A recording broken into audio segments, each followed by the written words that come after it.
Chapter 368. The reason why Little Blossom could cooperate with Zheng Tan and run in the right direction was because Little Blossom was still a puppy. St. Bernard was originally a big dog. Even when it was a puppy, it was still bigger than other small dogs. Naturally, it was bigger than Zheng Tan and the other cats.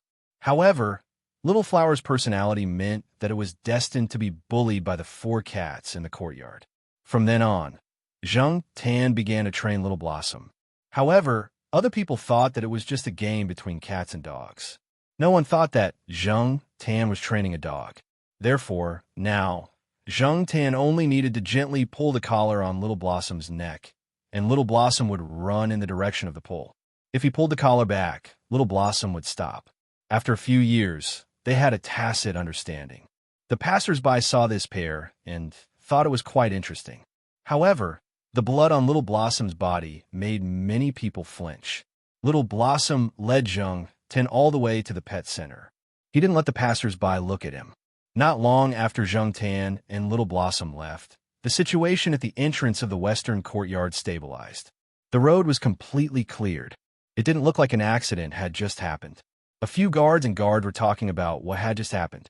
A young man in a school guard uniform ran over.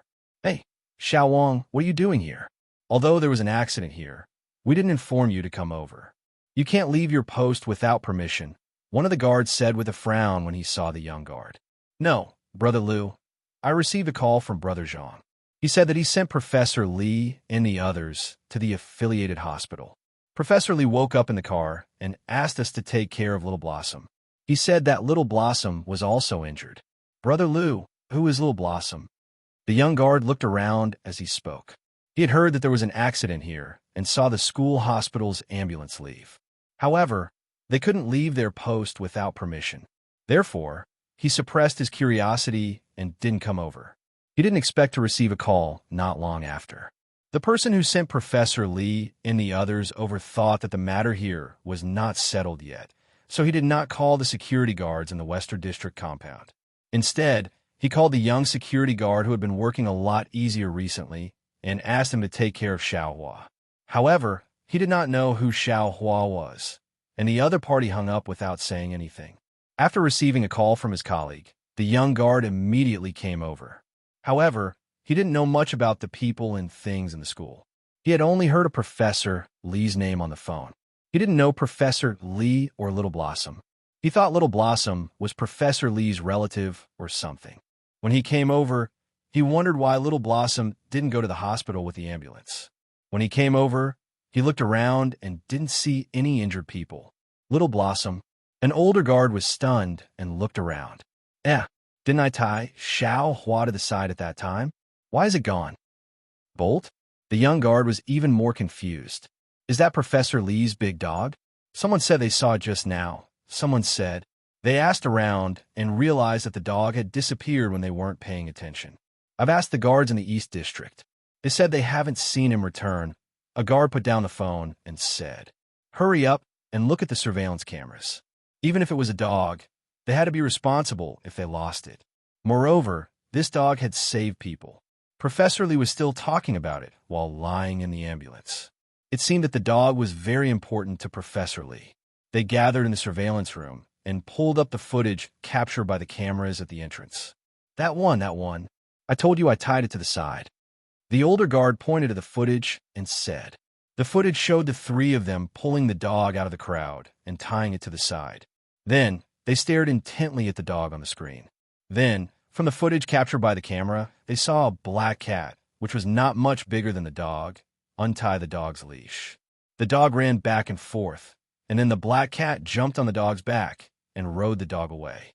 The guards, they were speechless. On the other side, Zheng Tan brought Little Flower to the pet center. Although Old Man Li brought Little Flower there once or twice a month, Old Man Li would bring Little Flower there either by bike or by car. Little Flower didn't remember the way. Now that it had Zheng Tan's guidance, it didn't make any mistakes. After seeing the pet center, Little Flower's anxiety towards the unfamiliar environment dissipated. Zheng Tan didn't let Xiao Hua go directly to the pet center's main entrance. Instead, he let Xiao Hua go through the side door and go straight to Xiao Gui's studio. If they went through the main entrance, not everyone would know Xiaohua. If no one brought it, it would be inconvenient for it to do anything. If it needed treatment, it would have to wait. It was different at Xiao Guo's studio. Even if no one brought it and there was no money to pay for the treatment, Xiao Guo would treat Xiaohua's wounds first. Now that Old Man Li wasn't there, the situation was unclear. Old Man Li's family members were probably busy with Old Man Li's affairs at the hospital. No one would notice Xiaohua for the time being. Leaving Xiaohua with Xiao Guo was the best solution at the moment. The people in Xiao Guo's studio didn't have much work to do today. They were all free to move around and think about how to shoot the next promotional video. As the number of views of the video on the website increased, more and more advertisers came to the studio. However, they still had to grasp the quality of the video. They couldn't fool people. They were watching TV and chatting in a room with the air conditioner. Suddenly, they heard a knock on the door. The sun is so bright at this time. Who's here? Who cares who it is? Hurry up and open the door. It might be a big client, an employee joked. The person closest to the door shook his head. He got up and walked over to open the door. When he opened the door, he saw a dog's head. A big dog covered in blood was looking at him. If he didn't see Zhang Tan on the back of the dog, the employee who opened the door would have been scared and closed the door first. They were in charge of filming, not veterinarians. They weren't familiar with the customers in the pet center. They only remembered a few people who were in contact with them often. They were unfamiliar with Little Flower. Moreover, Little Flower had a lot of blood stains on its body. It was tired from running over. It opened its mouth and panted heavily. It looked a little scary. Boss, they couldn't handle this matter. They could only ask Xiao Guo to come out. Xiao Guo heard someone shouting in the lounge. He came out and looked. When he saw Zhang Tan and Little Flower, he was also shocked. He walked over and looked at the wine barrel that Little Flower was wearing. The wine barrel had Little Flower's name printed on it. This wine barrel was Little Flower's dog tag.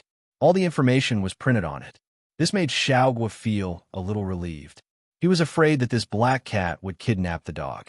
Little Flower still remembered Xiao Guo's smell, so it didn't reject it. Xiao Guo sometimes went to the courtyard to look for Zhang Tan. Occasionally, he would also go to see Little Flower. The few pet owners in the courtyard all knew Xiao Guo. Old Li and the others lived on the first floor. Little Flower's kennel was also on the first floor. It was more convenient to visit. Oh, it's Little Flower. There were very few pet owners around. He just wanted to confirm it by looking at the wine barrel. Little Flower ran over on its own this time. He didn't see Old Li, so Xiao Guo was a little confused. Although he was confused, Little Flower's injuries still had to be treated quickly. He called the veterinarians in the pet center and brought Little Flower over. Meow. Sesame stood at the door and looked around. It smelled a strange smell. When it saw Zhang Tan, it trotted over. Sesame was now a size bigger than Zhang Tan. It was about the same size as peanut candy. If they were to really compare, Sesame was a little bigger than peanut candy. Zhang Tan wasn't in the mood to play with this guy. He wanted to go over and see how Little Flower was doing. Just now, he only wanted to hurry over to the pet center to treat Little Flower's injuries. He neglected Little Flower's physical condition. Previously, when he saw Little Flower being dragged away by the guards, he didn't see anything wrong with it. When it was hiding from the police, it also ran pretty fast, so he didn't think too much about it. Now that he was here, Zhang Tan was a little worried. If it already had internal injuries, would it be more serious if it ran over here? Although it hadn't been long since it came here from school, no one could be sure about its injuries. Little Flower was already more than 5 years old. It was said that the average lifespan of a large dog was shorter than that of a small dog. If it had some hidden injuries, would it shorten Little Flower's lifespan? In the past, Zhang Tan didn't have any feelings for cats and dogs. But in the past few years, he watched the cats and dogs in the courtyard grow up. They also played together on a daily basis. In the eyes of many people, they were childhood friends who grew up together. Although many cats were considered adults when they were 1 year old, from a human's point of view, whether it was 1 year old or 5 years old, they were all categorized as children. Just as he was about to follow Xiao Guo to check on Little Flower's condition, he heard movement behind him. Zhang Tan turned around and realized that Sesame was following him. He raised his hand to push Sesame's head back into the house. It It was a hot day, and it had a body full of eye-catching fur. It was better for Sesame to be obedient and bring it into the house. When Little Flower was receiving treatment, Xiaogua also called Old Man Li. The person who answered the phone was Old Man Li's wife. Because she was too worried about Old Man Li's condition, she didn't say much when Xiaogua called.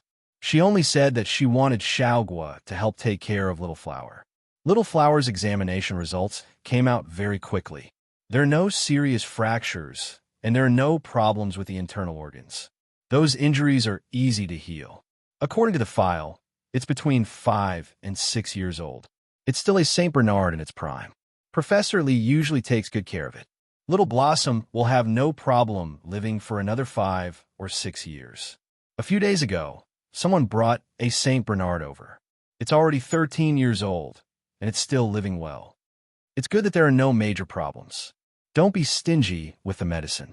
Professor Li is still thinking about the dog, even when he's lying in the hospital. This dog saved someone just now, Xiaogua said. Okay, I got it, the veterinarian replied. Xiaogua's words were to tell him that first, this dog was a good dog and was worth saving. Second, he didn't have to worry about the medical fees. The owner would pay for it eventually. Hearing the veterinarian talking to Xiaogua about Little Flower's condition, Zheng Tan was relieved. It was good that there weren't any major problems. Actually, now that he thought about what he heard at the entrance of the courtyard, Zheng Tan felt that with Little Flower's reaction speed, it could easily dodge the motorcycle that was sliding over. However, Little Flower probably didn't want Old Man Li behind it to get hurt, so it blocked the motorcycle. If the car hit the motorcycle with more force, Little Flower might not have survived. However, Old Man Li really cared about Little Flower. The old man himself hadn't settled down yet, and he was still thinking about the dog. Chapter 369. Xiaohua was picked up after staying in the pet center for 3 days. Because the injury was not serious, the medicine used was good. Plus, according to the vet, Xiaohua was still a young man with good recovery ability. After the wound was treated and the fur was cleaned, it looked almost the same as usual. Every few days, he would come back for a checkup to see if there was any infection or other unnoticed injuries. Old Man Li's life was not in danger. Because of his age, he had many old problems, so he was asked to stay in the hospital for observation for a few more days. Not only Old Man Li, but the other old men who were hit were also asked to stay in the hospital for observation. Anyway, Old Man Li had company, so he was not lonely. However, Old Man Li still missed Xiaohua every day. How good was it to have Xiaohua? It could be used as a towel to wipe the water, as a backrest, and to warm the feet in winter. It was much more useful than the woolen thermal slippers that his children bought. The dog was big and majestic. It looked good when he took it out. It was not afraid of being robbed at night, and would protect its owner when it was in danger. It was such a good dog. He missed it after not seeing it for a day. They were an old couple and did not live together with their children and grandchildren. Usually, Xiaohua was the one who accompanied Old Man Li the most. Even his wife had to stay behind. The old lady had her own things to do, but the dog did not. The man and the dog did not separate from each other, even when they were eating and sleeping. At night, the dog lay beside their bed. He always felt safe with such a big dog by his side, especially when he heard that there were thieves. Old Man Li touched Xiaohua's head and sighed. It was better to have a dog. Old Man Li lay on the bed and looked outside the window. He sighed. Unfortunately, the hospital did not allow dogs. Teacher Jiao's family had secretly brought a cat in before. Don't think that he did not know. But with Xiaohua's size, anyone who was not blind could see it. It was impossible to bring it in secretly. Every day, besides resting and chatting with his old friends, Old Man Li lay on the bed and groaned as if he had a toothache. Old Man Li's wife found it funny. He dismissed the dog. I'll bring Xiaohua here tomorrow, Old Man Li's wife said. Old Man Li's grumbling toothache disappeared immediately. Ow! The hospital doesn't allow it. It's okay. I'll leave it with the hospital's guard. I know a guard. Just say hello. Okay. I'll go down and walk around. Even if I can't leave the hospital, I should be able to walk around, right? Also, you'll be safe with Little Blossom. Thieves won't dare to look for you. On this day, When Jung Tan went out for a walk, he saw Old Man Li's wife carrying a lunchbox in one hand and holding Xiaohua's hand in the other as they walked towards the affiliated hospital. Sometimes, when she felt tired carrying the lunchbox, she would put on the dog's back for a while. Was he going to visit Old Man Li? Other than Old Man Li's wife, Zhang Tan also met Xiao Zhuo, who was riding a bicycle. Now that Xiao Zhuo was back, she was not in a hurry to go to work. With Lord Zheng around, it was not a problem whether she wanted to stay in school or do other things. The most important thing for Xiao Zhuo now was to recuperate. She did not receive the late-stage recuperation treatment in the project team. After she came back, she could not fall behind in the treatment. For little kitten Zhuo, she also had to have a good rest. Zheng Tan went out for a walk in the morning and sometimes saw little Zhuo. Little Zhuo was receiving treatment at the affiliated hospital. He didn't have to go there every day. He just had to go there once every few days. Little Zhuo was also obedient. There was a nanny at home, so she didn't have to worry. Because little Zhuo was familiar with Xiao Zhuo also had some understanding of Old Man Li and the old lady. After greeting Zheng Tan, Xiao Zhuo got off the bicycle and pushed it with the old lady. She also put the lunchbox in the old lady's hand on the basket of the bicycle to save the old lady the trouble of carrying it. After they walked into the hospital gate, Zheng Tan squatted behind the flower bed and looked around. It was not good to squat on the wall. He still remembered the situation when he came to the hospital and was scolded by people. The old lady talked to the guard for a while, then tied Xiaohua to a small open space behind the guard room. She asked Xiaohua to stay there obediently, and then walked in with Xiao Zhuo. The guard was told to help look after the dog. This was okay. Moreover, it was not easy to see people coming in and out behind the guard room. It would not scare the patient. He also used a disposable paper cup to get some water for Xiaohua to drink. Xiaohua licked it casually and stopped drinking. It lay in the shade and panted with its tongue out. Its eyes stared at the direction the old lady left. The guard sat in the guard room and looked at the dog that stayed quietly behind. When he heard the old lady say the name Xiaohua, yesterday he thought it was a butterfly dog or a toy dog like a Pomeranian. In the end, when he heard the old lady say it was a Saint Bernard, he knelt down. It was an adult dog that weighed almost 100 kilograms. No wonder the old lady was in a difficult position. Not long after, Old Man Li came over. He walked quickly and did not even let the old lady help him. It looked like Old Man Li really did not have any major problems. He would probably be able to go back after a few days of observation. Old Man Li could not help but cry when he saw Xiaohua. The injured parts of Xiaohua's body were shaved and looked very obvious. After seeing Old Man Li, Xiaohua was also happy. It whimpered and wanted to rush over. Unfortunately, it was tied up, so when it was pulled by the rope, it looked like it was standing. It was big to begin with. When it stood up, it was taller than a person. It was obvious that it was a heavy fellow. If it were to fall on Old Man Li, it would be terrifying. Even if it were to put two paws on Old Man Li would have to lie down for a while. The guard wiped the sweat on his forehead a few times.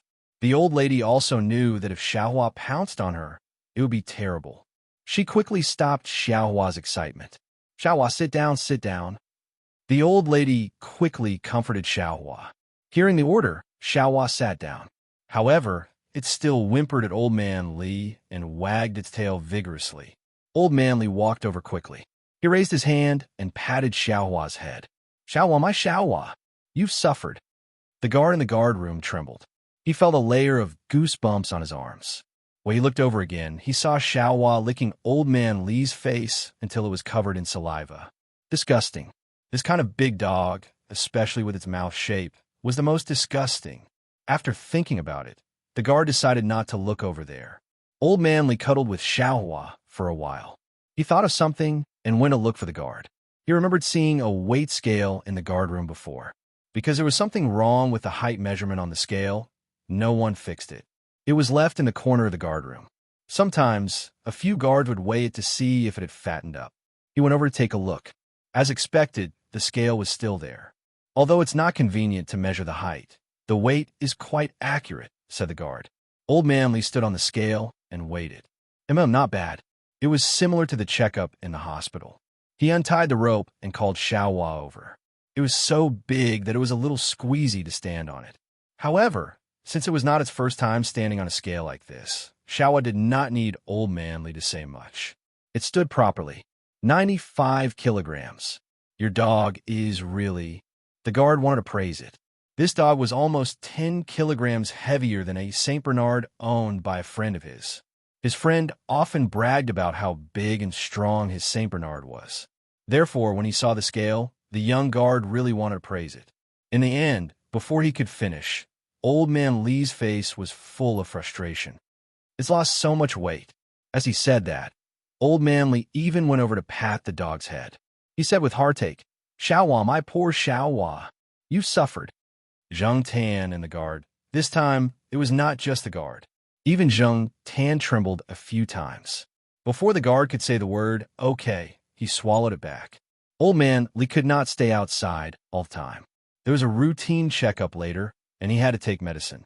Now that they had the dog, the old lady had to give Old Man Li a simple cleaning when they went back. He did not want to go into the ward with dog fur all over his body. If the other people in the ward were allergic to dog fur, it would not be good if there were any negative effects. Old Man Li reluctantly spoke to Xiaohua for a while before leaving. Before he left, he even held the young guard's hand and said seriously, "Young comrade, I'll leave my Xiaohua to you." The guard's smile was a little forced. Why did those words sound so awkward? After thinking for a while, he remembered that when his elder brother went to his girlfriend's house to discuss the wedding last week, his elder brother's father-in-law held his elder brother's hand and said seriously, "Junior, I'll leave my Liz Hen to you." After Old Man Li left, Xiaohua lay behind the guard's room. This time, she looked much better. Xiaohua was a little anxious when she did not see Old Man Li previously. Now, she finally calmed down. For the next few days, whenever the old lady came to visit Old Man Li with a lunchbox, she would bring Xiaohua along. Today, the weather forecast said there would be a strong wind, but it was not obvious in the morning. There was no sun, and there was a little wind, but it was not considered a strong wind. Even so, it was enough to disperse the scorching heat. Some children even ran to the pond to play. Old Man Li's wife carried a thermal lunchbox, as usual. She held Xiaohua's hand and walked towards the affiliated hospital. This little bit of wind was nothing to her. However, she still wore a mask. The wind was strong. Sometimes there would be dust in some places. It was better to wear a mask. Zheng Tan went with them. However, today, Zheng Tan did not go to the hospital. Instead, he went to the lakeside villa to see what Feng Baijin and Hu Zi were doing. Then, he could get a free meal there. Recently, there were more cats in the lakeside villa area. Every time Zheng Tan went there, he could see cats chasing each other and playing around. Usually, in the afternoon, 3 to 5 cats could be seen lying under the willow tree. Occasionally, when fish jumped out of the water, they would move their ears and open their eyes to look in that direction. However, even if it was a scene of collective laziness, the style could change in the next moment. Did you know what would happen if you threw a lively grasshopper into a group of cats? Zheng Tan had tried it before. That day, he happened to catch a grasshopper that jumped in front of him.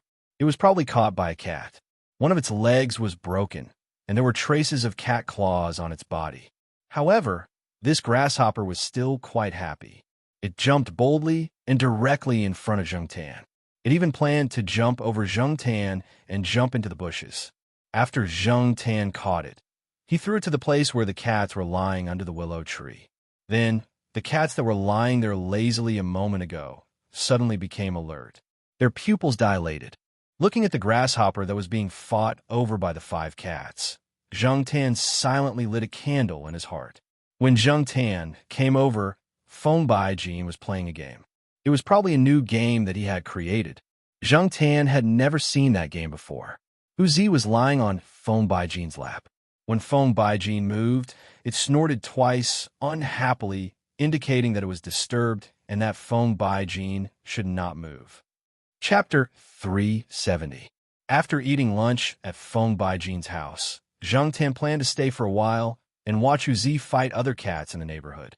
However, after seeing the chat history between Feng Baijin and his classmate, Zheng Tan decided to leave quickly and go home. Feng Baijin had a classmate's house in the neighboring city. When the two of them were chatting, Zheng Tan saw that phone Baijin said that there was a hailstorm and a strong wind. The wind outside Chuhua City seemed to be getting stronger too, but there was no rain or hailstorm. Zheng Tan had been in Chuhua City for a few years, but he had never seen hailstorms here. He had heard of hailstorms in the suburbs, but he had never seen hailstorms in the city. It usually only rained in the city. Looking at the sky, Zheng Tan decided to leave quickly. The weather was getting worse. After leaving the lakeside villa area, Zheng Tan ran back. A strong wind blew, and some bicycles that were parked on the side fell in a row. The trees on both sides of the road were bent by the wind, and the leaves rustled. Something was blown up by the wind and hit some of the parked electric cars and cars, making a sharp alarm sound. Zheng Tan didn't look at it for long. He just wanted to go back quickly so that he wouldn't be afraid of the wind or rain outside.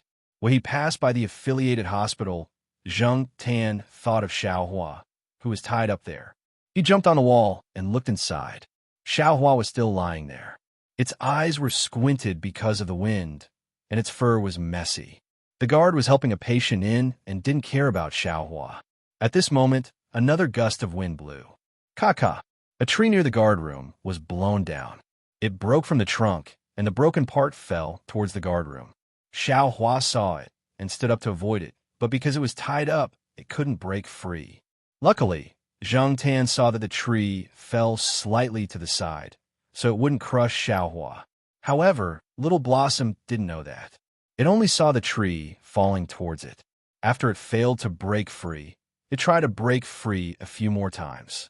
Coupled with the stimulation from the falling tree, it struggled even harder. It was as if it was trying its best to break free. This time he was serious.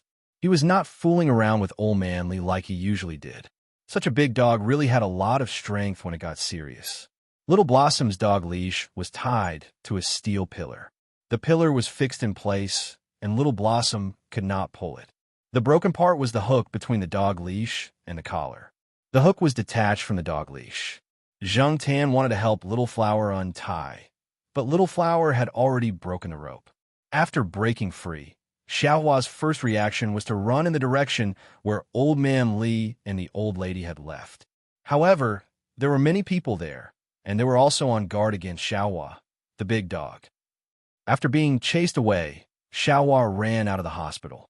Since it could not enter the hospital, it would go home. Seeing Zheng Tan at the entrance of the hospital, Xiaohua immediately sped up and ran towards Zheng Tan. Zheng Tan jumped onto Little Blossom's back. He hooked the collar around the dog's neck to stabilize it. Then, he moved the collar, indicating that Little Blossom could go back.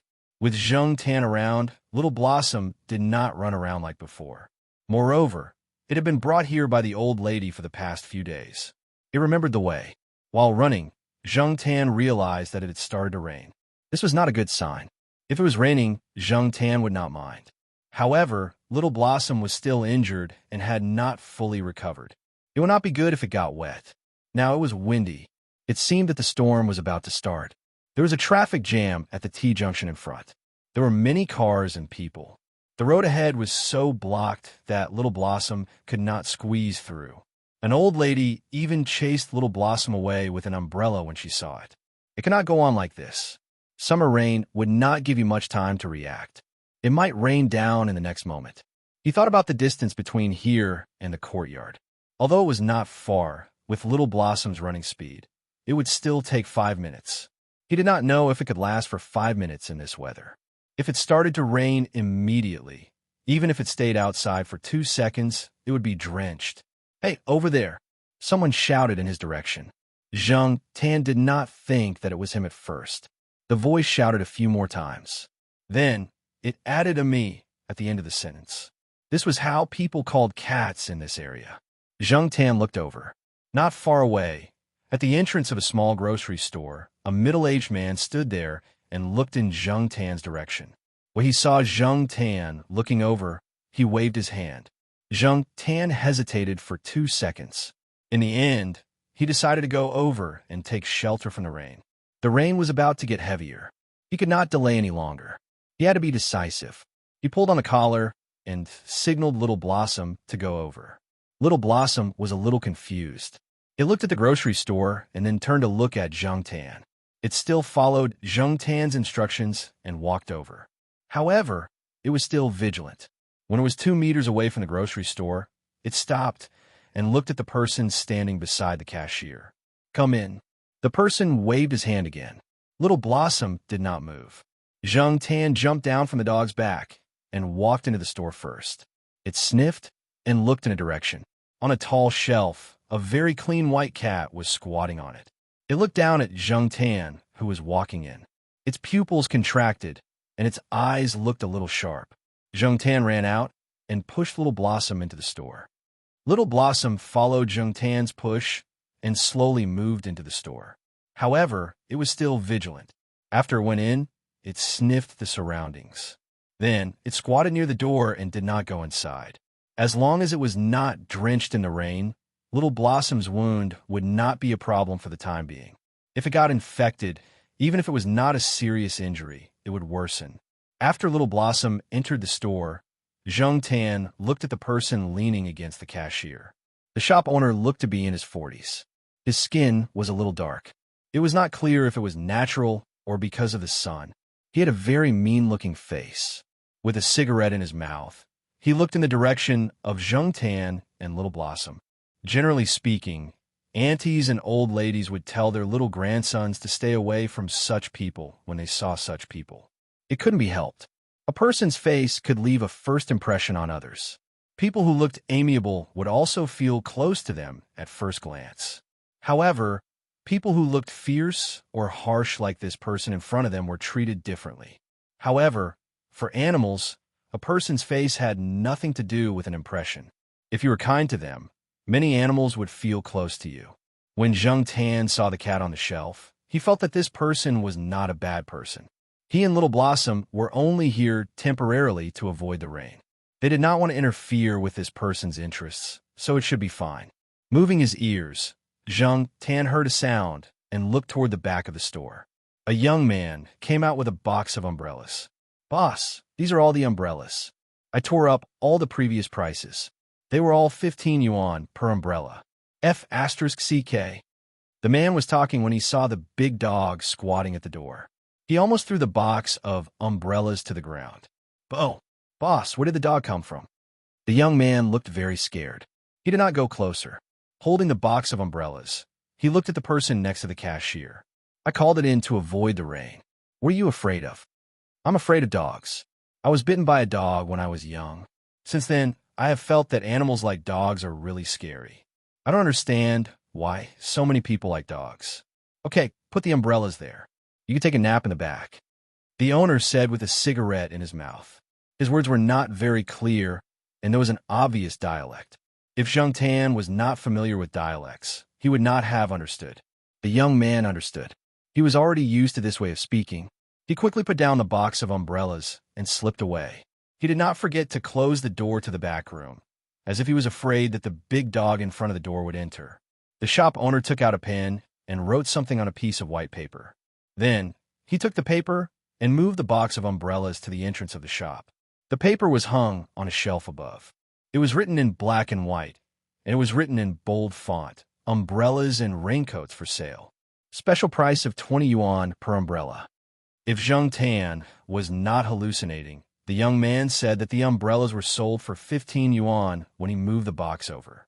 20 yuan was a special price. It was indeed a special price. He was a profiteer. After Zheng Tan and Little Flower entered the house, the rain turned into a storm in less than 2 minutes. The raindrops splashed on the ground, and Little Flower could not help but take a step back. The wind outside became stronger. Basically, as soon as they went out, they would get wet. The wind was too strong, and the rain would still drift into the house. Therefore, the owner closed most of the door, leaving only the part where the umbrellas were placed. The box was covered with a layer of cloth. It was waterproof, so there was no need to worry about the rain falling into the box. Needless to say, there were many people who came to buy umbrellas and raincoats. Many of them hurriedly paid the money and left with the umbrella. Of course, there were also people who bargained, but in the end, they were always rejected. They would not give a cent when buying other small things. In short, they did not bargain. The owner walked to the cashier and started to fiddle with an electric fan. the kind of desktop electric fans used by students. Usually, the students in the school would take the fans and fix them when they stopped working. Some would sell them at a low price. The fan in the shop owner's hand was probably bought from a student at a low price. After fixing it, he could sell it for some money. Clang! Zhang Tan looked in the direction of the sound. Two young men with dyed hair and wearing short-sleeved t-shirts with skulls on them walked in. The sound came from them kicking the metal frame at the door. Both of them were soaked. They wiped their flip-flops on the dry paper box beside them and were cursing. After seeing Xiao Hua, they paused and restrained themselves. Most people were still afraid of this kind of big dog. The two of them took 2 umbrellas and some other things from the shop and came to the cashier. The total is 72. 30 yuan. Thank you, the shop owner said. It's so expensive. Make it cheaper, the young man said as he put the things into a bag. No bargaining. 72. 30 yuan. Thank you, the shop owner said again. The shop owner said again. He didn't say anything about the young man putting the things into the bag without paying. Hey, you old thing, wasting time. I told you to make it cheaper, so make it cheaper. You don't understand nice words, right? As he spoke, the young man took out a 50 yuan bill and slammed it on the counter, intending to take the things and leave. However, the shop owner reacted faster. Before the young man could take the bag, he was twisted and pressed against the counter. Ouch, ouch, ouch. The young man's face was distorted. He did not know why, but when he moved a little, it hurt so much. It was as if his face was going to be broken. What are you doing? The other young man said angrily. He looked to the side, intending to take the mop. It was easier to talk with a stick in hand. Woof! Little Blossom realized something and called out. She even growled at the person who was trying to get the mop. The young man's hand was about to touch the mop, but he was scared by the dog's barking. Chapter 371. In the affiliated hospital, the old lady panicked when she received the call from a guard. Just now, old Manly had fallen asleep after taking his medicine and injections. The old lady leaned against the chair beside him and took a nap as well.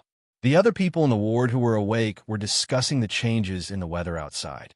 They deliberately lowered their voices. However, when they saw a tree being blown down by the wind, someone could not help but let out a louder cry of surprise. The old lady woke up because of their exclamations, so did Old Lee. After seeing the weather outside the window, the two elders couldn't stay calm, especially Old Lee. The first thing that came to his mind was that Xiaohua was still tied up in the guardroom. What would happen to Xiaohua in such a windy and rainy day? Before the old lady could make a call, the guard called. The old lady had left her phone number with the guard. Therefore, when the guard saw Xiaohua run away, he immediately called the old lady to explain the situation. The two elders were worried that Xiaohua had run away. However, when they remembered that Xiaohua ran away with Professor Xiao Jiao's cat, they calmed down a little. A few days ago, when Little Blossom was injured, it was Professor Jiao's cat that brought Little Blossom to the pet center for treatment. Little Gua had told the two elders about this, and Old Man Li had even called Professor Jiao to thank him.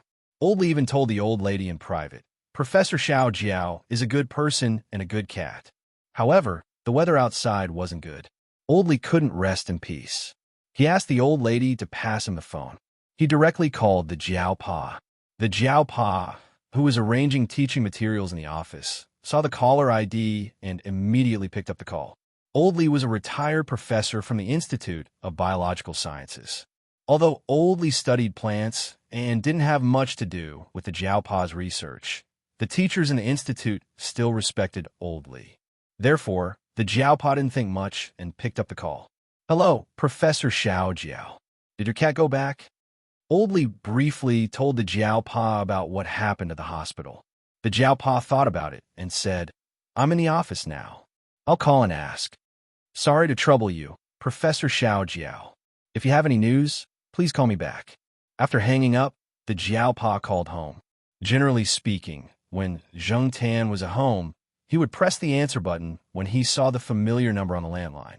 However, after ringing for a long time, the other side did not pick up. Jiao Pa looked at the weather outside and frowned. Then, he called Jiao Wei's parents and phoned Baijin. He asked them all, but phone Baijin said that Zheng Tan had already left. While Jiaopa and Old Man Li were looking for Zheng Tan and Little Flower, the two of them were still hiding from the rain in the grocery store. At this moment, the atmosphere in the grocery store was a little strange. The two arrogant young men were now listless. One of them was pinned to the counter by the wrist and didn't dare to move. Only his face was distorted from the pain. At first, he was still talking tough, but now he didn't even dare to fart. He could only hope that this mean-looking shop owner would quickly let them go. Just like what the shop owner said, if they wanted to let them go, they could either pay for it or get lost. On the counter, there was still the 50 yuan that the man had taken out, but the shop owner didn't look at it again after a glance. He only paid attention to the two young men who were dressed differently. The man standing at the side swallowed his saliva. He felt that the wind outside was a little cold. The wind was wet, which made him feel even colder. "I'm warning you, don't go too far."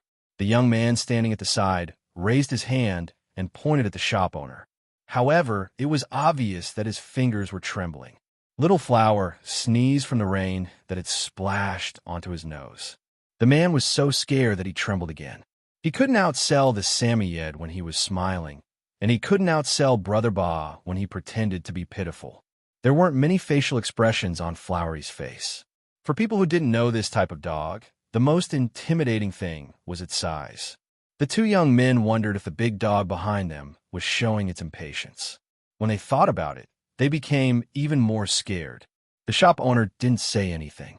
He just looked at them with an expressionless face.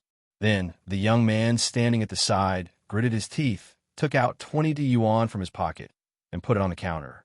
"Is this okay? Let my brother go." The shop owner didn't say anything, nor did he let go. Instead, he twisted the man's wrist again, which made him scream in pain. $72.30. Is your elementary school math taught by a physical education teacher? The young man, standing at the side, froze. He didn't expect the shop owner to be so serious about 30 cents. "I don't have 30 cents left. If you don't believe me, I'll show you." As he spoke, the man rummaged through his trouser pockets and took out everything in them. There was a 10-cent coin in his left trouser pocket and 2 old 10-cent coins in his right trouser pocket. The man standing at the side choked. He didn't expect there to be 30 cents left. He put all 3 coins on the counter and looked at the shop owner. "Is this okay?" The shop owner shook his head and looked at the man. "Last chance. Ouch. F*CK. Hurry up and give me the money." The man whose wrist was being held shouted at his partner. The person standing next to him put another 50 yuan note on the counter with a depressed expression and then hurriedly left with his companions. The man wanted to take the 50 on the counter, but he found that a finger was pressing down on the corner of the 50. He looked at the 50 on the counter unwillingly and snorted. He was pulled away by his partner, who took the things and walked towards the door. When he left, he wanted to find something to fight back. Even if he couldn't hit the man, he could at least hit the shop. He didn't expect to kick a shelf when he turned around. His toes hurt from the impact, and he wanted to curse. Just as he was about to curse to vent his anger and grievance, he heard 2 barks from behind. "Woof!" Xiaohua stood up and looked at the 2 men. He felt that something was wrong from them, so he only barked twice to test them. At the same time, he reminded them not to come over. Xiaohua looked very big when he was lying down, and when he stood up, he looked even bigger. His every move was very eye-catching. However, Zheng Tan didn't stop Xiaohua. He felt that the 2 young men didn't have the guts to come over and fight with Xiaohua. Moreover, the shop owner wasn't a simple person. He could subdue people with one move, so he definitely wasn't weak in a real fight. He was much more powerful than the 2 young men. The 2 young men choked because of Xiaohua's barks. They looked at each other and didn't want to curse anymore. They quickly left. "What's going on?" The man who had run to the back room to take a nap was woken up by the barks. He gathered his courage and opened the door to take a look. He raised his eyebrows when he saw the 2 men at the door. Are they looking for trouble? When the 2 men at the door saw that the shop owner had helpers, they didn't want to stay there and quickly left. They didn't even open the umbrella. They just bought and ran into the rain. The man who came from the back of the shop walked around Xiaohua. He stuck to the shelf on the other side and quickly walked to the cashier. "What's going on, boss? Are those 2 looking for trouble?" "It's nothing. They're just kids. There's no need to worry." The shop owner put the money into the money box. Only the 50 yuan bill that he took out from the counter was still in its original position. Oh, they dared to use fake money. They must be doing it on purpose. Boss, why didn't you beat them up before letting them go? Why are you arguing with kids? The shop owner moved the fake 50 yuan bill to the side of the counter and pressed it with something. Then, he picked up the screwdriver and continued to repair the fan with a cigarette in his mouth. The employee had just woken up and didn't plan to go back to the back room. He dragged a chair over and sat down to watch the shop owner repair the fan. He felt that the shop owner should have taught those two a lesson. Those who ate, drank, and played outside all day, bullied the weak, and feared the strong should be taught a lesson. Boss, they're about the same age as me. If they're not 20, they're at least 18. They're still kids. After a pause, the employee said, Boss, what's the difference between kids and adults? Isn't it age? The shop owner's gaze didn't move from the fan. He bit the cigarette. Difference? Kids care about who can take them to eat, drink, and play. Adults care about who can lead them to success. The employee pursed his lips. He didn't agree or refute.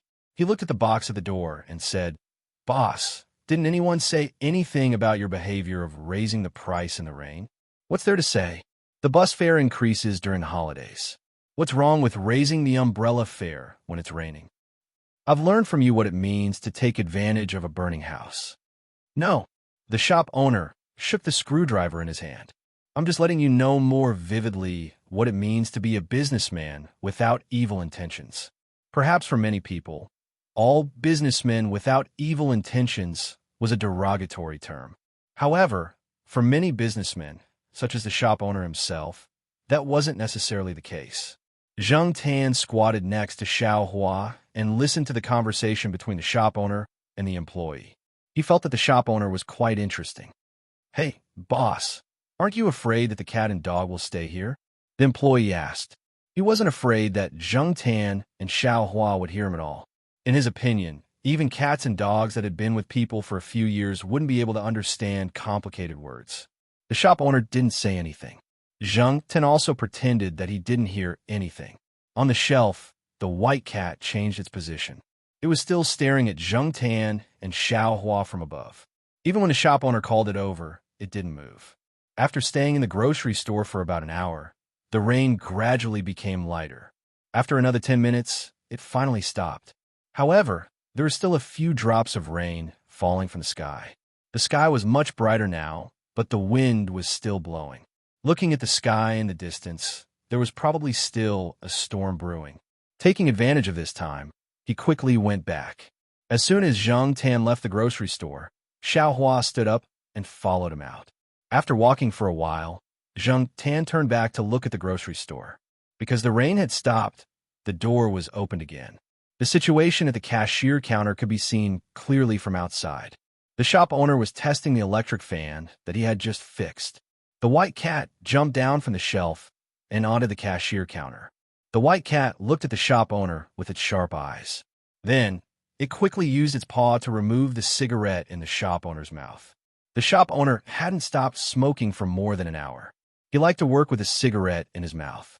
If he didn't have a cigarette in his mouth, he would feel uncomfortable and weak. After his cigarette was removed, the shop owner wasn't angry. Instead, he choked on his laughter. Cough, cough. Hey, this cigarette can't be wasted. It's more than 10 yuan per pack. As he spoke, the shop owner quickly picked up the cigarette that had fallen on the counter and put it back in his mouth. Then, it used its paw to remove the cigarette again. Hey, you little heartless brat. The shop owner picked up the cigarette and took a puff. Then, he blew a smoke ring at the white cat. The white cat that was squatting there leaned back. It probably realized that it couldn't avoid the smoke ring while squatting, but it didn't want to move. Therefore, it raised its two paws and waved the smoke ring away. Chapter 372. When Zheng Tan and Little Flower returned to the courtyard, Depeng, who was squatting on the first floor, saw them and yelled loudly. Zheng Tan was still wondering why Depeng was yelling. Soon, Depeng's old lady came out. Yo, you're back. Black Charcoal, Little Flower, come in. Depeng's old lady opened the door and called Little Flower in. Little Flower was familiar with many people in the courtyard. When the old lady came over to pull on his collar, Little Flower did not resist. He followed the old lady's strength and walked in. Zhang Tan followed. After bringing Little Flower into the house, the old lady took out her phone and called both the Jiaopa and Old Man Li to tell them that they were safe. It turned out that when the Jiaopa knew that Zhang Tan and Little Flower did not return to the courtyard and did not know where they went and that the weather outside was bad, he asked Pang's old lady, who stayed at home, to keep an eye on them. After receiving the news, the Jiaopa and Old Man Li were instantly relieved. Although the Jiaopa felt that with his cat's intelligence, he would not get lost or get caught in the rain, he was still a little worried when he did not see or hear from them. It was mainly because of the weather outside that he was worried. However, now that he knew that the cat and dog had returned home safely and that their fur was dry, he knew that they must have found a place to hide from the rain.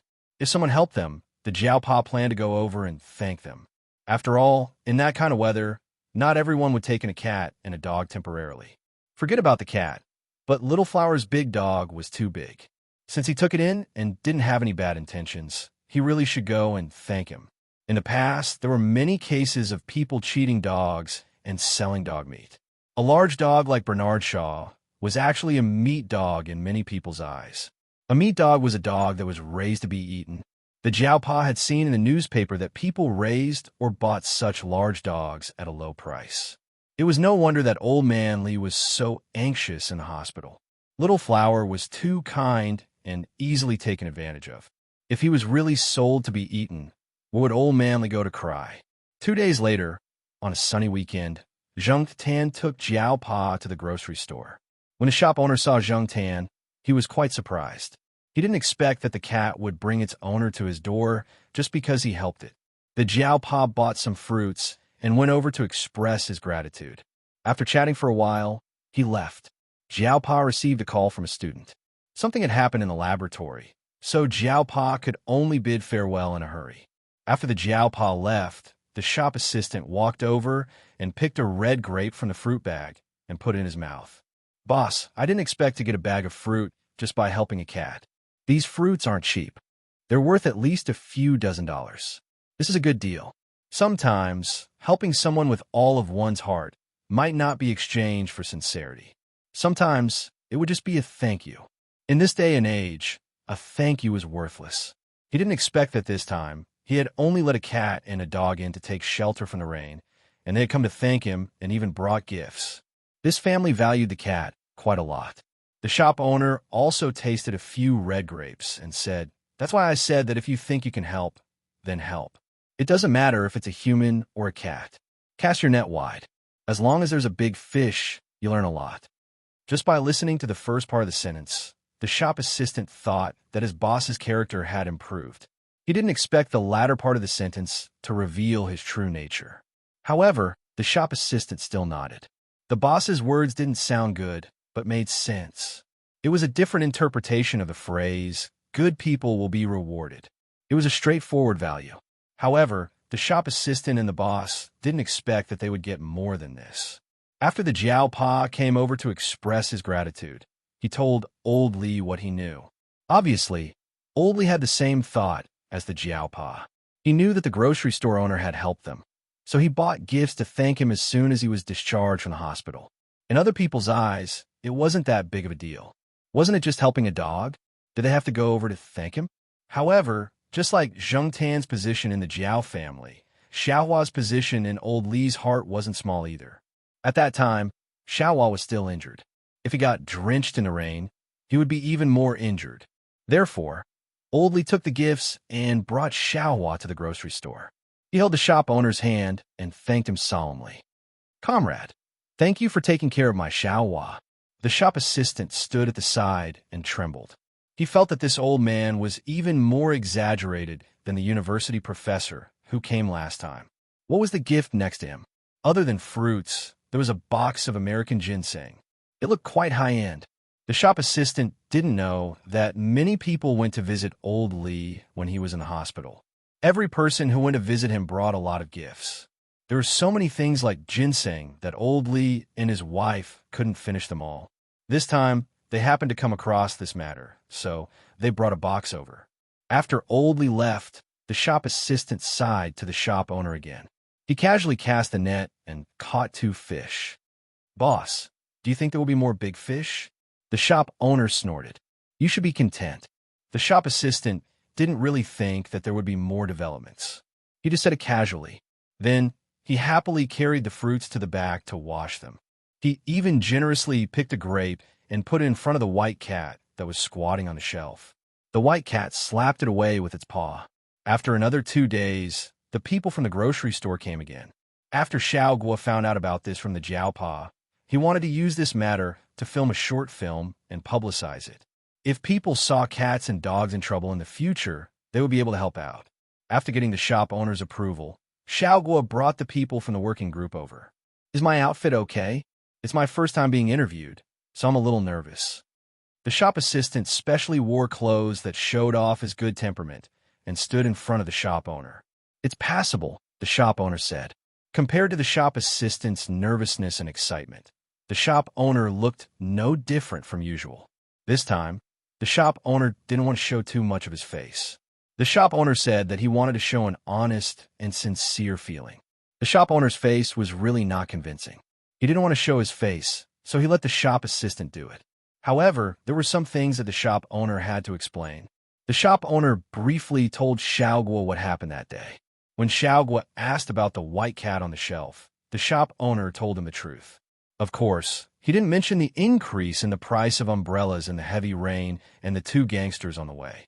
That white cat came by itself. I don't know whose it used to belong to. When it came, it was very thin. Now it's much stronger. But since it came, there are no more rats in the shop. The shop owner didn't tie it up. In the shop owner's words, it came by itself. When it wants to leave and feels that it's not good to stay here, it's up to it. Cats are all like this, little heartless. Xiao Guo felt that the story of the white cat could be used to create a good image for the shop owner. As for the little heartless comment in the second half of the sentence, it was filtered out. When the shooting was almost done, Xiao Guo felt that it was rare for him to come here. Even if the shop owner didn't want to shoot too much, he should at least shoot some scenes of the shop owner. So, Xiao Guo asked the shop owner who was sitting calmly next to him, "Boss Huang, do you have any thoughts about this incident?" Boss Huang looked at the camera lens and said seriously, "Cast the net wide and catch more fish." Xiao Guo was speechless. He should cut this part out when he went back. Xiao Guo had expected to hear something about being kind to others and caring for animals, but in the end, all he got was these 2 sentences. He wanted to establish a good image for others and spread positive energy, not to advertise as a profiteer. 2 weeks later, Mao was alone at home. His wife took the kids to play at a friend's house and didn't allow him to follow. Mao didn't want to go with a group of women, so he stayed at home alone and let the nanny take a leave. Mao rarely had the chance to stay at home alone and surf the internet. He drank beer and ate takeout. Of course, there was a lot of cat food for black rice. Since he had nothing to do, Mao clicked on the website of Xiao Guo's pet center and clicked on the section that he frequented. According to the Time, the new video was released. Mao, like many customers of the pet center and many cat friends on the internet, was very interested in the videos shot by Xiao Guo Studio.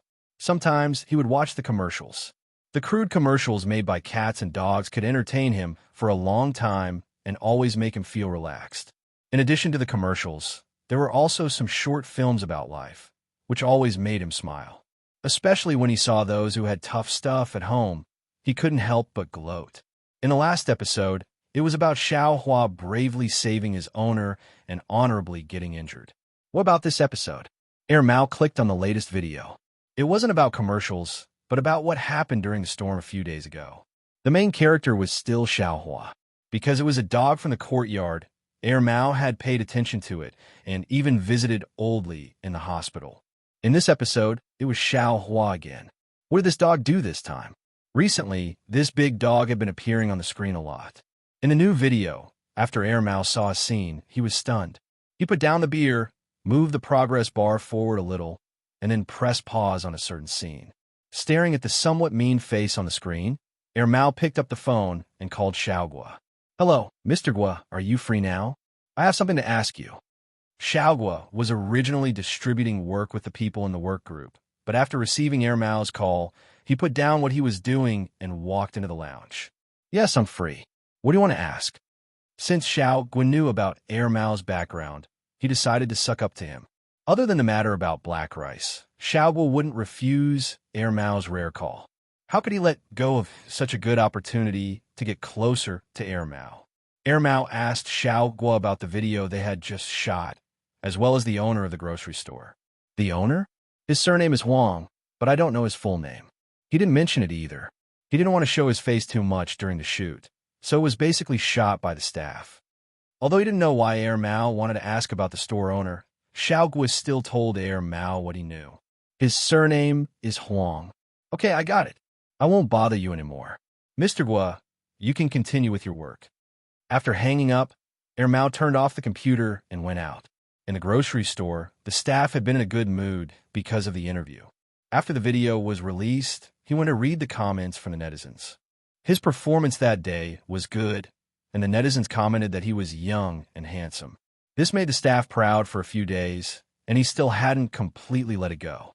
As he was thinking, he saw a young man walk in. The staff went up to him and said enthusiastically, "What would you like to order? I'll introduce you." Because after the store owner said to cast the net wide and catch more fish, the staff thought that in the future, except for those who were obviously looking for trouble, he should treat the customers better. He wanted them to feel that even if it was a small grocery store, the staff was also professional. Mao walked into the grocery store and looked around. His eyes fell on the person who was sitting at the cashier and reading the newspaper. He said to the staff, "A weasel skin." Chapter 373.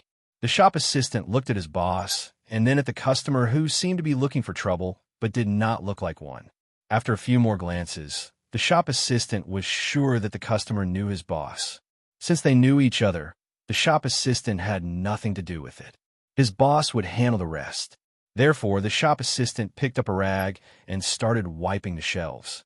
His ears perked up as he was interested in his boss's gossip. After the initial shock, Boss Huang smiled helplessly. He put the newspaper down and took out 2 cigarettes. He put one in his mouth and tossed the other to Mao. Mao caught the cigarette, but did not smoke. It waved its hand at Boss Huang's action of lifting the lighter, indicating that it was not going to smoke for the time being. "You stopped smoking since you have a kid. You're still a heavy smoker," Mao said as he passed the cigarette back to Boss Huang. Boss Huang was a little surprised by Mao's words.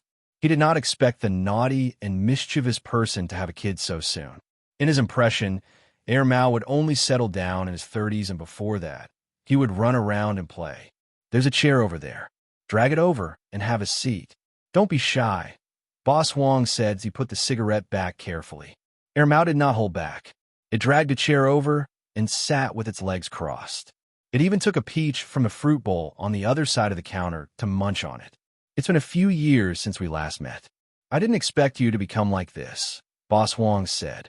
"I didn't expect you, Boss Huang, who used to manage a big company with hundreds of people, to stay in a small shop like this. Are you down and out?" Mao chewed on the peach, and his words were not very tactful. "We didn't survive the financial crisis." Boss Huang flicked the cigarette ash and let out a long breath. "I'm really not cut out for that." From what Boss Huang said, Mao knew that Boss Huang had opened the shop in the past 1 or 2 years. The shop did not look new, so Boss Huang must have taken over someone else's shop and stayed in Chuhua City. The shop assistant continued, wiping the counter in the corner with his ears perked up. "No wonder I didn't see you when I first came here. I've been coming here for the past 2 years, but I didn't see you around. After getting married and having a kid, I didn't pay much attention to other things. If it wasn't for that show, I wouldn't have thought you would come to Chuhua City. I didn't expect you to watch that show too. Of course, my family has cats too." Mao glanced at the white cat that was squatting on the high shelf and staring at them. "Hey, your cat looks pretty good." Boss Huang smiled without saying a word. The white cat had been introduced in the show, so he did not need to elaborate further. However, he did not know that Mao, who used to hate cats, would raise a cat.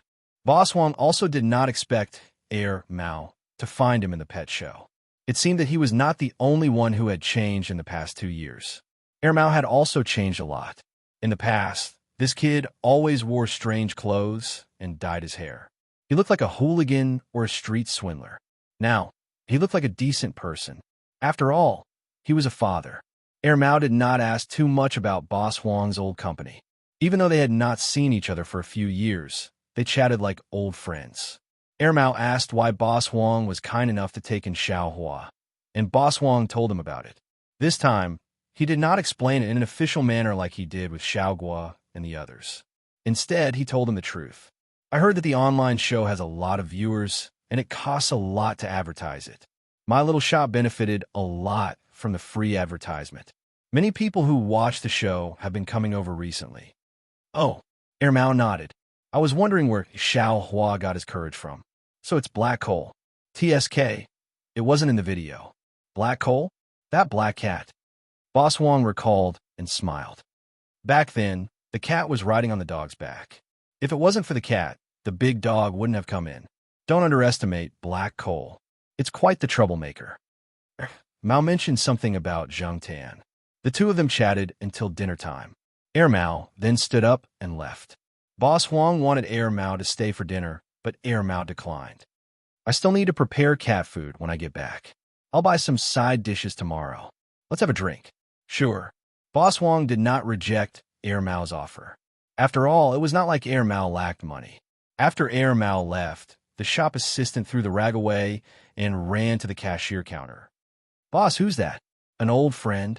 Boss Huang did not want to say much, but after a pause, he smiled and said, I didn't expect to get so many things in one go. That's right, the shop assistant thought. The next day, when it was almost 5 p.m., Zhang Tan was walking back from the lakeside villa.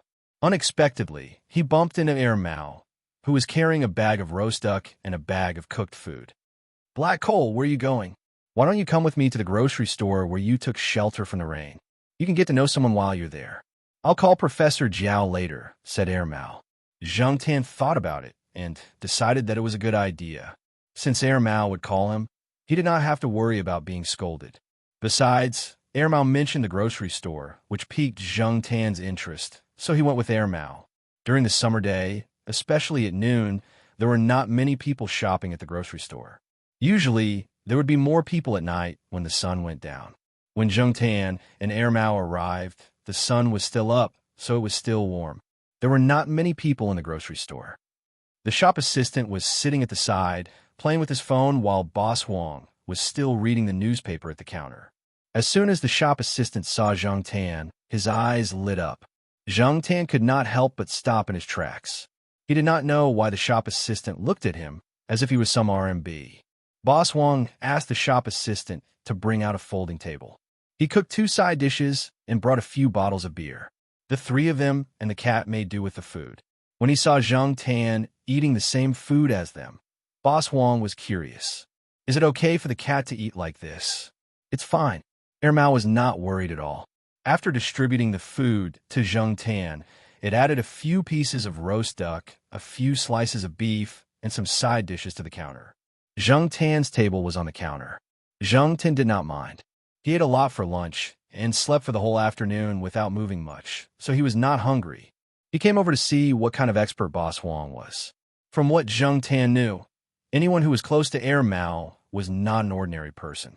When he thought about how Boss Huang subdued the gangster on the rainy day, he was even more curious. As he was thinking, he heard a soft sound. Zhang Tan looked up. The white cat jumped on the counter and stood half a meter away from Zhang Tan. It seemed to want to come over as if it was curious about the food in Zhang Tan's bowl. Zhang Tan pushed the disposable bowl that Mao had prepared for him closer to his chest and protected the bowl from the cat. He did not want his bowl to be stained with the cat's saliva, and Zhang Tan was still concerned about that. Zhang Tan's action was seen by the shop assistant as he was protecting his food. The white cat noticed Zhang Tan's vigilance, so it stopped approaching. Instead, it stared at Boss Huang and meowed twice.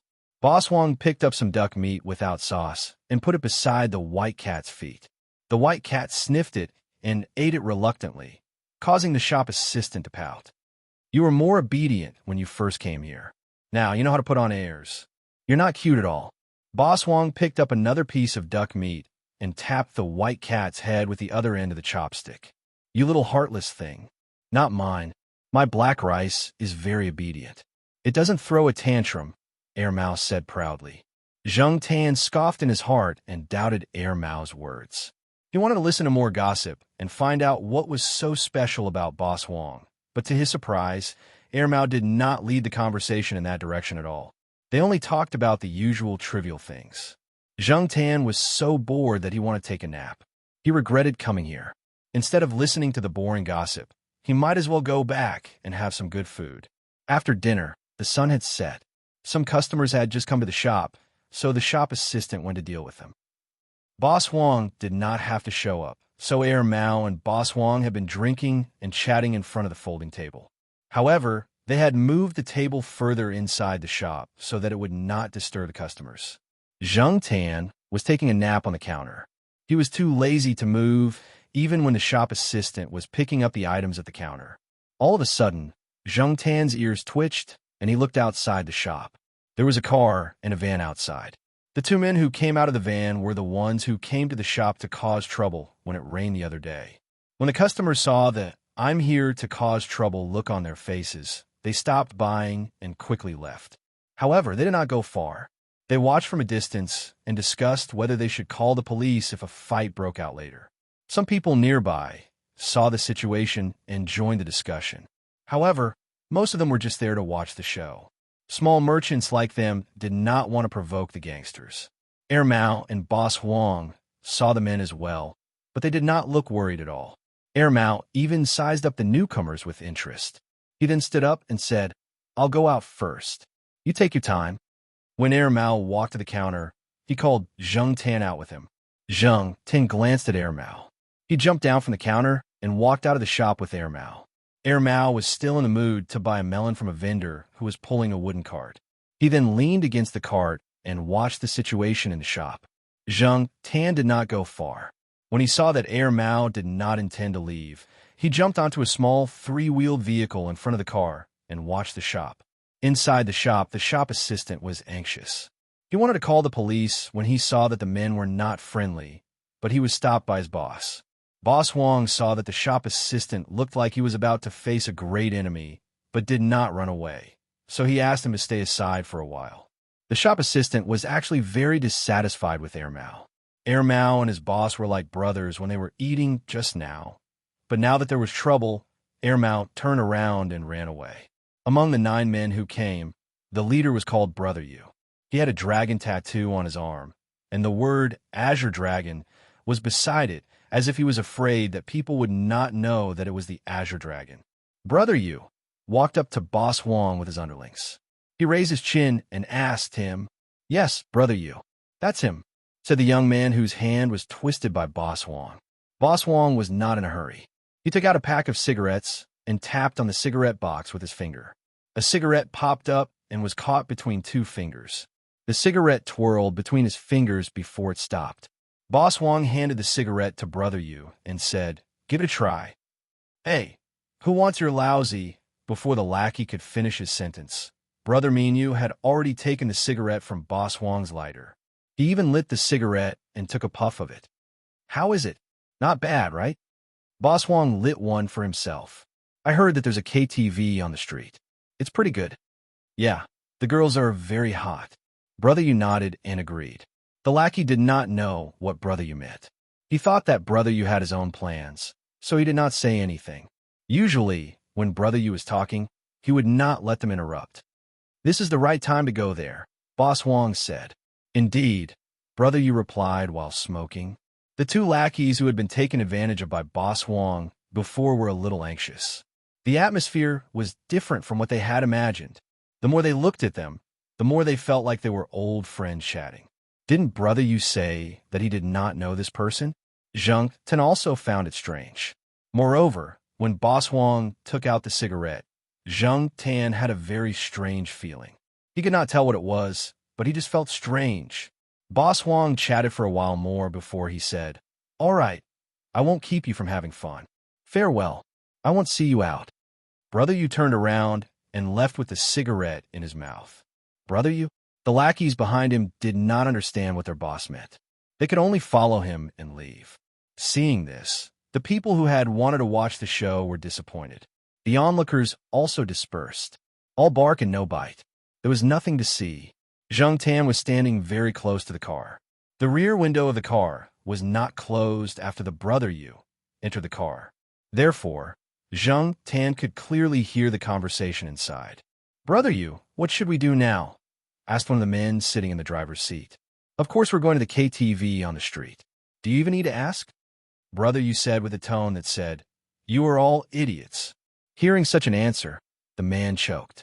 This was not what they had planned. Didn't they say that they were going to teach the shop owner a lesson? Another person sitting in the front passenger seat also said, "Brother Yu, are we just going to let the owner of that shabby shop go?" "The owner of a shabby shop? Who?" Brother Yu asked. "That's..." The person in the front passenger seat also choked. What did Brother Yu mean? Was he pretending to be stupid or not to mention it? The person in the front passenger seat did not say anything. After all, he was not the one who wanted revenge this time. What was there to worry about? Brother Yu sat in the car, smoking and thinking about what kind of girl to accompany him at the KTV later. "Brother Yu, I think we should have taught that person a lesson just now." The person sitting next to Brother Yu could not help but say. He was familiar with Brother Yu, so he dared to say a lot of things. His brothers were already showing their arrogance. "You want us to pretend to be weak?" Just now, Brother Yu forcibly withdrew his thoughts from the girl accompanying him at the KTV and thought about the words of the person next to him. Just now? What happened just now? Something seemed to have happened just now. What was it? Brother Yu felt a headache. He raised his hand and knocked on his forehead. He waved his hand and stopped thinking about it. "Why are you talking so much nonsense? Hurry up and drive. If you don't go now, the good girls will be taken away. If you find some ugly girl to accompany you, you will cry." The other people in the car, damn, they really wanted to cry now. Chapter 374. On the way back, Zhang Tan was still trying to figure out what was going on. Hypnosis? Zhang Tan had never seen anyone hypnotized in such a way. However, there were so many people at that time. Why was me and you the only one who seemed strange? From the beginning to the end, Boss Wong only took out a cigarette and said a few words. Zhang Tan wondered if there was something wrong with the cigarette. Maybe it was some kind of drug or something, but the cigarette was no different from the one Boss Wong smoked during lunch. As Zhang Tan was thinking, he heard Air Mao say, "Black Coal. Do you know why that guy's nickname is Weasel?" They entered the school from the side entrance, and it took them about 10 minutes to walk to the eastern courtyard. At that time, there were not many people on the path, so no one heard what Air Mao said. Zhang Tan looked at Air Mao and perked up his ears. His name is Huang Shu. According to folklore, Weasel has the ability to confuse people. Of course, that guy might not be as evil as those folktales said. He only knew some tricks passed down from his ancestors. Because he had fooled many people, and his name sounded very similar to Yellow Weasel, everyone called him Weasel. Many people know who the person nicknamed Weasel is, but they don't know his real name. Nicknames are much more famous than names. Little tricks? Zhang Tan was quite interested in that person's little tricks. It can be considered a relatively special kind of hypnotism. Perhaps it also involves some spiritualism. It's a kind of derivative trick that was once popular in the era of theocracy.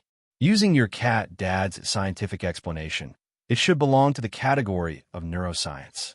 Of course, with current science and technology, some things are difficult to explain. Some people used to call these tricks heretical or even evil, but we call them folk arts.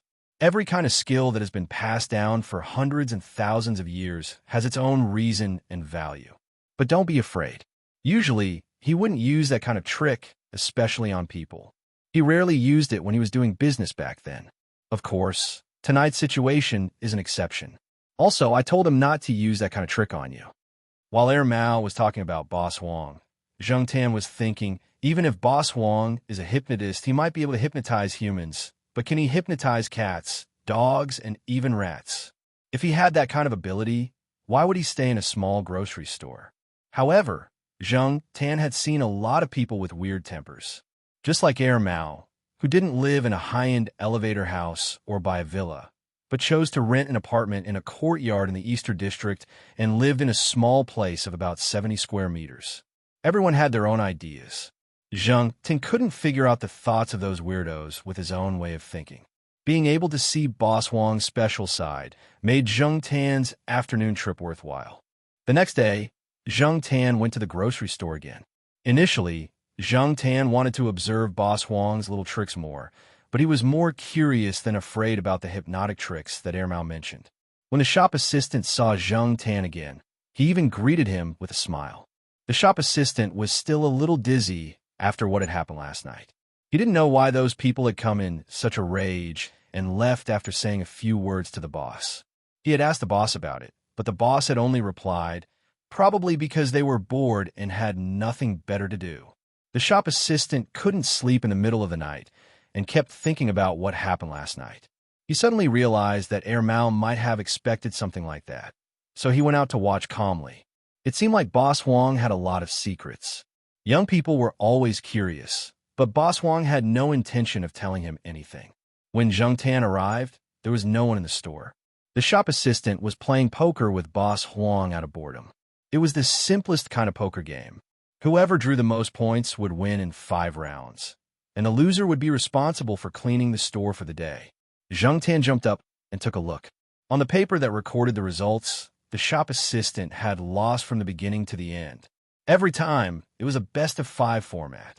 Even if the shop assistant won 2 rounds in a row, he still couldn't win. Zheng Tan believed that this kind of simple game should be based on probability, right? However, the shop assistant didn't win even once. Later on, Rack 1 was marked to Rack 6, which meant that the shop assistant had to clean Rack 1 to Rack 6 alone for the day. The game was still going on, but the shop assistant's bad luck didn't turn for the better. No. Boss, shuffle the cards again, said the shop assistant. He was the one who shuffled the cards just now, but he lost from the beginning to the end. This time, it was Boss Huang's turn to shuffle the cards. He had seen Boss Huang shuffle the cards before, and his shuffling skills were terrible. After Boss Huang shuffled the cards, his luck should be better, right? Boss Huang didn't care. He picked up the cards and shuffled them. Zheng Tan had seen Mao play poker before. Back then, Mao used to play fancy cards on the street to fool the female students. Since this person knew Mao, he must be a capable person. Based on his results just now, Zheng Tan had a feeling that this person was the same as Mao. Sure, Boss Huang didn't care. He took the cards and shuffled them. His shuffling skills were terrible. He was like a kindergarten kid. When he shuffled the cards, Zheng Tan clearly saw a king of spades at the bottom. Zheng Tan could see it, and so could the shop assistant. Therefore, after Boss Huang shuffled the cards in such a childish way, the shop assistant said that he would pick first. Sure, Boss Huang answered as if he didn't care. As expected, the shop assistant picked the card at the bottom and flipped it over with a grin. Then his smile froze. He thought it was a king of spades, but it turned out to be a 3 of hearts. Boss Huang simply picked a king of spades from the middle. This isn't right, boss. How did this happen? I saw a king of spades at the bottom. How did it turn into a 3 of hearts? The shop assistant was puzzled. Boss Huang chuckled and wrote shelf 7 on the notebook beside him. He then said, "Eyes can also lie. You cheated." The shop assistant complained. "I'm talking about evidence. If you don't have evidence, don't spout nonsense. This is called being a sore loser," Boss Huang pointed out as if he was an experienced person. "I'm not playing anymore. This is too much." The shop assistant put away the cards and planned to buy some lunch. If this continued, he would die of exhaustion from losing. The shop might not be big, but it was tiring to clean all the shelves alone. It was summer, and every little movement would make him sweat. It was almost time, so Zheng Tan went to phone Bai Jin's place to eat. After Zheng Tan left, Boss Huang went through the morning's income. When he saw the white cat jump on the counter again, Boss Huang stared at the greasy spot on its body and took out a 1 yuan coin. The white cat thought Boss Huang wanted to play with it, so it walked over. Boss Huang put the 1 yuan coin on the counter and moved it to the white cat. He held the coin vertically and flicked the edge of the coin, causing it to spin. The white cat lowered its head and looked at the spinning coin. Its tail, which had been wagging, slowly stopped moving. Boss Huang took out a square handkerchief and wet it with water. He then wiped the greasy spot on the white cat's head. The greasy spot must have been accidentally left on the white cat during breakfast. White fur was always like that, so the slightest stain was very obvious. Other than wiping the greasy spot, Boss Wong also gently wiped the white cat's ears. Usually, the white cat would sit on the shelves, and the shelves would only be cleaned once a week or a few weeks. The grocery store by the roadside was like that. There was a lot of dust outside, and the airflow caused by the passing cars would cause a layer of dust to fall on the shelves if they were not cleaned. The white cat often slept on the shelves, so its body was covered in dust. Boss Wong could not bathe it every day, so he had to wipe it every few days. However, the white cat refused to cooperate. When he wiped its fur and ears, it resisted like its life was in danger.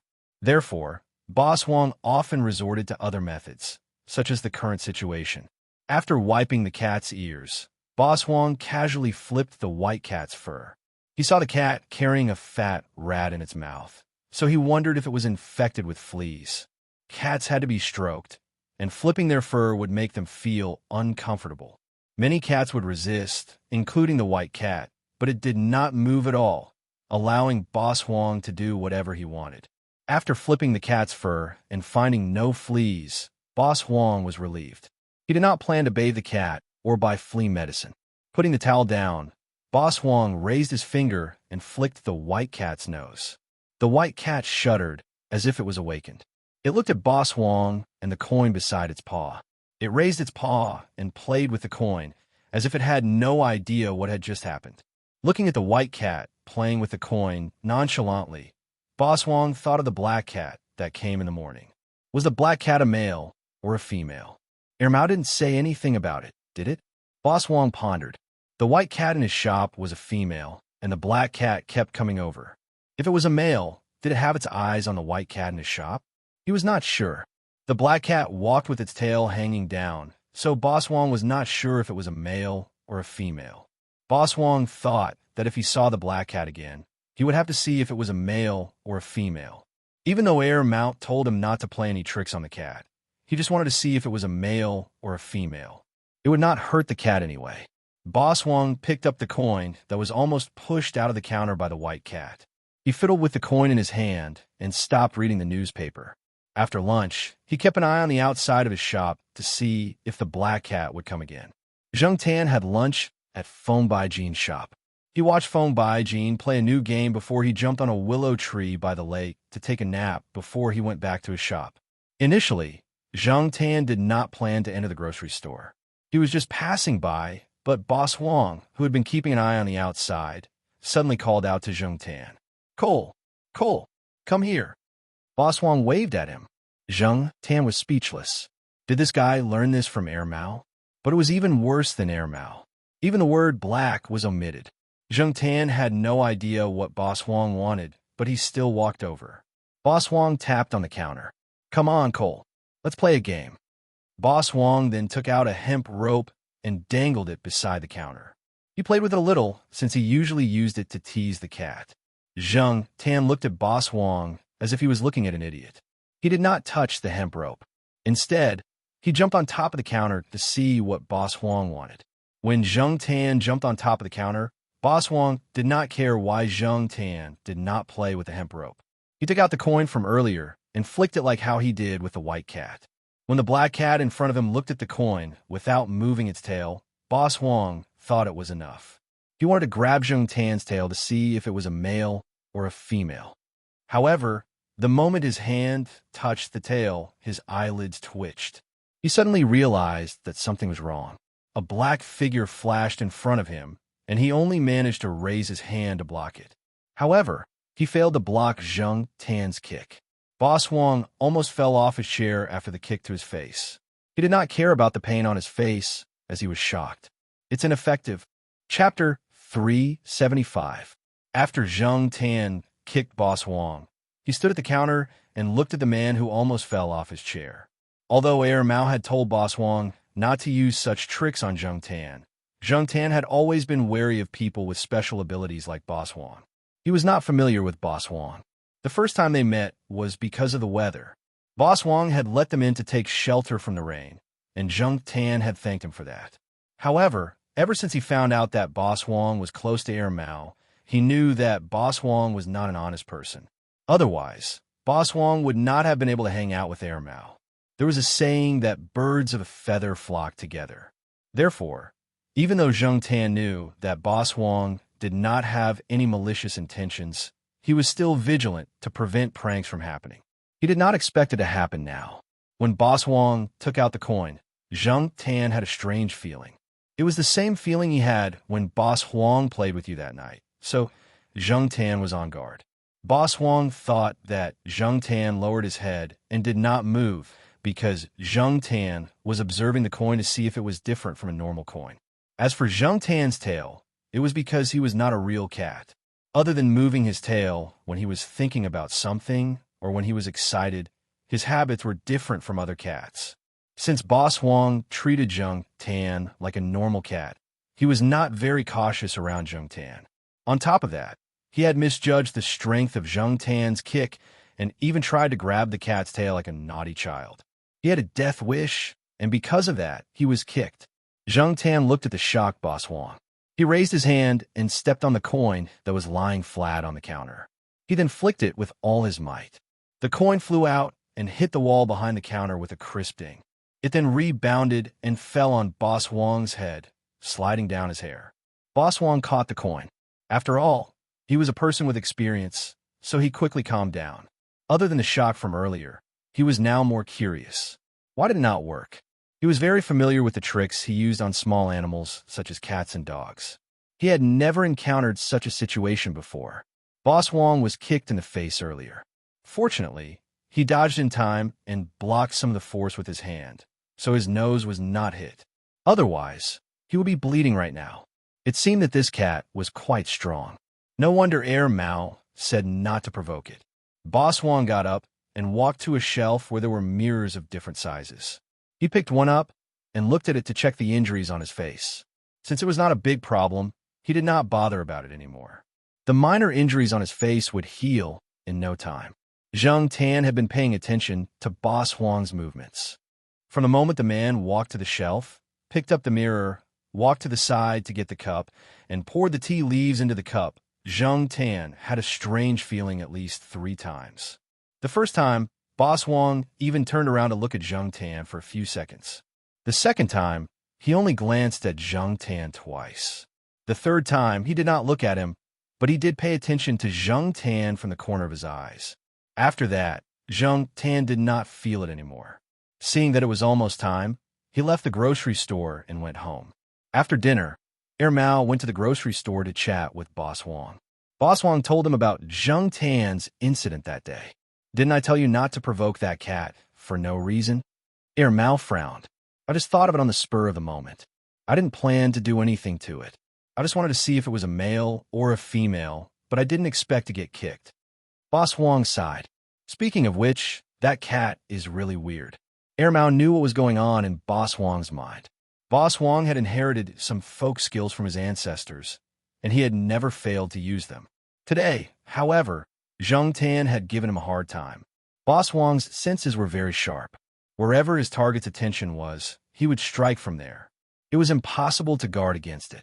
Be it humans, cats, or other animals, they had all fallen for his tricks before. Zheng Tan's behavior today was undoubtedly a slap to Boss Huang's face. Of course, Boss Huang was not a petty person who would seek revenge for the slightest grievance. If he could not take down Tang Ling, it was either because his skills were not up to par, or his tricks were useless against Tang Ling. If it was the former, it would take a long time for him to improve his skills, and he would not be able to succeed in a short period of time. As for the latter, it was not up to Boss Huang to decide. No matter how hard he tried, it would be futile because Tang Ling was absolutely immune to it. Boss Huang was glad that it was just a cat and not a human that had a grudge against him. Since he had thought it through, he stopped testing Zheng Tan after a few more attempts, and Zheng Tan did not feel that weird feeling anymore. Sometimes, I really feel that the cat isn't a cat. It just looks like one. I'm not superstitious. Using the academic explanation from those old guys who study spiritualism, I think it's a supernatural phenomenon. What do you think? Mao asked. Boss Huang shrugged and lit a cigarette. He took a few puffs and said, "Nothing. No matter how supernatural it is, I'll just take a look at it. I'm too lazy to study it. I still have to stock up on supplies." Mao chuckled and recalled for a while. Back then, when I first met that guy, I stuck a talisman on his head. Ahem. Boss Wong choked on Air Mao's words. And then, I almost ruined his handsome face. Every time Air Mao recalled the incident, he would think that he was an idiot. Fortunately, he covered his head with his jacket, so he did not fall for it. Boss Wong chuckled. He felt better after that.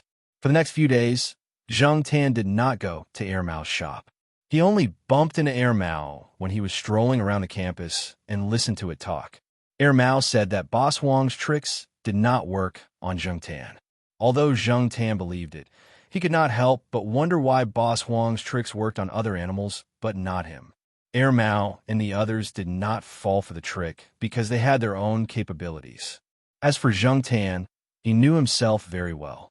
Among all the explanations that he could think of, the most likely one was his biggest secret. After all, he was not a real cat, and he was not a real human. Whether it was the tricks used on humans or animals, none of them worked on Zhang Tan. After hearing what Air Mao said, Zhang Tan noticed that Air Mao's expression was the same as usual. The next day, he went to the grocery store to check on Air Mao. Boss Wong was not surprised either. His reaction was normal. Zhang Tan heaved a sigh of relief. After the summer break, it was the start of the new semester. Every year during the new semester, Boss Wong could earn a huge sum of money. For him, the most important thing now was to ensure that he had enough stock. He would not have the time to go to the grocery store. With his experience from last year, Boss Wong knew how much stock he needed and what kind of goods he needed. As for other matters, he was too lazy to care. In his words, he would be an idiot if he did not earn the money. After all, the stores nearby were busy with the new semester. Boss Wong had a second-hand pickup truck. As a hybrid between a sedan and a truck, it was very practical for him to use both passenger and cargo vehicles. Air Mao had nothing to do at home. His wife was at home taking care of the kids, and he had a nanny around, so he was usually quite free. After knowing that Boss Wong was going to the grocery store, Air Mao wanted to go out with him. When Air Mao and Boss Wong talked about it, Zhang Tan was listening beside them. Air Mao wanted to go with Boss Wong to get some fresh air, and he also wanted to follow Boss Wong to see some folk artists that Boss Wong knew. Are there a lot of folk artists out there? Zhang Tan rarely left the area. Even if he did go out, he would just look at the scenery outside through the car window. He would not pay attention to other things. His understanding of many places only existed on the internet and maps. Even though he had lived in Chuhua City for 6 years, the places he went were limited. When he first came to the East Side courtyard, Zhang Tan even followed the delivery truck from Dongyuan Supermarket for fun. After the delivery truck was replaced, he did not follow the truck anymore. The new driver was too sneaky, so Zhang Tan did not trust him very much. Air Mao told Boss Huang about going with him to the grocery store. He looked at Zhang Tan beside him and asked if Zhang Tan wanted to go with him. Of course, Zhang Tan wanted to go, but he still had to inform the Jiaopa and leave the task to Air Mao. The Jiaopa did not object. It was not Zhang Tan's first time doing something like this. He only had one request for Zhang Tan: don't cause trouble. It seemed that in many people's eyes, Zhang Tan was a troublemaker who would run into trouble wherever he went. No one knew if it was because of Zhang Tan that so many things happened to Zhang Tan, or because it was a coincidence. Either way, the Jiao family was worried about this. The Jiaopa had met the grocery store's owner once, and now that Zhang Tan wanted to go with Boss Wong again, he went to the grocery store to pay him a visit. From what the Jiaopa knew about Zhang Tan, he knew that if there was a first time, there would be a second time, a third time, and so on. Maybe in the future, every time Boss Wong went to the grocery store, his cat would go with him. He had to admit that the Jiaopa knew Zhang Tan very well. On this day, Air Mao went to the 5th floor to look for Zhang Tan, and they went to the grocery store together. When they arrived, Boss Wong was helping them look at the list. On the list were the types and quantities of goods that Boss Wong and his staff had sorted out. They had checked the list yesterday, so they would go through it again before they left. Mattress, mat, electric fan, flashlight, cloth closet, shoe rack, hook, bed table. Boss Wong went through the list one by one. The list was quite long, so Air Mao did not disturb him. Okay, that's all. Boss Wong folded the list and put it in his pocket. He then called Air Mao and Zheng Tan to get into the car. The pickup truck had 2 seats. Air Mao sat in the front passenger seat, while Zheng Tan sat in the back. They could relax a little when they went out, but when they came back, the back seat would be full of goods. Life is like a book from heaven. Hey, where do I start? The soul doesn't know where to go. Where's the way home? Boss Huang loved to sing when he was driving, but Zheng Tan had never heard the song before. He thought it sounded weird. However, compared to General, it was still bearable. Old Huang changed to something more exciting. This song makes me uncomfortable, said Air Mao. Boss Huang thought about it and continued singing. The river flows to the east, the stars in the sky. That shivers. Zheng Tan and Air Mao were at a loss for words. In the shop, the white cat sat on the shelf. It had no intention of following Boss Huang since it did not go out much. It watched as Boss Huang got into the car and followed it closely. It only turned around when it could no longer see Boss Huang. After Boss Huang left, it glanced at the staff member who sat in the boss seat obediently. The white cat then threw the thing beside its paw at the staff member. The staff member who was sitting in the cashier's chair with his legs crossed and was about to read the newspaper when he saw something black fall and hit the newspaper. F***CK. Chapter 376. Boss Huang had his own supply channels, so it would take some time for them to drive. However, Zheng Tan and Air Mao did not focus on the goods they were going to purchase. Instead, they were concerned about the people they might run into during the trip. For example, an auntie who was killing fish in a market or an uncle who set up a stall near a high school. Zheng Tan felt that they were similar to the sweeping monks in stories. Extreme pretentiousness? Of course, there were more than that. There were also some winners in life who rode in high-end cars and brought bodyguards with them everywhere they went. If Boss Huang had not mentioned it, Zheng Tan would not have noticed the difference between those people and the others. Art was hidden in life, regardless of whether it was at the bottom or the top. Those people basically minded their own business. Sometimes, Zheng Tan wondered why those people who hid their skills in the streets would be content with being mediocre. Zheng Tan believed that as long as they were willing, they could also ride in high-end cars and live in high-rise villas and live a luxurious life. The so-called all-round development meant that those who could achieve all-round development and excel in all aspects were definitely top-notch geniuses. Such people were very few in number, and among the public, as long as one had a skill, one would live a better life than those who were well-developed in all aspects but mediocre in all aspects. Therefore, those people could definitely make a name for themselves with their skills. However, the difference in their living standards was too big. You're not a fish. How can you know the happiness of a fish? Boss Huang understood those people's choice. Zheng Tan thought about it and agreed. How could Boss Huang know that others were not living well? Who knew if they had a different kind of life in the human world? Zheng Tan did not have to lament about other people's lives. He was also a different kind of person. Humans had their own lives, and cats had their own ways. Even though Zheng Tan was a fake cat, he had to follow some of the ways of a cat. If he behaved like a human, he would be courting death. However, after becoming a cat, he felt that some cats had a better life than humans. They were more leisurely. Was it good to be a cat? Zheng Tan did not think it was good, but fortunately, he had a good family and knew some good people. Air Mao, who was looking out the car window, did not know that the cat behind it was giving them the good person card at its heart. Because there was a traffic jam at the crossroads, it would probably take a few more minutes to get there. Hey, old Huang, that. Air Mao looked in a direction and nodded. Zheng Tan stood up and leaned against the window, looking in the direction Air Mao was pointing. There was a patrol officer over there. He looked like a young man in his 20s. Oh, him. I think his surname is Liao, but I don't know his full name. I'm not familiar with him. We only exchanged a few words when we encounter a black male in the middle of purchasing goods. He's quite a capable young man, Boss Huang said. Zheng Tan took a look and didn't think there was anything special about that person. But soon, he realized that the police officer who was walking slowly had sped up and was heading straight for the fork in the road ahead. Coincidentally, someone ran out from the other side of the fork, and the police officer pounced on him. The person who ran over was pushed to the ground. That person wanted to resist, but he found that there was a pair of handcuffs on his hands. Zhang Tan didn't even see when the handcuffs were put on him. All he felt was that in the blink of an eye, the handcuffs shone with a cold metallic luster. If it weren't for Air Mao and Boss Wang's conversation, Zhang Tan wouldn't have noticed the handcuffs at all. Even if he did, he wouldn't have been able to see it clearly.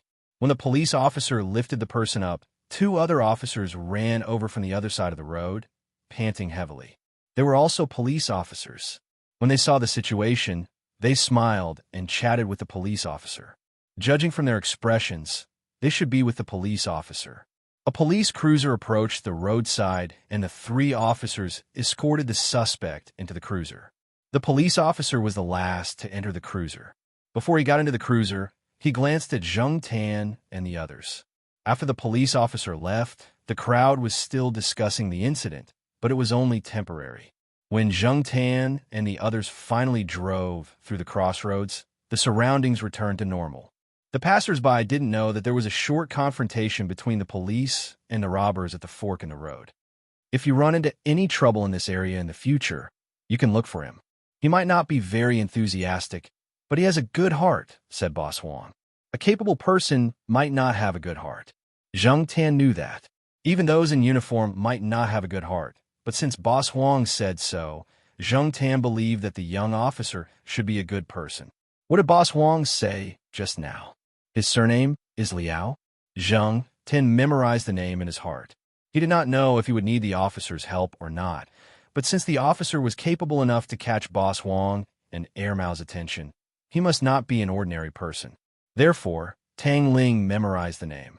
At the same time, he carefully identified the buildings and street signs in the area to get a general idea of where he was.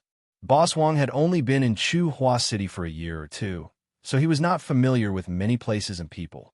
Therefore, the number of people Tang Ling could identify was limited.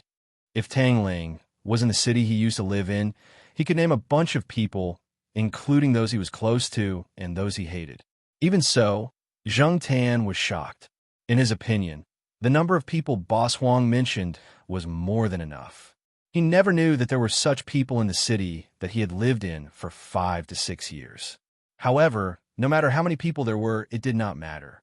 Zhang Tan's daily activities were limited, so he did not expect to have much interaction with those people. Air Mao and Boss Wang were the ones who were busy stocking the goods, while Zhang Tan watched from the side. There was nothing he could do to help. He could not help with the moving of the goods, nor could he verify the goods. Even if he could, he cannot show it. When they returned to the grocery store, it was already 4 o'clock in the afternoon. Air Mao helped them unload the goods, and the other 3 people in the store helped as well. The shop assistant checked the goods and complained to Boss Wang, "White Cat threw rats and bugs everywhere today, and it even threw them at me. You have to change your habit." Zhang Tan glanced at the White Cat, who still had a stern face and a sharp gaze. He secretly pouted.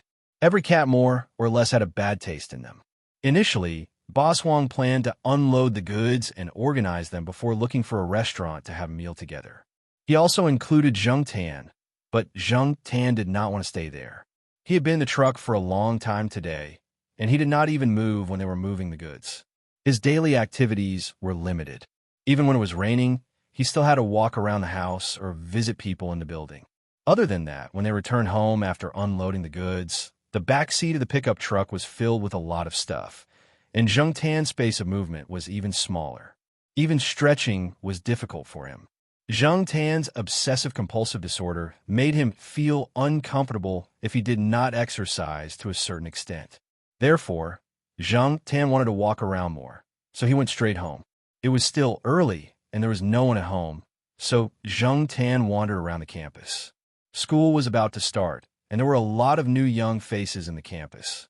They were obviously freshmen, and only freshmen would be so fresh that they would want to take a few pictures of everything they saw. Zhang Tan was wondering if he should tease the freshmen during the freshmen's military training when he saw Old Man Lon walking with his hands behind his back, humming an opera tune. Perhaps he was in a good mood, but the old man walked with a light head. He must have gone to one of his old friends to brag. Zhang Tan did not plan to go over, but when Old Man Lon saw Zhang Tan, he smiled widely, and Zhang Tan shook his beard. "Where's Black Charcoal? Out for a walk again?" As he spoke, Old Man Lon waved at Zheng Tan, gesturing for Zheng Tan to go over. So enthusiastic. Zheng Tan had not seen Old Man Lon for a few days. Sometimes, when Zheng Tan came out in the morning, Old Man Lon would go out before him. In the afternoon, Zheng Tan rarely went home, and when he came back in the afternoon, Old Man Lon had already gone home. Zheng Tan hesitated and slowly walked over to Old Man Lon. Looking at Old Man Lan's clothes, he should have been to the small garden. There was still mud on his shoes, so it was from the small garden. The mud in the small garden was different from the one in school, and Zheng Tan could tell. Black charcoal, the treasure you gave me, is going to bloom, Old Man Lon said excitedly as Zheng Tan walked over. Treasure?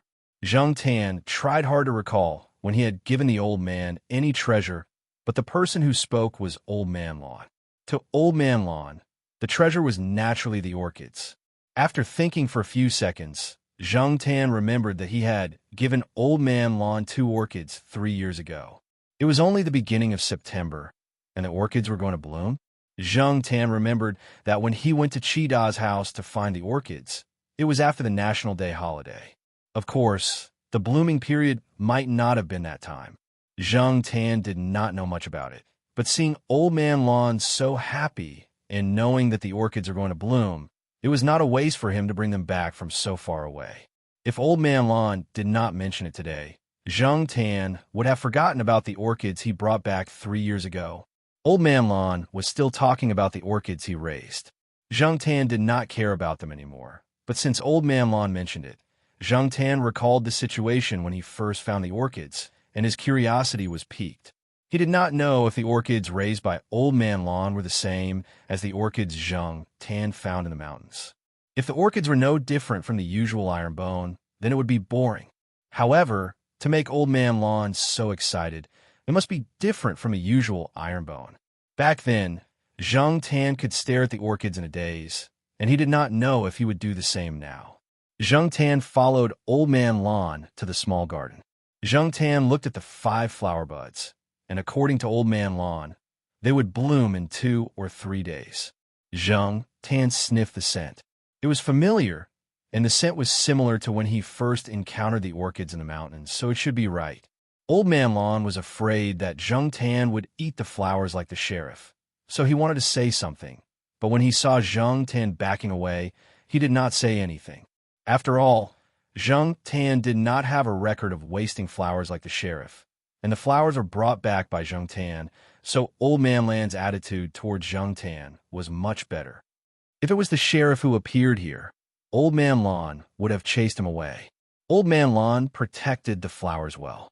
There was a flower shed and barbed wire here, so it would not be a problem to keep the sheriff away. There were no longer 2 pitiful sprouts in the flower pot. Zheng Tan did not count how many there were, but there were at least 10 or 20. Black charcoal, is this flower good? Old Man Lon looked at the orchids and became excited again. The flower buds look like jade, and it will be extraordinary when it blooms. Let me tell you, Zheng Tan turned and ran as soon as he heard those words. When Old Man Lon finished speaking, he looked around and found that Zheng Tan was long gone. Zheng Tan thought that the flower buds would bloom soon, but when he went downstairs 2 days later and met Old Man Lon, he found that the old man was not so happy. If the orchids had bloomed, Old Man Lon would not be like this. Chapter 377. Why was it so urgent? Zheng Tan could guess that the problem lay with the pot of orchids, but Zheng Tan was not sure what the cause was. Did something go wrong when the flowers were about to bloom? Or was it some other accident? Old Man Lon had always been very protective of the flowers. Moreover, when Zheng Tan went over that day, Old Man Lon basically did not allow other people or animals to get close. Zheng Tan was just the discoverer of the orchids, so Old Man Lon was especially kind to him.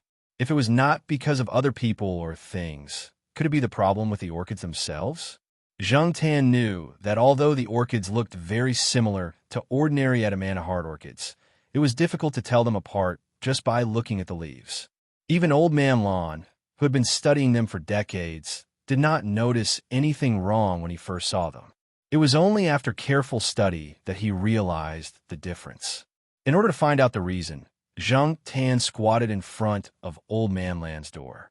When Old Lady Zhai was not at home, the door of Old Man Land's house was basically closed.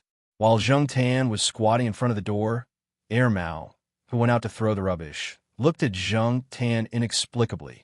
He did not understand why Zhang Tan was squatting there. Zhang Tan ignored him.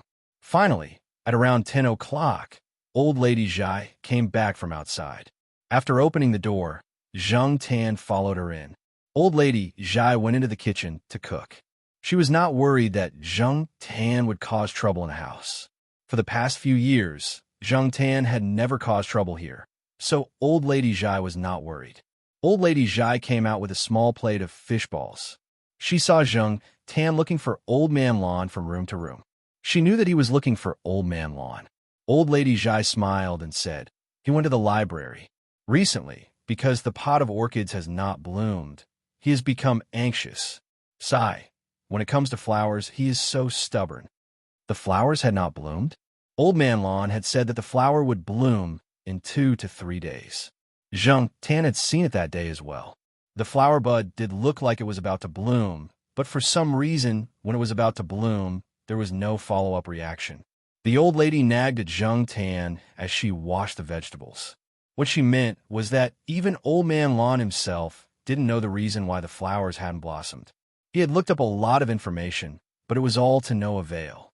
Now that Old Man Lan was done flipping through the books at home, he would go straight to the school library. He probably wouldn't come back for lunch if he couldn't find the answer. Whenever he sat there researching, he would lose track of time. Eating was not allowed in the library, but there was a special resting area. There was also a resting area for the staff. The old lady knew the people there and had greeted them. There were 2 reasons why Old Man Lan was so anxious. Firstly, he didn't know why the flowers weren't blooming. Secondly, it was because of the city's flower exhibition in October. In the past 3 years, Old Man Lan didn't continue to research other orchids. After the basic care, he spent most of his time on this strange pot of orchids. Only after raising it did Old Man Lan realize how difficult it was to take care of this pot of orchids. Originally, Old Man Lan thought that it would take 5 to 6 years or even longer to see it bloom. He didn't expect it to bloom in just 3 years. No one could understand the excitement in Old Man Lan's heart when he saw the flower bud. In the past 3 years, people said that Professor Lan had gone crazy over a pot of cheap orchids and laughed behind his back. In the past, during the National Orchid Exhibition, every year, Old Man Lan would bring out 1 or several pots of orchids. Each pot of orchids was exquisite. Every pot of orchids brought out would be sold at a high price. It was normal for the price to be around $1 million.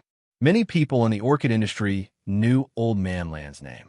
Because of this, everyone also knew that Old Man Lan didn't attend the Rainbow exhibition for 3 years because of a pot of cheap orchids. Many people told Old Man Lan that since he had a lot of exquisite orchids on hand, why didn't he bring them out for everyone to admire? Even if he had already rewarded them before, he could still reward them again. Didn't they know that the price of orchids in his hands would increase every time he was rewarded? Unfortunately, Old Man Lan was stubborn. His thoughts were all on the pot of orchids that Zhang Tan brought back. He wanted to take care of this pot of orchids and see what was different about its flowers. As for other things, he didn't want to bring out an orchid that had already won an award for exhibition. He didn't have the habit of doing so. In the past few years, he didn't raise any new varieties, so he didn't participate in the Rainbow exhibition. Old Man Lan didn't really care whether this pot of orchids was exquisite or not. He just wanted to know the difference between this pot of orchids and ordinary ironbone. Once he got into this alley, Old Man Lan wouldn't come out. No one could persuade him otherwise. A few days ago, Old Man Lan promised the organizer of the flower exhibition that he would bring out a few pots of orchids to participate in the flower exhibition. In addition to the pots of exquisite orchids that Old Man Lan currently had, this pot of orchids was also part of Old Man Lan's plan. He wanted to let more people see this pot of orchids that seemed to have mutated naturally. But now there were obviously buds. It looked like it would bloom soon, but it didn't. Although it was still September, if it didn't bloom until October, Old Man Lan would feel that it was a pity to miss the flower exhibition. Listening to old Madame Zhai's nagging, Zhang Tan thought in his heart, Was it not time for it to bloom yet? 3 years ago, when Zheng Tan found it, it was already October. It was after the National Day holiday. Could it be that this flower had to wait for a while longer? Different orchids had different flowering periods.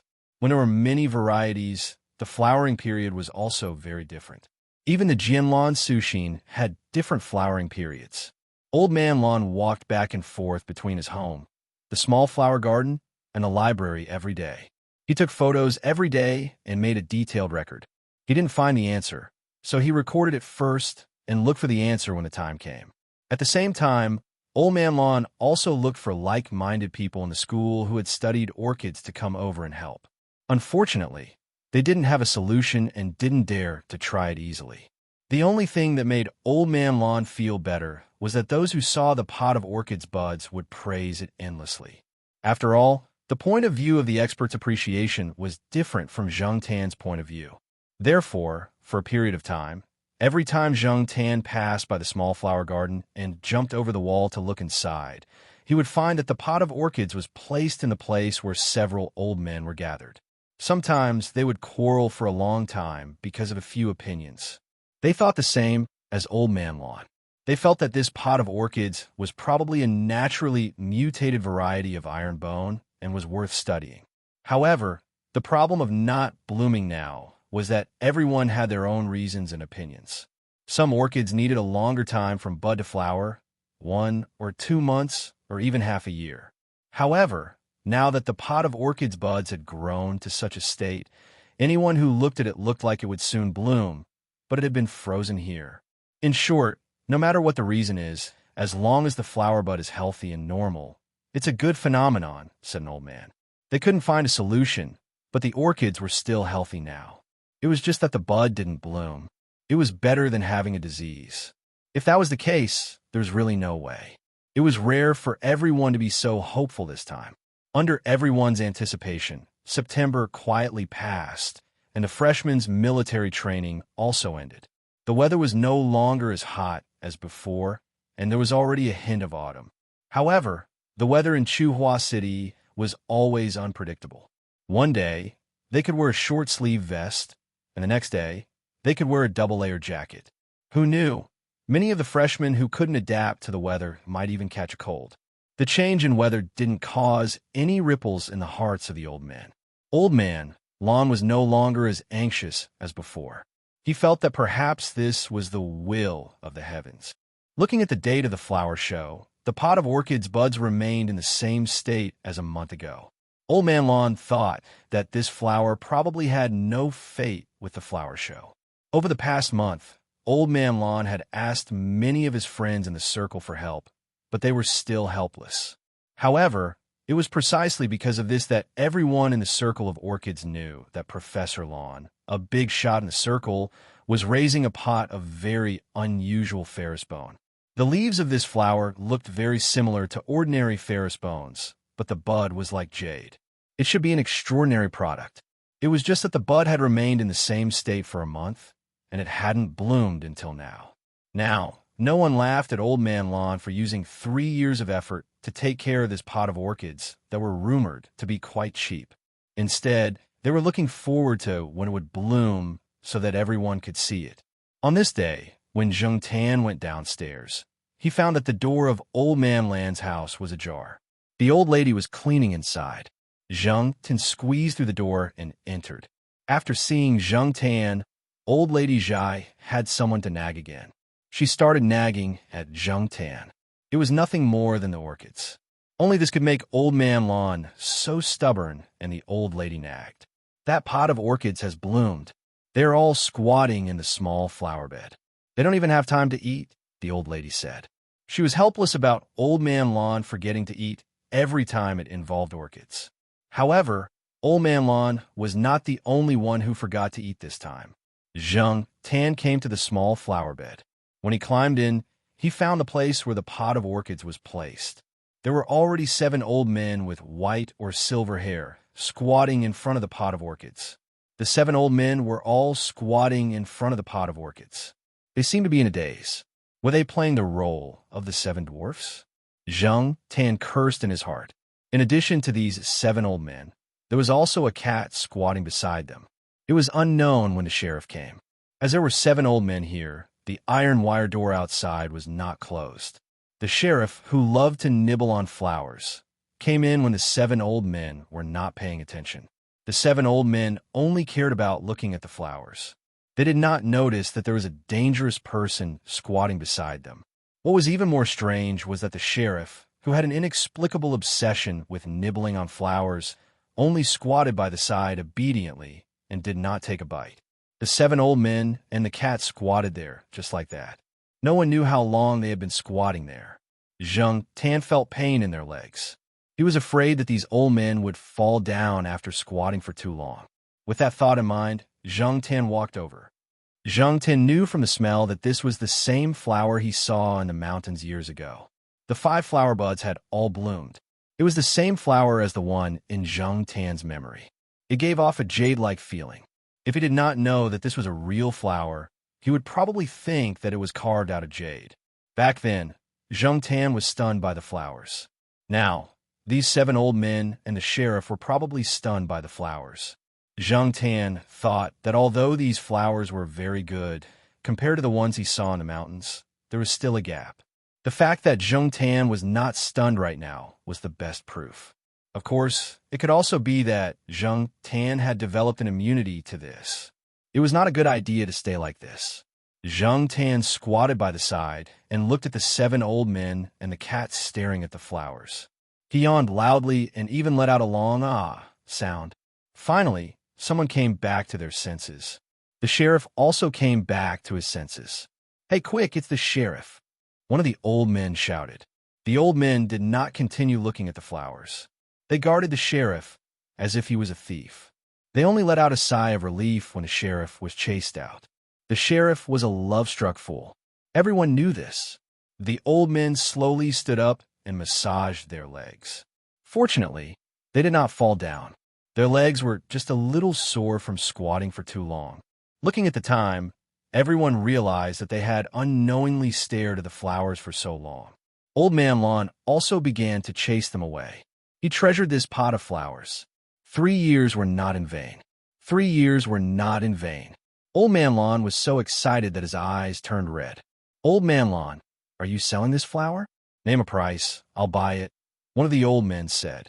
"Don't, Old Man Lon. You should keep this flower for yourself." "There's no rush to sell it," another old man said. Yeah, it's a good flower. You should keep it for yourself for a few more days," the others echoed. Although they said that, they were all thinking about when to talk to Old Man Lon in private. Rare. This flower was very rare. When they left, the old men kept looking back at them. They did not want to take their eyes off the pot of orchids.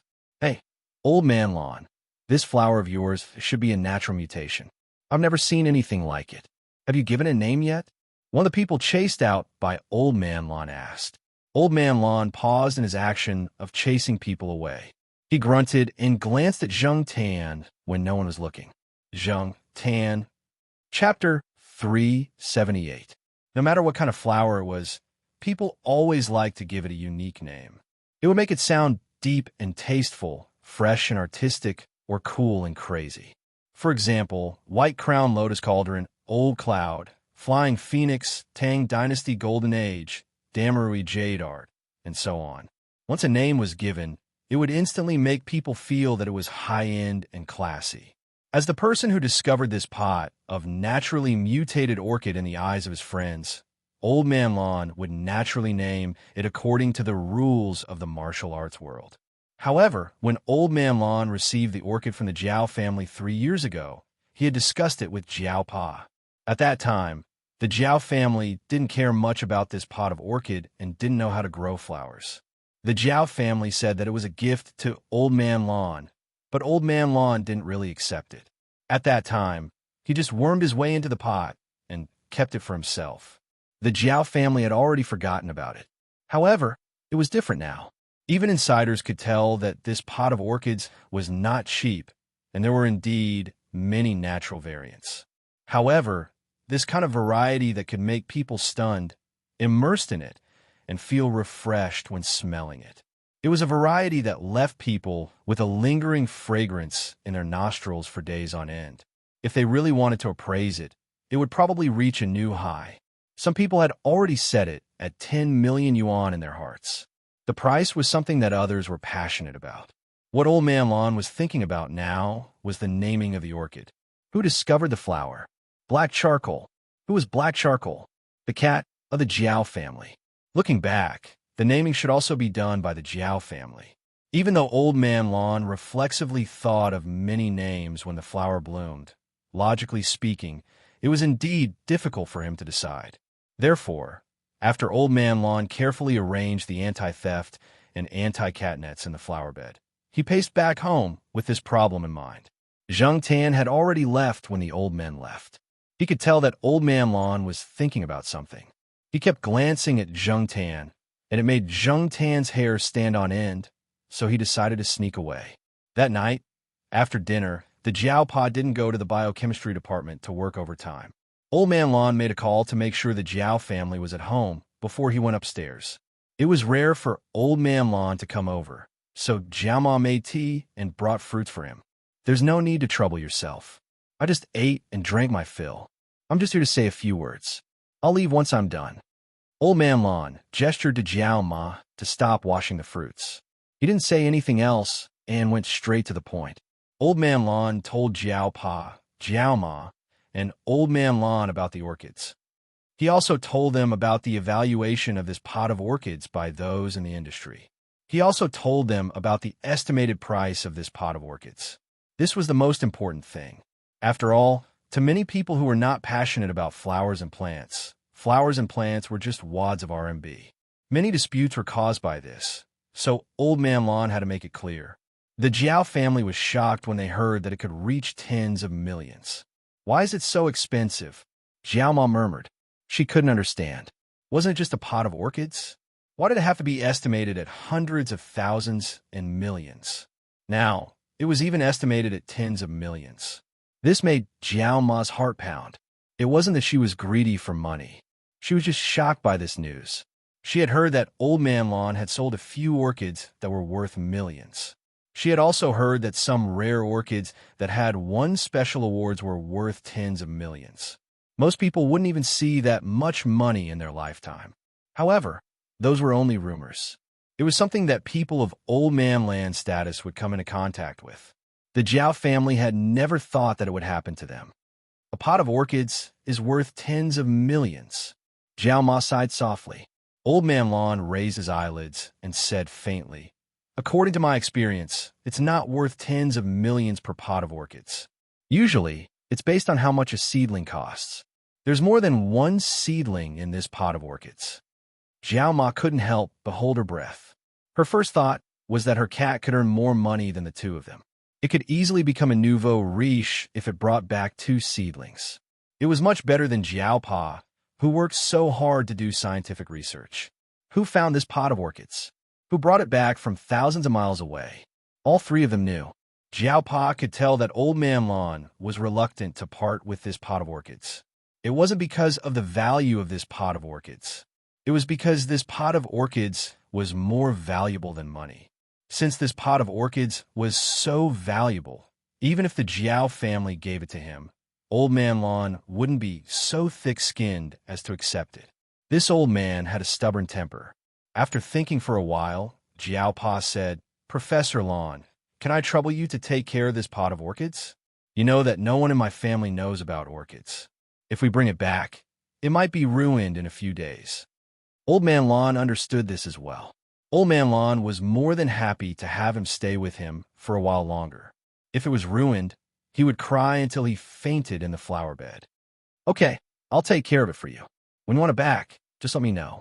Also, other than talking to you about this, I also want to ask you how to name this flower. It has to be written clearly on the flower show." Before Old Man Lon agreed to participate in the flower show, he had already called Jiao Pa to ask about it. Naturally, Jiao Pa didn't have any objections. Jiao Ma wasn't good at naming things, and Jiao Pa wasn't sure about flowers either. Therefore, the couple looked at each other. Should they let Old Man Lon, the professional, come up with a name? They looked at the black cat lying lazily on the sofa. It didn't seem to have any objections. After thinking about it, Jiao Pa made a decision. "You see, We don't know much about this either. Let's leave it to you to decide. You're the one who took care of this flower. Professor Lawn, you played a big part in this flower's success. We didn't do anything at all. We even forgot about it. Thinking back to the two flower sprouts that weren't very good looking when they were brought back, and hearing what Professor Lawn said now, the couple felt that they had nothing to do with this. Zheng Tan had been paying attention to Old Man Lan's expression. When Jiao Pa asked Old Man Lan to name the flower, Old Man Lan couldn't help but grin. He must have spent a lot of effort to maintain his dignified image. If he wasn't afraid of losing face here, Old Man Lan would have jumped up in excitement. Naming a treasure was a very important matter to many people. It would be recorded in the history books if it could become famous in the current era. Thousands of years later, when people opened up related records or started research, they would naturally mention the treasure's name. They might also mention the person who discovered it and named it. But even if their names weren't mentioned, they would be more than happy. They were the ones who named it. Jiao Pa and Jiao Ma pretended not to see the uncontrollable expression on Old Man Lan's face. Then Professor Lan, have you thought of a name for the flower pot? Jiao Pa asked. Cough. I haven't thought about it yet. I have to think about it carefully. Old Man Lan straightened his face and said, not to mention Zheng Tan, even Jiao Pa didn't believe him. Old Man Lan looked like he had already made up his mind. Why was he still pretending? However, Jiao Pa didn't point it out. Old Man Lan cared a lot about his reputation. He couldn't go against the old man's wishes. Old Man Lan was in a good mood now that he could get the right to name the flower. Jiao Ma instantly felt the atmosphere lighten. Old Man Lan looked at the time and said, how about this? Find some time tomorrow, and I'll take you to see the flowers. I'll make the arrangements then. And so, the next day, the Jiao family, Zheng Tan, and little Pomelo followed Old Man Lan to the flower garden. After seeing the flowers, the three of them were stunned for a while. If it weren't for Old Man Lan and Zheng Tan, the three of them would have continued to stare at the flowers. It's so beautiful, Jiao Ma exclaimed. Compared to gold and silver, she preferred jade. Although the pattern was simple, it was pleasing to the eye no matter how she looked at it. When Mama Jiao came back to her senses, she even wanted to reach out and touch it to see if it was really a flower and not carved from jade. Before Jiao Ma could touch the flowers, Old Man Lan stopped her. Old Man Lan treasured the flowers so much that he didn't want Jiao Ma to damage them. However, he still asked Jiao Ma to touch them carefully. Jiao Ma was also nervous when she touched them. She only touched them lightly and didn't feel anything. She quickly pulled her hand back. This was a treasure worth tens of millions. She was afraid that her hand would shake and destroy the flowers. If this is really carved from jade, it would be of the highest quality or even the highest quality. The flowers in front of us are like living jade. Jiao Ma sighed.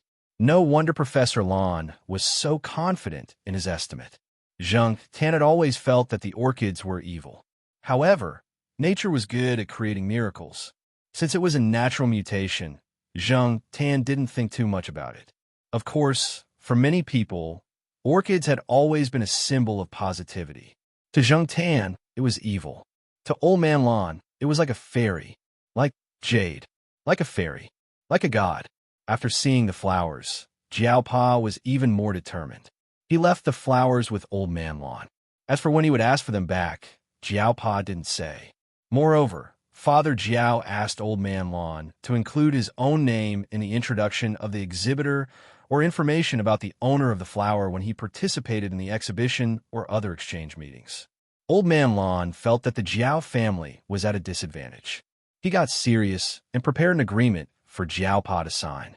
After all, the flowers weren't ordinary. Old Man Lan didn't want to blur the ownership of the flowers. After everything was explained and signed, he could send the flowers to the exhibition without any worries. The flowers were a hot potato for the Jiao family. Once those people got wind of the flowers, they would come knocking on Old Man Lan's door the next morning. The Jiao family had seen Old Man Lan being stopped by people at his house and begging him to sell the orchids.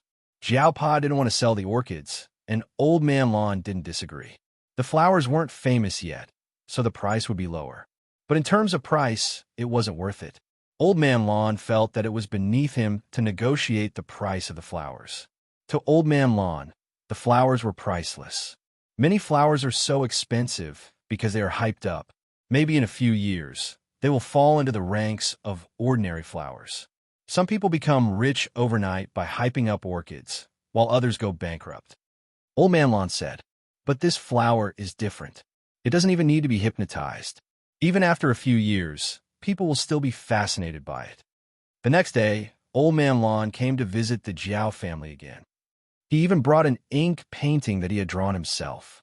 It was the pot of orchids, and beside it were the words Iron Bone Celestial Cat, written in semi-cursive. Therefore, Jade Cat Celestial was the name Old Man Lawn gave to the flowers.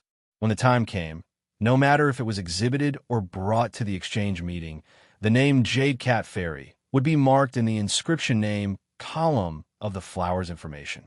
In the future, when people mentioned this flower, they would call it Jade Cat Fairy. The members of the Jiao family naturally knew the meaning of this name, but the other old men were puzzled after hearing it. Jade Cat Celestial was one thing. They admitted that the flowers looked quite divine. But why was there a cat? Chapter 379. Old Man Lawn didn't explain much about the name of the flower, only briefly mentioning that the discovery of the flower had something to do with the cat. When people asked for more details, Old Man Lawn kept his mouth shut and refused to say anything. Fortunately, everyone's attention was now focused on the pot of flowers. Although they found the word cat in the flower's name strange, now wasn't the time to think about the name. Everyone wanted to take a few more looks at the pot of flowers. Recently, Old Man Lawn had been mentioned many times because of this pot of flowers. Old Man Lawn had raised a pot of orchids worth more than 10 million. This matter had become a hot topic in the family courtyards of the two districts. Old Man Lawn used to be very famous because of his orchids, but now he was even more famous. Wherever Old Man Lawn went recently, people would ask him, "Old Man Lawn, take out your pot of Jade Cat for everyone to see. Don't always hide it." Unfortunately, after the flower bloomed and was named, Old Man Lawn didn't plan to open his flower garden to the public. Even those who were close to him couldn't think of going in through the back door. Old Man Lawn contacted someone and prepared to send the pot of flowers to the botanical garden. Before sending it over, Old Man Lawn didn't plan to let anyone see it. Only when a few pestering people annoyed Old Man Lawn would he let them take a look at it. As for those who weren't so thick-skinned, they could only be turned away. That was why sometimes one still had to be thick-skinned. Zhengtan also heard that two old men wanted to see the orchids. They couldn't find Old Man Lawn. Seeing that the wall of the small flower garden wasn't too high, they took a ladder and climbed over the wall.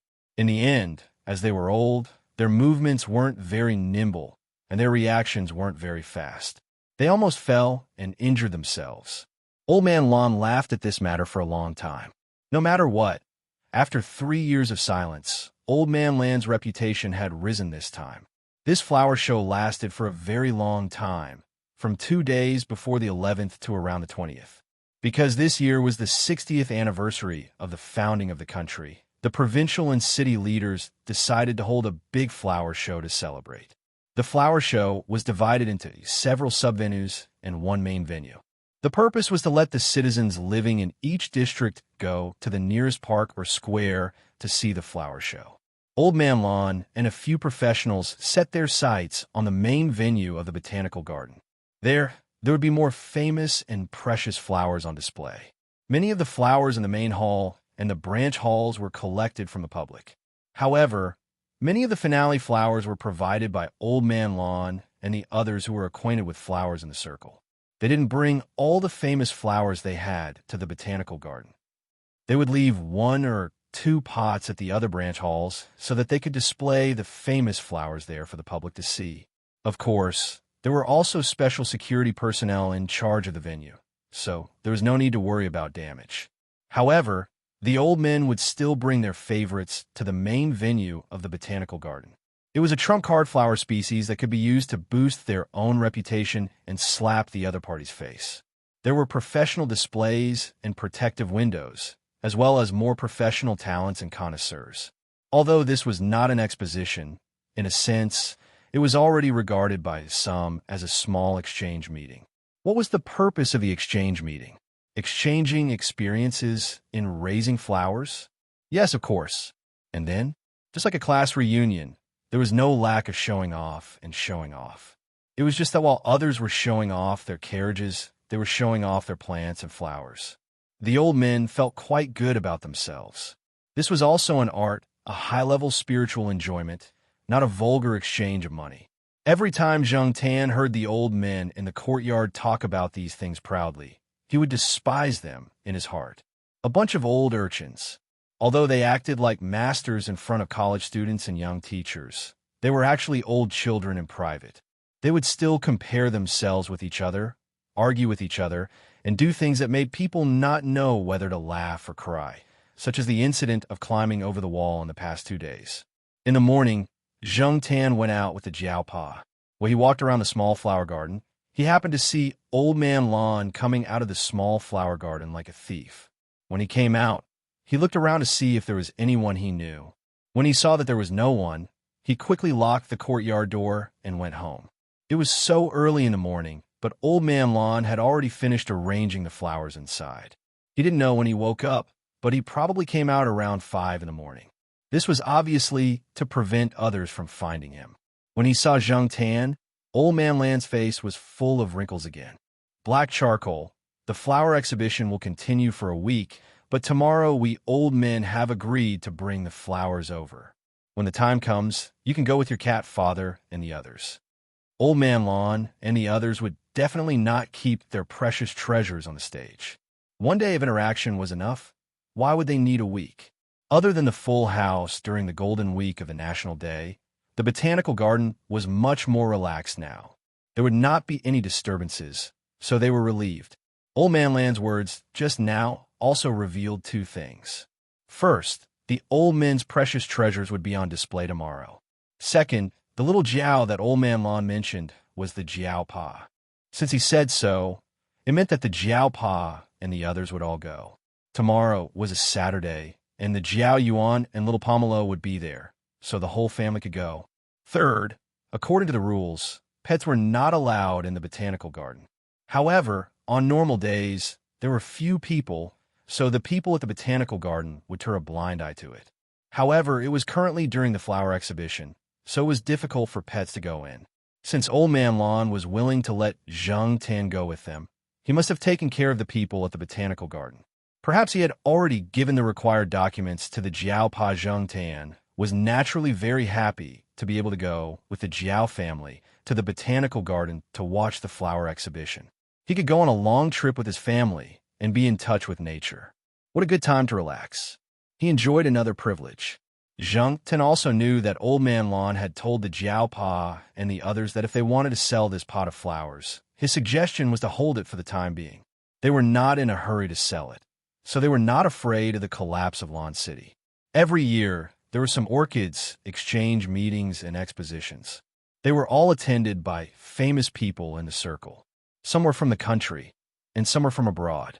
Many of them were not open to the public. After all, everyone brought their favorite orchids to the exchange meeting. They were expensive and could not afford to make mistakes.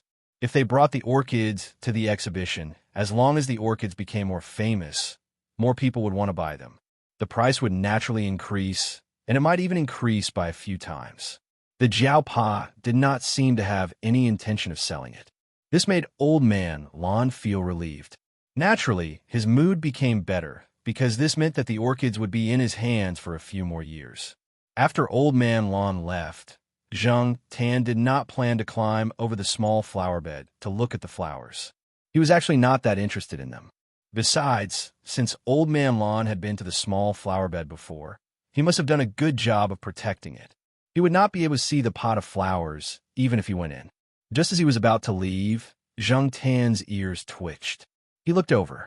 The sheriff jumped down from a tree at the corner and walked around the perimeter of the wall for a while.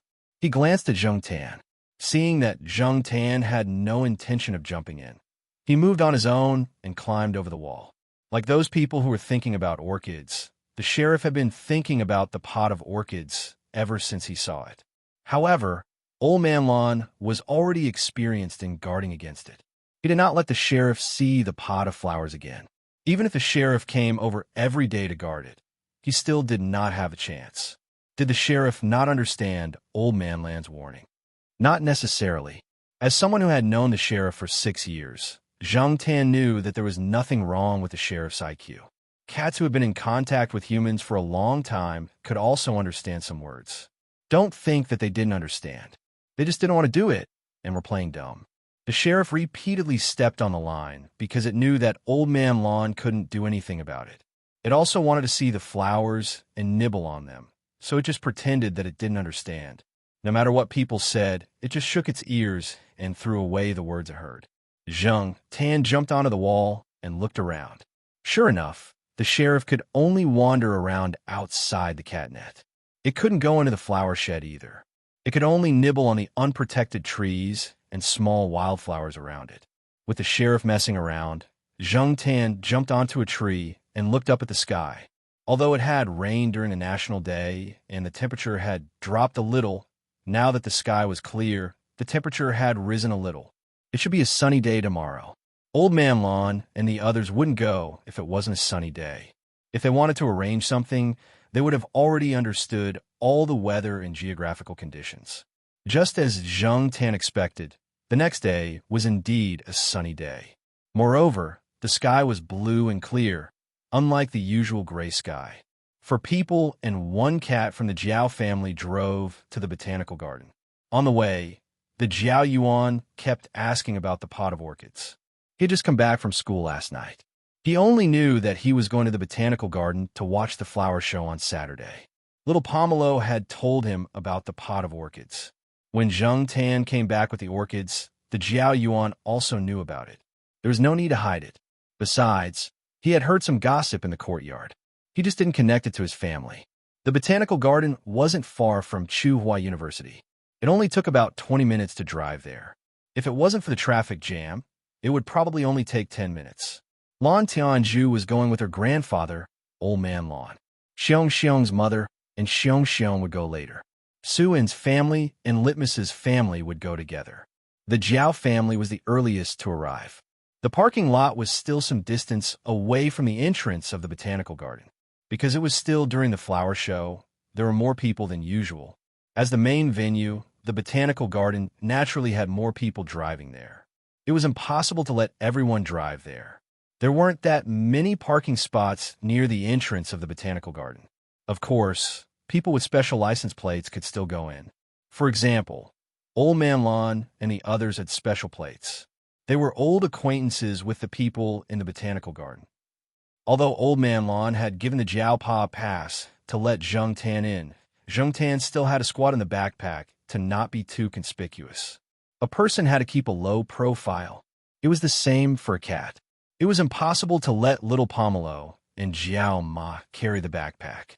Respecting the old and caring for the young, Jiao Yuan wouldn't let Jiao Pa carry the backpack either. Jiao Yuan was already in his 3rd year of high school. He was taller and stronger than Jiao Pa. Who else would carry the backpack if he didn't? When they were walking towards the entrance, Zhang Tan saw a sign from the zipper of the backpack. There were also volunteers in uniform giving out maps of the distribution of plants in different areas of the botanical garden. On the maps, there were clearly some forbidden areas. There were a few places that weren't open to the public today. While they were looking, a black car slowly drove over. Why can that car drive in? It doesn't look that special, the Jiao Yuan asked. There were people blocking the road that they had just passed. That was why the car was parked further away. There's a pass on the window of the car, the Jiao Pa explained. Jiao Yuan said, "Oh," and didn't think too much about it. There were always privileges. If they could have it, so could others. Chapter 380. Old Lan had told the Jiao family about the place where they would display the rare flowers. The Jiao family brought Zhang Tan there. There weren't many people in the botanical garden at this time, but the exhibition hall for the rare flowers was crowded. Every display was surrounded by a circle of people commenting and appreciating the flowers. Zhang Tan couldn't go too far because it was too crowded. He stayed in his backpack and was carried by the Jiao Pa to a place with fewer people. The Jiao Ma brought little Pomelo to admire the flowers. Women were more interested in these things. Jiao Yuan was sweating profusely when he came back after squeezing his way through the crowd. "Did you see the jade cat?" asked the Jiao I couldn't squeeze in. I glanced around and didn't see it clearly. "There were too many people," said Jiao Yuan. He was squeezed out before he could take a few more glances. The people squeezing him were a few uncles in their 40s and 50s. There were also people from his grandfather's generation. Jiao Yuan naturally couldn't squeeze with them, so he went back after looking around. Although every display was surrounded by a circle of people, the one with the pot of orchids was surrounded by a few circles of people. The people inside didn't leave, but there were more and more people outside. The old men who liked to take care of flowers were usually quite nice. They were a lot more refined and fastidious. But now, they were here because of the orchid's reputation. If they didn't squeeze in now, they wouldn't be able to see the orchids.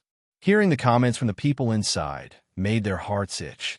They were so excited that they squeezed in. In their eyes, Jiao Yuan was just a little brat. Why was he here? The right thing to do was to give up his spot. Therefore, not only was Jiao Yuan squeezed out, he was also glared at a few times. "It's okay. I'll go visit Professor Long when I get back," Jiao Yuan comforted himself. The pavilion closest to the water enjoys the moonlight first. Besides, the flowers were found by their cat. If Professor Lon let her family look at them alone, she must know. When they get back, Jiao Yuan just had to be thick-skinned and ask her about it. Looking at the crowd, Jiao Pa now believed Professor Lan's words. Why was Professor Lan so confident in that pot of orchids? The reason why many flowers were expensive was mostly because of hype. Someone was adding fuel to the fire. Perhaps in a few years, the tall, rich, and handsome man would fall from being tall, rich, and handsome to being short and poor. Why wasn't Old Man Lan afraid that the price would drop? Firstly, no one else could grow this flower. Generally speaking, if it was a natural mutation, the same mutation would be concentrated in the same area. Other than Zheng Tan, no one knew how he got the seedlings. Not to mention that the Jiao family was unwilling to disclose this secret. Even if they were willing, who could make a cat talk? Therefore, in recent years, or even longer, as long as it was not sold separately, this pot of flowers could be considered unique. The rarer something is, the more valuable it is. As for the second place, it depended on one's true strength.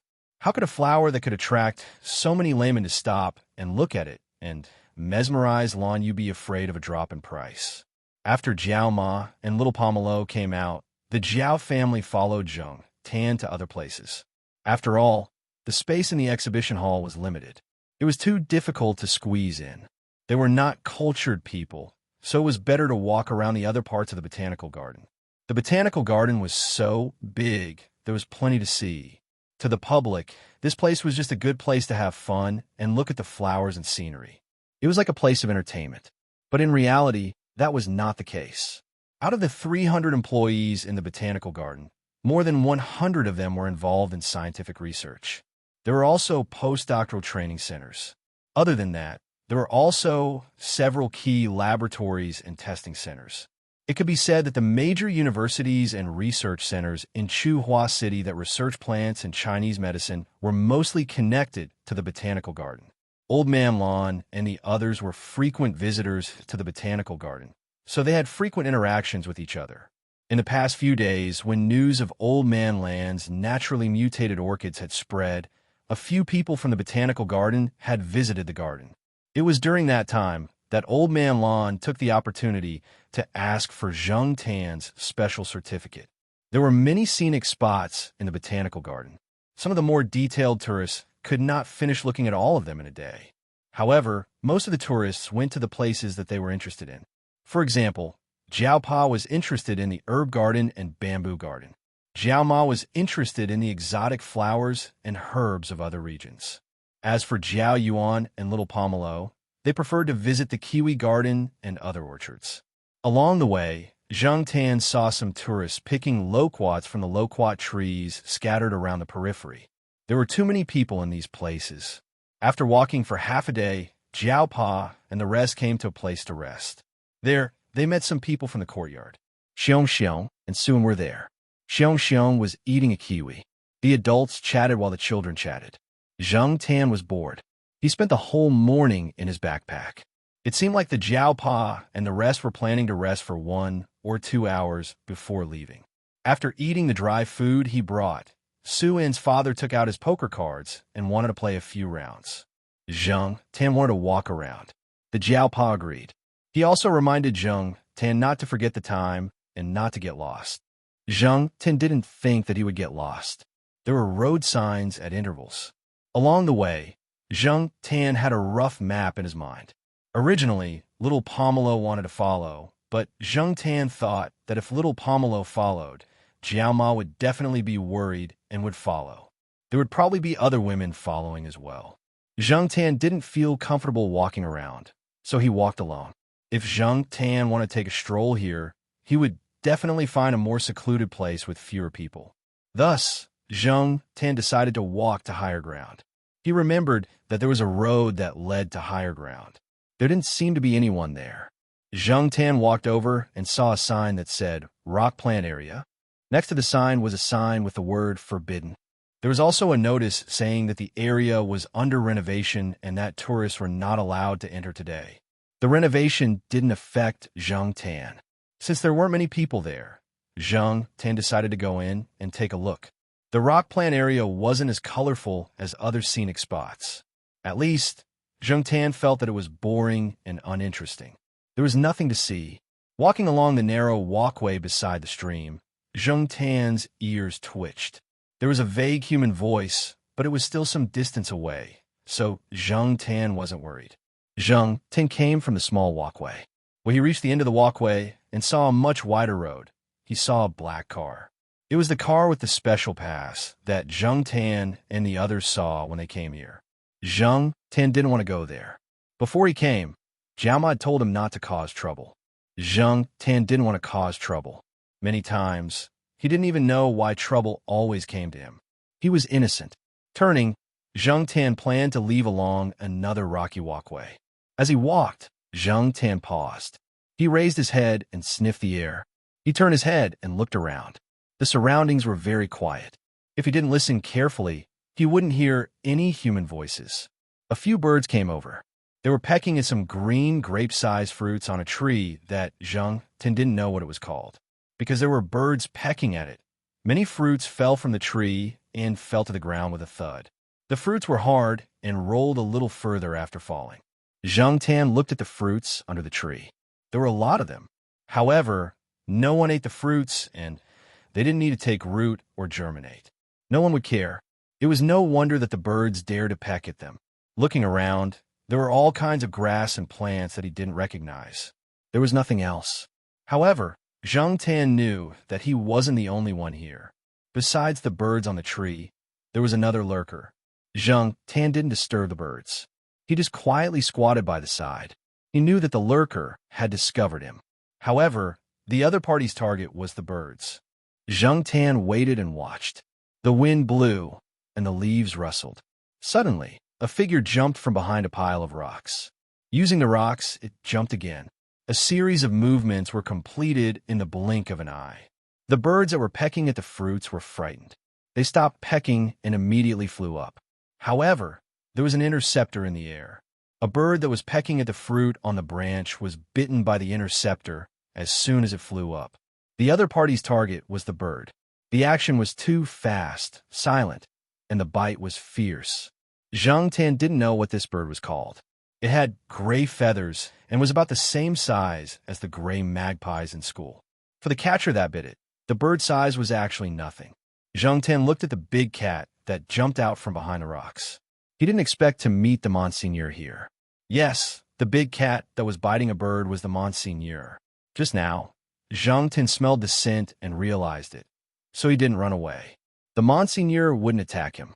It seemed that the black car that they saw just now belonged to the Tang's 7th, and the person who was watching Zheng Tan in the car was the Monseigneur. Thinking about it, this scenic area was open to the public yesterday, but it was closed today. Could it be because of the Tang's 7th? Without thinking too much, the Monseigneur bit the prey, glanced at Zheng Tan, and left. The unlucky bird only struggled in the Monseigneur's mouth for a while before it died. Zheng Tan was curious about why the Monseigneur was catching birds here, so he followed. The Monseigneur was neither fast nor slow. He looked very relaxed and at ease. He seemed very familiar with this place, as if he had lived here for a long time. Zheng Tan had never seen the Monseigneur like this before. Thinking back, when Zheng Tan first met the Monseigneur, it was the summer vacation of 2004. At that time, the Monseigneur was 10 years old. Even if it was the second generation of CFH, the Monseigneur should be at least 9 years old, if not 10 years old. Now, 5 years had passed, but the Monseigneur was still the same as before. He didn't look like an old cat. Looking at the series of actions that it had taken to catch the bird just now, it could still beat ordinary young cats by a few streets. 5 years ago, the Monseigneur had shot Yi Hao for a long time when he killed people. Now, this guy could probably still kill people easily. Zheng Tan followed the Monseigneur all the way. They came to a place and climbed up a slope. There was a big pine tree there. The open branches of the pine tree revealed a large shadow. When Zheng Tan climbed up the slope, the Monseigneur was digging a hole under the tree. With the Monseigneur's claws, digging a hole was a very simple thing. Zheng Tan didn't know why the Monseigneur was digging a hole there. Generally speaking, dogs would dig holes to bury bones and food. In some houses with mud floors, dogs would also dig holes to squat in when they were hot in summer. For cats, digging holes basically meant that the cat was peeing or pooping. Zheng Tan didn't walk in that direction. He felt that the Monseigneur wouldn't want anyone to come close. Chapter 381. The terrain here was slightly higher, and the Monseigneur was squatting in the direction where Zheng Tan was standing. From here, he could see the scenery below the slope, as well as the other trees in the botanical garden in the distance. However, Zheng Tan did not think that the Monseigneur was staring at him. It was only looking at the scenery in the distance. Zheng Tan was very curious about the cat's behavior just now. It had caught a bird, but did not eat it. Instead, it killed it immediately. It was completely different from the behavior of Huang, the sheriff, and the others in the courtyard, where they played first before eating. There were still birds around. There were also the kind of birds that they had just caught, but the Monseigneur did not seem interested in them. Other than its ears twitching due to some sounds, it did not look around at all. Zheng Tan could hear people nearby. Because of the higher terrain, Zheng Tan could see a small house not far away. It was just beside the main road. A black car was parked nearby. However, because of the tree branches, Zheng Tan could only see part of the car and not the entire car. The small house was more comprehensive. It was about 30 square meters in size and was designed in the style of stone house. It complemented the scenic area. It should be the temporary residence of the people in charge of the botanical garden who were in charge of taking care of this place. There were 2 people standing outside the house.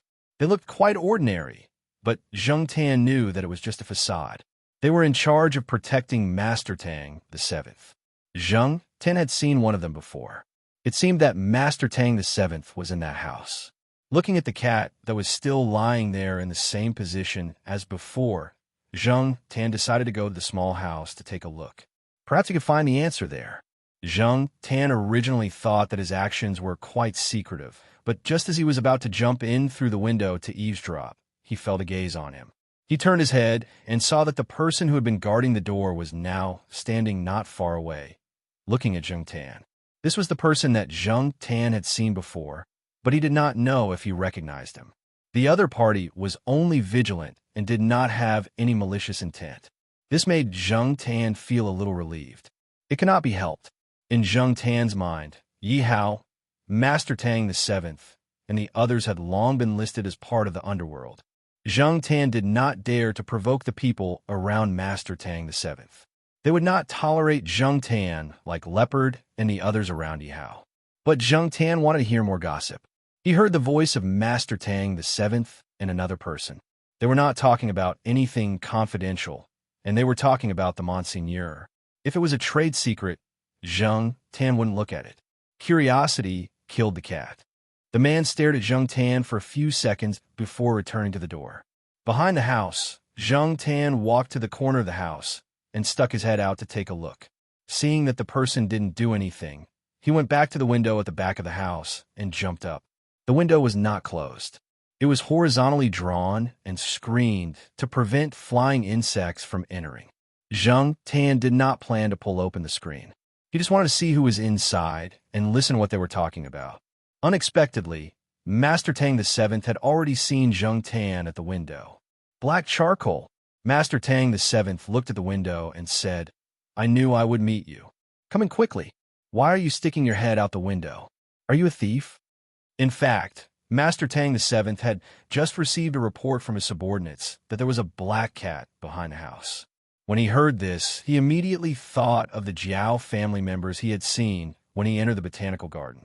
His subordinates had also said that they had seen the Jiao family members with a black cat. Since Master Tang the Seventh had spoken, Zhang Tan did not plan to hide at the window. The place was too small, and it was uncomfortable to squat there. It was better to go in and listen. This room was a bedroom, about 15 square meters. The owner of the bedroom was the slightly tan man in his 50s who sat opposite Master Tang the Seventh. He was not very particular about his clothes. On the simple folding table, there was wine and wine glasses, as well as a plate of salt-fried peanuts. The wine was of high quality, probably brought by Master Tang the Seventh.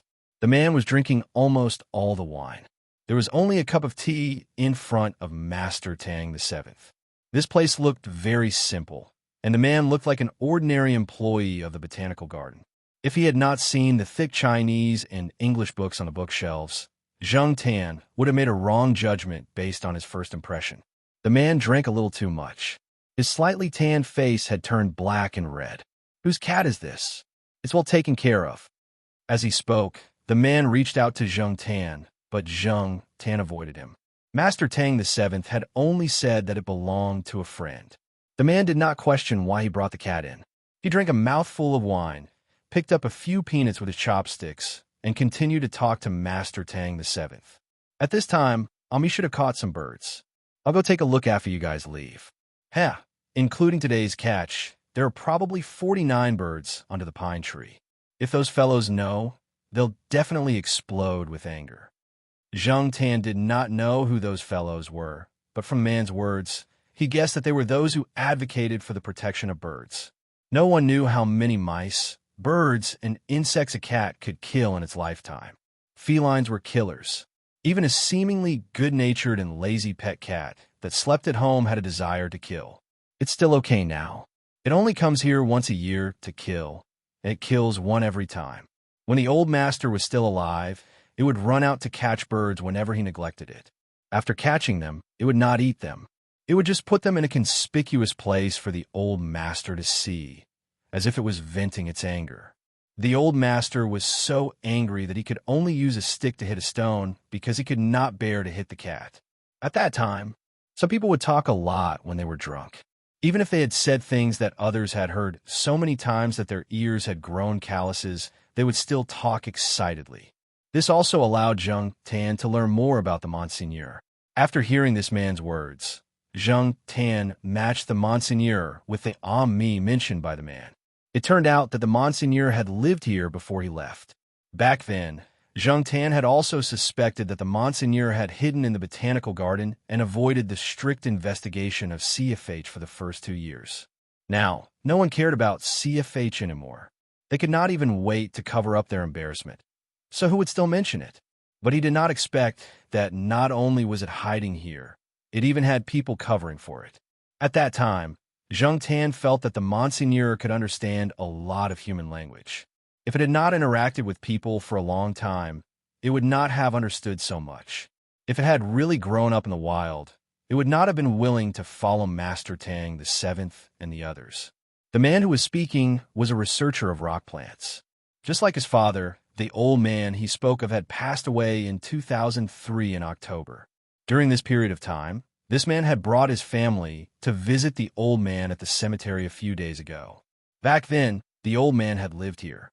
It was convenient for him to study plants and also take care of the plants here.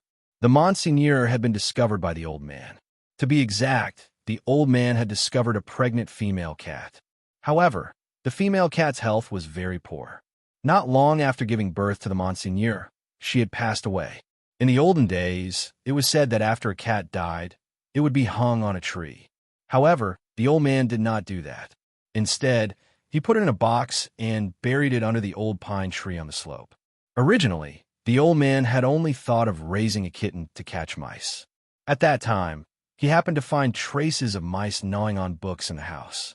The old man had decided to raise it on a whim. In the beginning, he had fed it milk powder and later cooked it for the cat.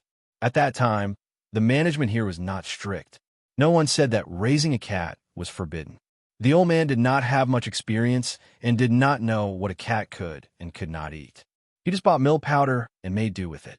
When he learned that he could not feed the cat carelessly, he found that the cat was very easy to raise. It could eat any kind of milk powder and paste and did not have diarrhea. In the end, within a year, the cat had swelled up as if it had taken hormones.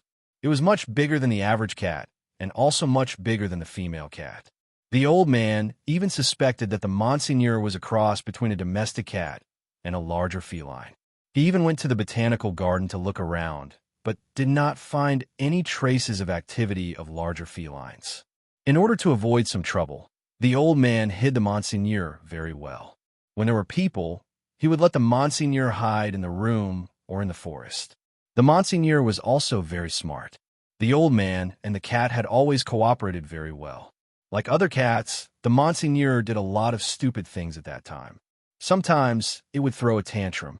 For example, this person just said that if it was ignored, it would catch birds to vent its anger and show its existence.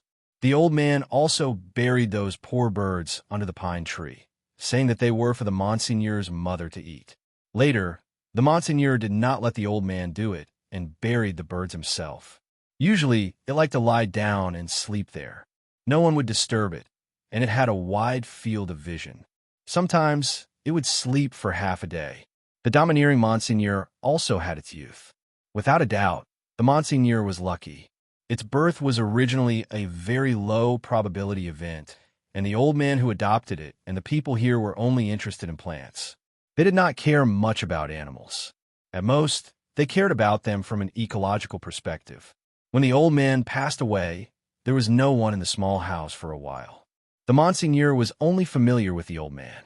Although it was not bad to the old man's family, it was only not bad. It was far from the tacit understanding and closeness. Gradually, it tried to run further away.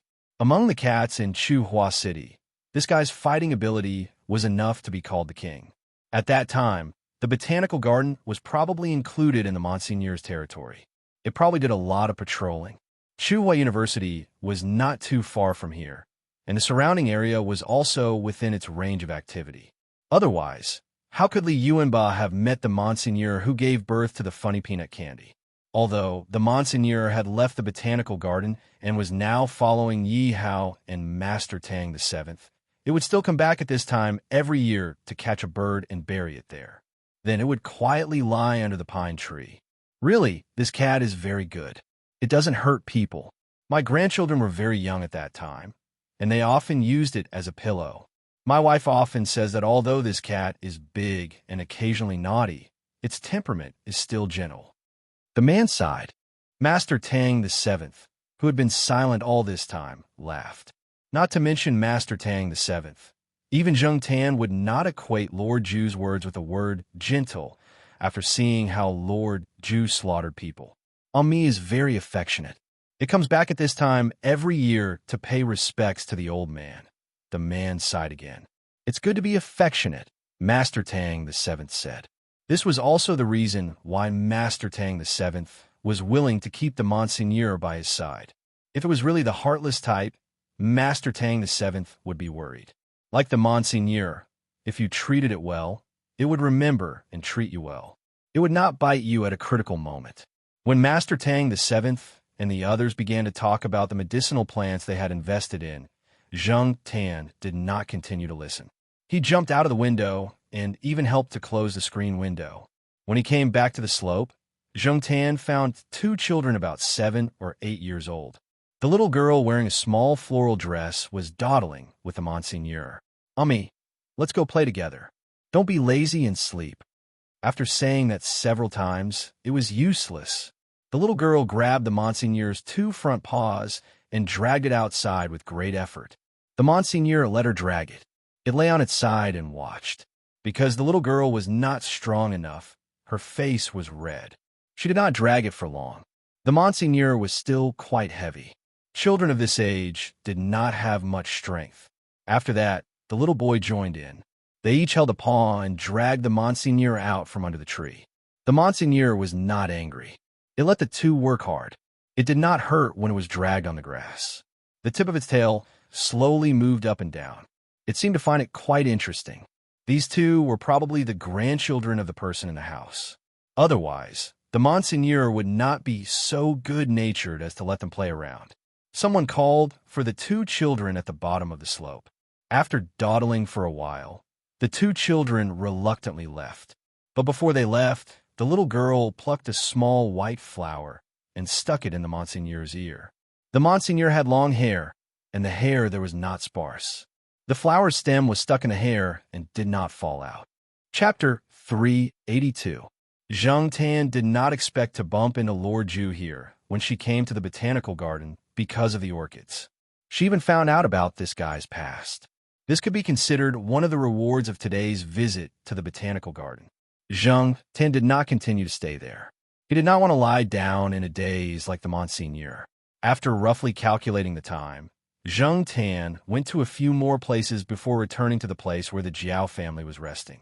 When Zhang Tan arrived, the several families sitting there were thinking about packing up and going shopping. Zhang Tan's timing was just right. Many people like to visit the botanical garden in autumn because there were not many mosquitoes and the temperature was good. In addition to the flowers that bloomed in autumn, there were also orchards worth visiting. There were orchards that were in season and out of season. There were also fruits that were sold in the botanical garden. They were sold cheaply. Of course, they were not allowed to pick fruits randomly. Those who secretly picked fruits avoided the person in charge of the botanical garden. In spring and summer, there were also honey, royal jelly, and pollen sold here. In another month, some of the leaves would turn yellow and red, but it was not time for them to wither. The scenery was very beautiful. There were many tropical plants in the greenhouse. Although many of them could be grown in Chuhua City, they did not grow as well as those in the tropics because of the climate. Only in some special places like the botanical garden could you see all kinds of tropical plants growing well. Many students from the Academy of Biological Sciences were brought to the botanical garden in their freshman and sophomore years to learn about the plants. There were special teachers to guide them. Although many of the trees had signs with the names and annotations of the species, there were many that did not. They had to be told by the teachers. In addition to fruits, there were many souvenirs and potted plants near the gate of the botanical garden. Every time the botanical garden held a large-scale exhibition, the business here was quite good. There was a stall selling four-leaf clover ornaments similar to artificial amber. It was a real plant species with one leaf, not a four-leaf plant that grew from three leaves due to mutation or natural mutation. Zhang Tan had seen 5-leaf, 6-leaf, and even 9-leaf plants, but he was not interested in these at all. As for amber, he himself had picked up a real piece of amber with archaeological significance. He was even less interested in these. As they walked back to the exhibition hall, Zhang Tan, who was in a daze, noticed that there were many people standing outside the exhibition hall with cameras in their hands. They looked like reporters. The exhibition hall is full. There's a limit on the number of people. These people are all queuing up, someone said. Fortunately, we went there early, said Jiao Ma. I've never seen so many people before. Besides, it's already afternoon. It's almost lunchtime. Why are these people still lining up here? Shouldn't it be over? Litmus's father asked curiously. Next to them, a person with a botanical garden staff car explained, they're all here to see the jade cat. I heard that the jade cat fairy that Professor Lon sent to the exhibition is valued at 10 million per sprout. One sprout, not a whole pot. As people who already knew, Jiao Pa and the others were relatively calm. However, some of the tourists beside them were shocked. They were originally planning to go home when they were tired, but now they were carrying their bags and running toward the exhibition hall. Wasn't it just a short line? It was better to go and see a $10 million flower with their own eyes. Isn't it just a pot of flower? Who would buy that for no reason? Only those nymphomaniacs would do that, said a tourist. The staff member looked at that person meaningfully and said faintly, At this price, there are still many people clamoring to buy it. There are businessmen and jade lovers. When I came out half an hour ago, someone offered 2 to 3,000. I heard that person is the boss of a big company. 2 to 3,000? What else? The staff member shook his head. They could only watch from the sidelines. As people who were still paying off their mortgage, they couldn't come into contact with the material and spiritual aspects. Because of this staff member's words, many tourists wanted to use their connections to enter the exhibition hall. The sign at the entrance of the exhibition hall had already stated that the exhibition hall would only be open for one day. They couldn't see it again even if they wanted to. Zhang Tin only felt that this matter was a little exaggerated. It was out of his expectations, but he didn't know that the popularity of the exhibition hall was even more explosive than what the staff member had said. Because the exhibition hall was full, not only were there experts in the field, but there were also many media outlets. At the same time, the person in charge of the botanical garden kept calling. Among them were some big shots who often interacted with the botanical garden. These big shots who could shake the relevant research circles when their names were mentioned weren't from Chuhua City. They were usually busy, so they didn't get the news immediately. After a lot of people talked about it, their interest was piqued, but they couldn't rush over in time. Thinking about the flower exhibition, wasn't there still a week? After the flower exhibition, there would be a special chrysanthemum exhibition. Calculating the date, it would be delayed until November. So what if the orchids in the exhibition hall were displayed for a few more days? Communication was only possible when there were many people. There were only a few people, and some of them were just bystanders. In just one day, these big shots didn't show up. So how could they communicate? The person in charge couldn't afford to offend them. Every time he received a call, he would apologize one by one. The sweat on his forehead never stopped. The reason why these big shots were called big shots showed that not only were they big shots, but they also had a big temper. Although it was an honor to receive a call from them, at this time, the person in charge's heart was galloping. In addition to the calls from these big shots, there were also many media outlets who wanted to negotiate with them. Some were local, some were from other places, and even the central government wanted to rush over for an interview. The people in the botanical garden really didn't expect this. Since so many people had spoken, they could only contact the people who sent the flowers to the exhibition one by one to discuss how to extend the exhibition for a few more days. In fact, they knew in their hearts that the most important thing was Professor Land's pot of Jade Cat Fairy. According to the current development of the situation, there might be people from other countries coming over tomorrow.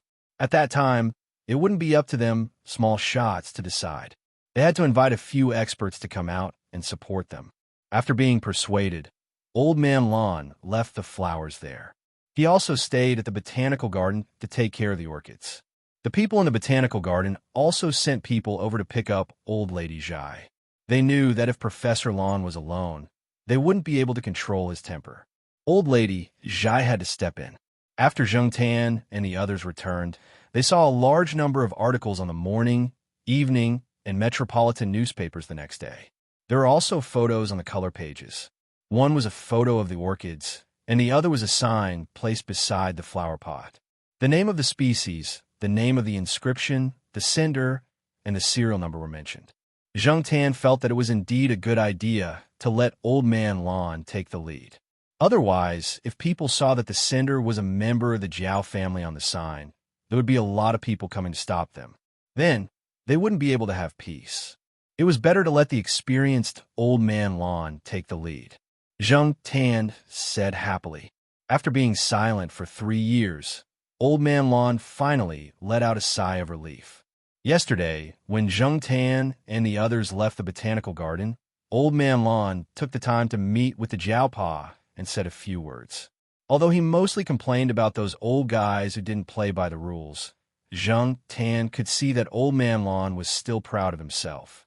The exhibition hall in the botanical garden was originally open for 2 days, but it was now open for 3 days. Moreover, it was a limited number of people. The staff in charge of the exhibition hall was increased by 3 times to prevent any problems. After Ermao knew about this and saw the flower pot with his own eyes, he went to Old Man Lon for a long time. He also went to the Jiao Pa's office to stop him. After an hour of discussion, he finally ordered a few seedlings. When Zhongtan heard the words, a few seedlings, his beard trembled. He knew that Mao didn't lack money. This guy actually didn't lack money to this extent. According to the price, it was definitely more than 10 million yuan. Mao had ordered a few seedlings in one go. He was really a hidden tycoon. However, he wasn't sure how many seedlings he wanted. It could be one or two, or it could be more. Even Old Man Lon couldn't say for sure. He still needed to raise it for a few more years. Mao wasn't in a hurry now. He asked Old Man Lon to give him a small pot when the time came. He planned to give it to his grandfather, who was far away in Beijing. It would be best if it could be in time for his grandfather's birthday. On the newspapers and the internet, the term Jade Cat Fairy became a hot topic. Naturally, there were people who asked why the flower had the word cat in its name. After knowing that the flower's discovery was related to cats, some cat owners thought to themselves, why didn't their own cats do the same? They only knew how to eat and destroy flowers. Even the indoor landscape trees in the house were ground to death by these little bastards' claws. They even pooped in the flower pots. Sure enough, other people's cats were smart, sensible, and also attracted money. Their own cat was just a troublemaker who acted stupid. Apart from these people who were purely curious, there were also a lot of people who were stirring up the water. Most of them were here to hype things up. Because of the hype, Old Man Land's pot of orchids became a hot topic on the internet. People would also talk about it after dinner. For many ordinary people, let alone a treasure of 10 million yuan, even a flower of a few hundred yuan was too expensive. It wasn't economical at all, but as a topic of conversation, it couldn't be better. It was enough for them to talk about it for a long time. Perhaps this was another reason why Old Man Lon said that there was no need to hype things up. He didn't have to do it himself. There were always some people who would stir things up. The hype made the flower more and more famous, and the price also became frightening. Some people who really wanted to buy were quite angry at those who stirred things up. If you don't want to buy it, then why are you stirring things up? You can't afford it. All of you better behave yourselves. Those who stirred things up thought, yes, we can't afford it. Although we can't afford it, we are good at hyping things up. We won't behave ourselves. We will stir up the price and see those rich people arguing with constipated faces. We are only responsible for watching the show from the side. What can you do to us? This flower was very popular now. There were related reports in the newspapers every day. There were famous experts in the country and famous people from abroad who came to see it. Even some hotels in the city, which were a little cold after the National Day holiday, began to have more business. There were many people who hoped that this topic would continue to be popular. The topic had become cold. Stir things up again. Compared to those who were excited as if they had been injected with chicken blood, Zheng Tan felt a little uneasy. Sure enough, within 2 days, the pot of orchids was stolen.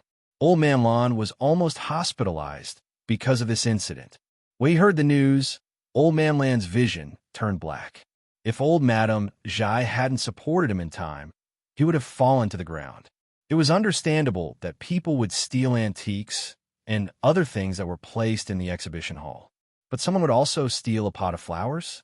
Although similar incidents had happened before, it was still considered rare compared to other things. If antiques and other non-living things were stolen, it was fine to find them back after many years. But not flowers and plants. If they were not taken care of properly, they could easily die. Many things were more delicate the more expensive they were.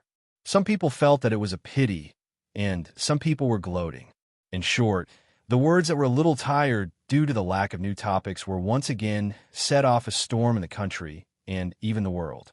Chapter 383. The only person Zheng Tan could contact openly was Lu Ba. Moreover, Zheng Tan felt that Lu Ba was an expert in this area. Even if she couldn't help him find the orchid, it would be good as long as she could find some clues. Fortunately, Lu Ba had just finished a big deal recently and came to Chuhua to rest for a while. She could also help Jean Gue a little. When she received Zheng Tan's message, Lu Ba was reading today's news in the newspaper. Jean Gue was gossiping beside her. The topic of their gossip was the stolen orchid. It was too hot. Now that it was suddenly stolen, the topic became even hotter. It was too late to cover it up. The media's sense of smell was always amazing. There were already many topics about the theft in the newspaper and on the internet.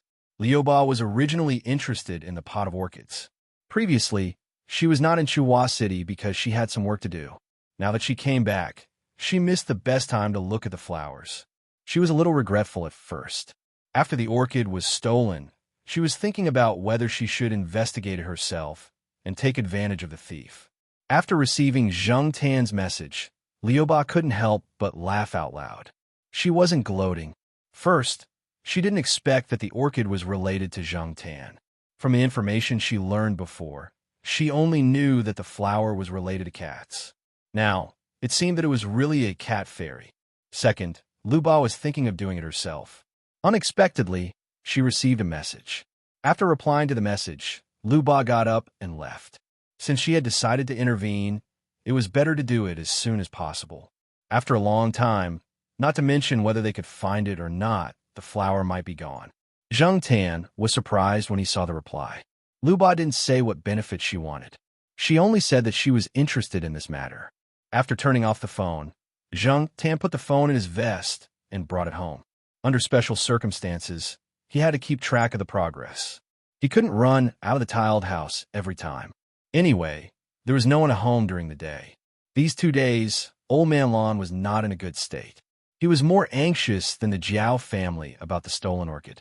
The orchid was stolen from the Botanical Gardens Independent Exhibition Hall. The exhibition hall during the flower exhibition had long been closed. Later, because of the Jade Cat Fairy, the Botanical Garden specially opened an independent exhibition hall to display the orchid so that people from all over the country could enjoy it. If the flowers were stolen, the Botanical Garden would definitely have to take responsibility. The insurance and compensation would also not be small. However, for Old Man Lon, money was not a problem. The problem was his mental illness. If they couldn't find the orchid, or if they found it but the orchid was already destroyed, Old Man Lon would never be able to get rid of his worries. Originally, Old Man Lon had planned to send her to participate in the November Orchid Exchange on Jade Island, but he didn't expect something like this to happen. He had spent so much effort to raise it like a precious treasure, but it was stolen in the blink of an eye. When Zheng Tan went downstairs with the Jiao Pa to visit Old Man Lon yesterday, the old man seemed to be seriously ill. His mental state was far worse than usual.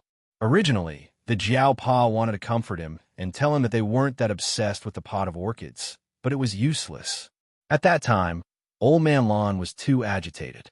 His voice was trembling and his eyes were red. Little Jiao, I hate it. I hate it in my heart. He hated the thief who stole the orchid and also hated himself for not protecting it well. Why did he have to be so ostentatious? Wasn't this inviting thieves? Can those thieves take good care of the flowers?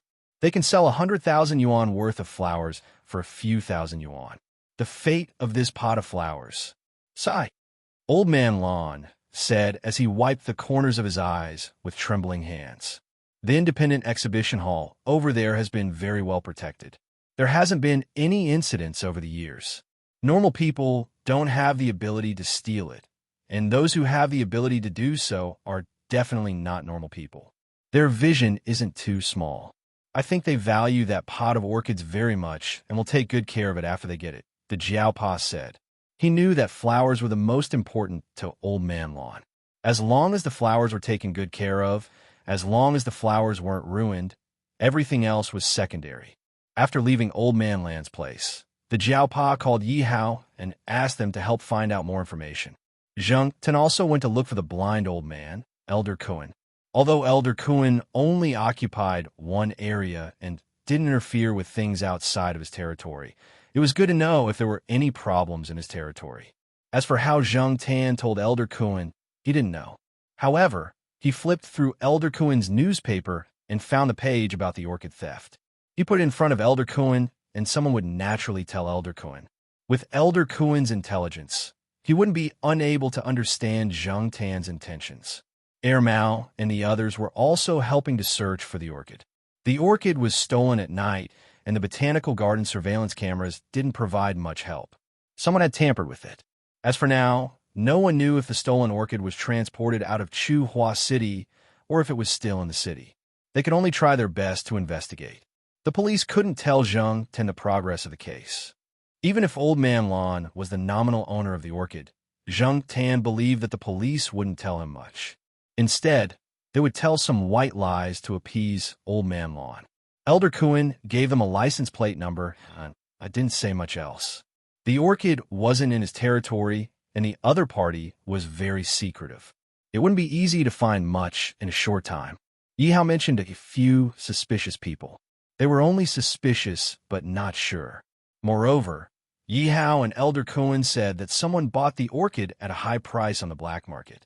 As for who the buyer was, whether it was a man or a woman, whether it was a local or a foreigner, they didn't know. Many identities on the black market were fake. Sure enough, the hype was a tragedy. It attracted the attention of many troublesome people.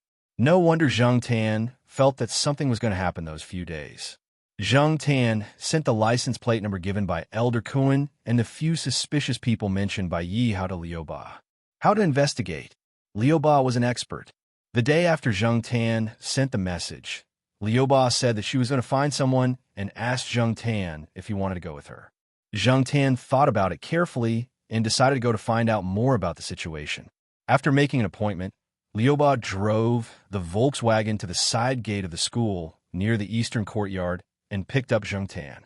After jumping into the car, Zhang Tan looked around. Golden Turtle didn't follow him. There was a laptop on the back seat. It was still open, and a blank document was open on the screen. Just type what you want to say, Liu Ba said while driving. Zhang Tan looked at the computer and then looked at Liu Ba, who was driving and glancing at the back seat from the rearview mirror from time to time. He didn't move. Seeing that Zhang Tan didn't type, Liu Ba didn't keep silent. She told him about the person she was going to find. The person she was looking for was called the Poker King. It wasn't because he was the king of poker, but because of his poker face.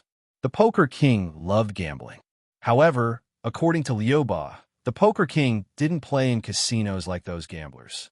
Relatively speaking, according to the Poker King, he only liked elegant and high-level gambling. He didn't just play poker or casino games. The Poker King played cards, stone gambling, straw gambling, and so on. For the Poker King, who strived for perfection, self-control was a necessary condition for gamblers. However, even the top poker players would give themselves away due to certain situations in the gambling game. Therefore, the Poker King performed a poker wrinkle removal surgery. The so-called poker wrinkle removal surgery was to use an endoscope to remove all twitches, squints, and subtle expressions to create a perfect poker face. Later, many people gave the Poker King this nickname after seeing his poker face. However, the Poker King felt that this nickname was quite nice. Gradually, it became a special title. More and more people knew about the Poker King, but not many people remembered his real name. The Poker King came into contact with orchids after gambling on stones. At that time, many people became rich overnight because of orchids, which attracted the Poker King's attention. It was said that the wild orchids that had just been dug up from the mountains were called down mountain orchids.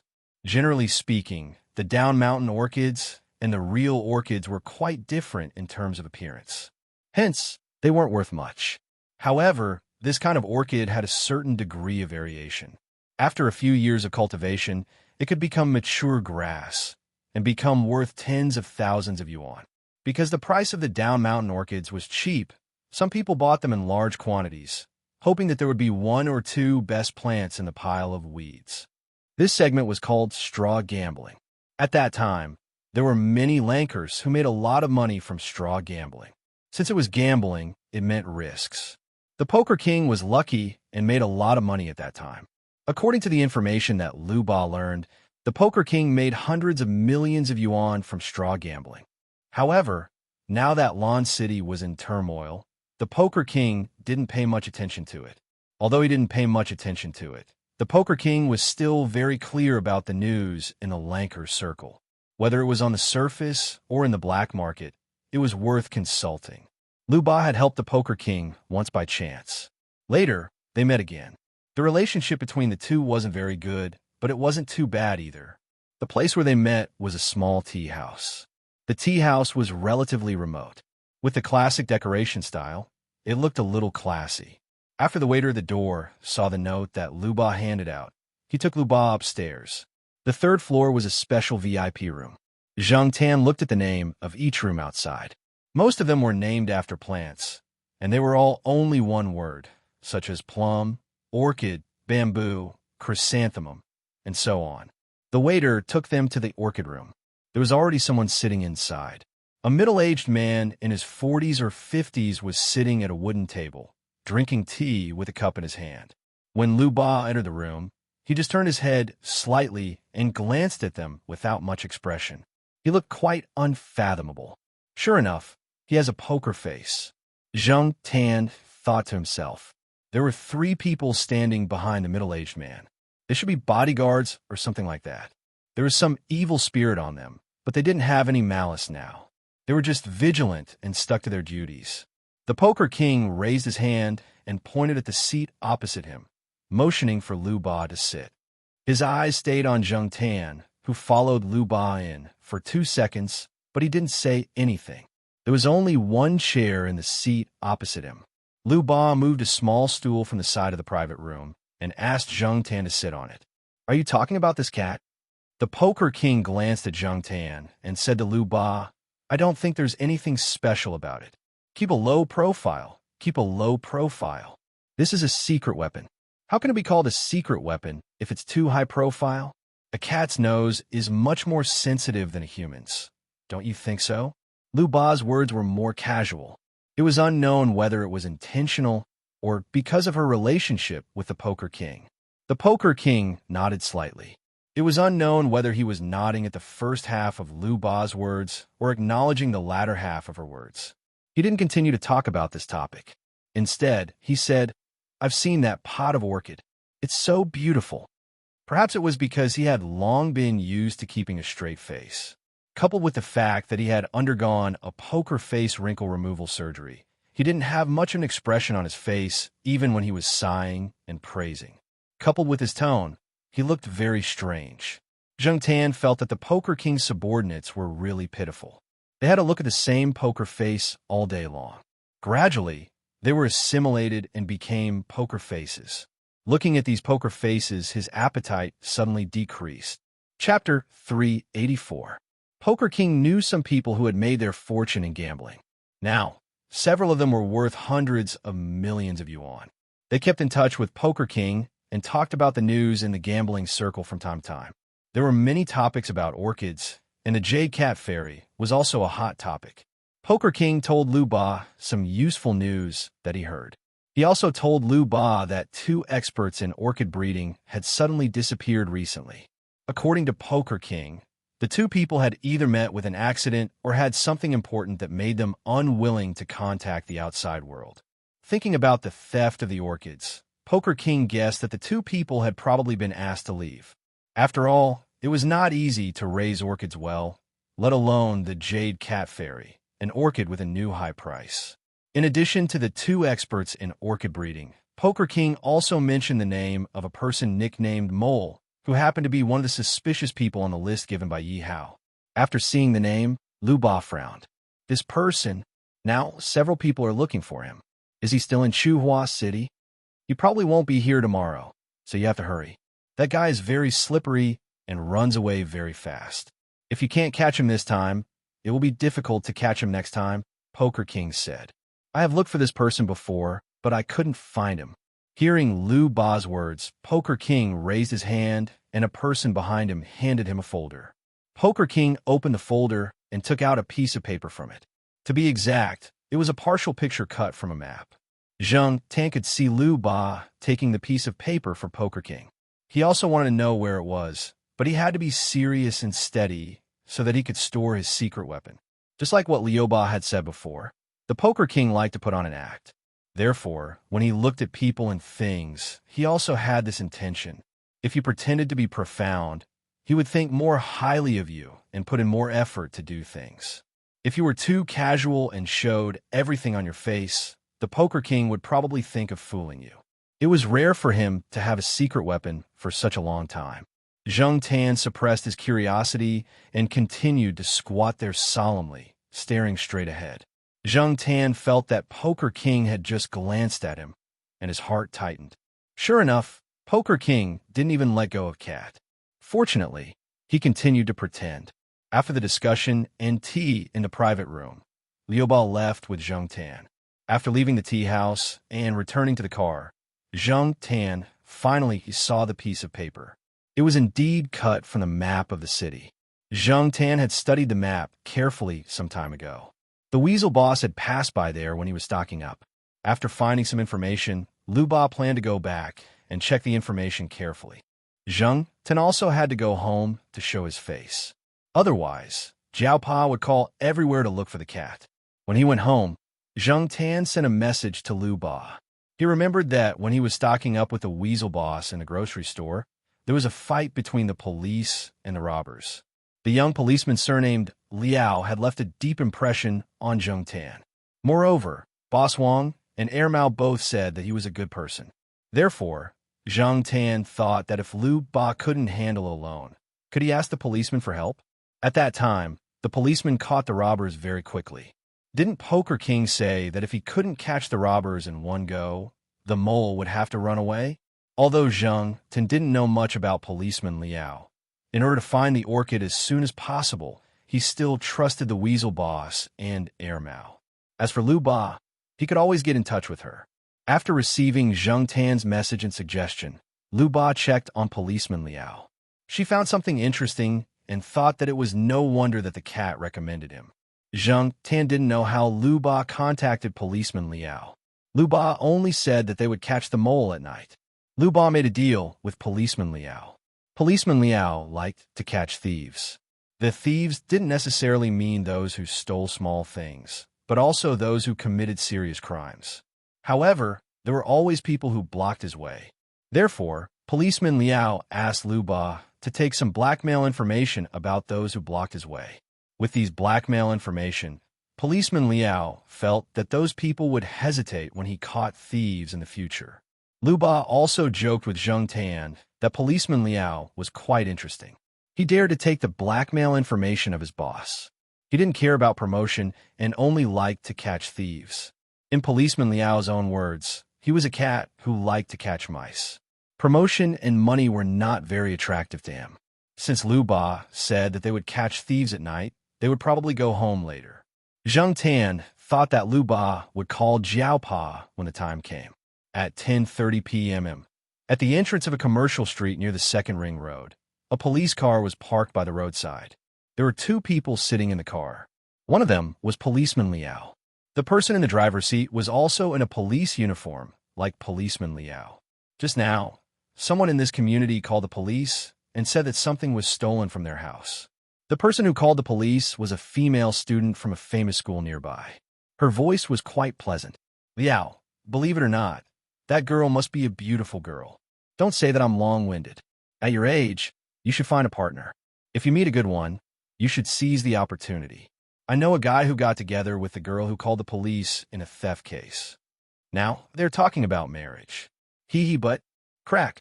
Policeman Liao looked at the handcuffs on his hands in surprise, then looked at policeman Liao in disbelief. One end of the handcuffs was cuffed to one of his hands, and the other end was cuffed to the steering wheel. The owner of the handcuffs was obviously policeman Liao. Kid, you haven't improved after learning for so long. How can you catch thieves with your reaction? Your skills are not up to standard. Learn from me and practice more in the future. Don't get handcuffed by the thief when you fail to cuff him. Take this as a lesson. Anyway, I don't need two people to report the case. I can go alone. You wait for me in the car. Don't think about snitching.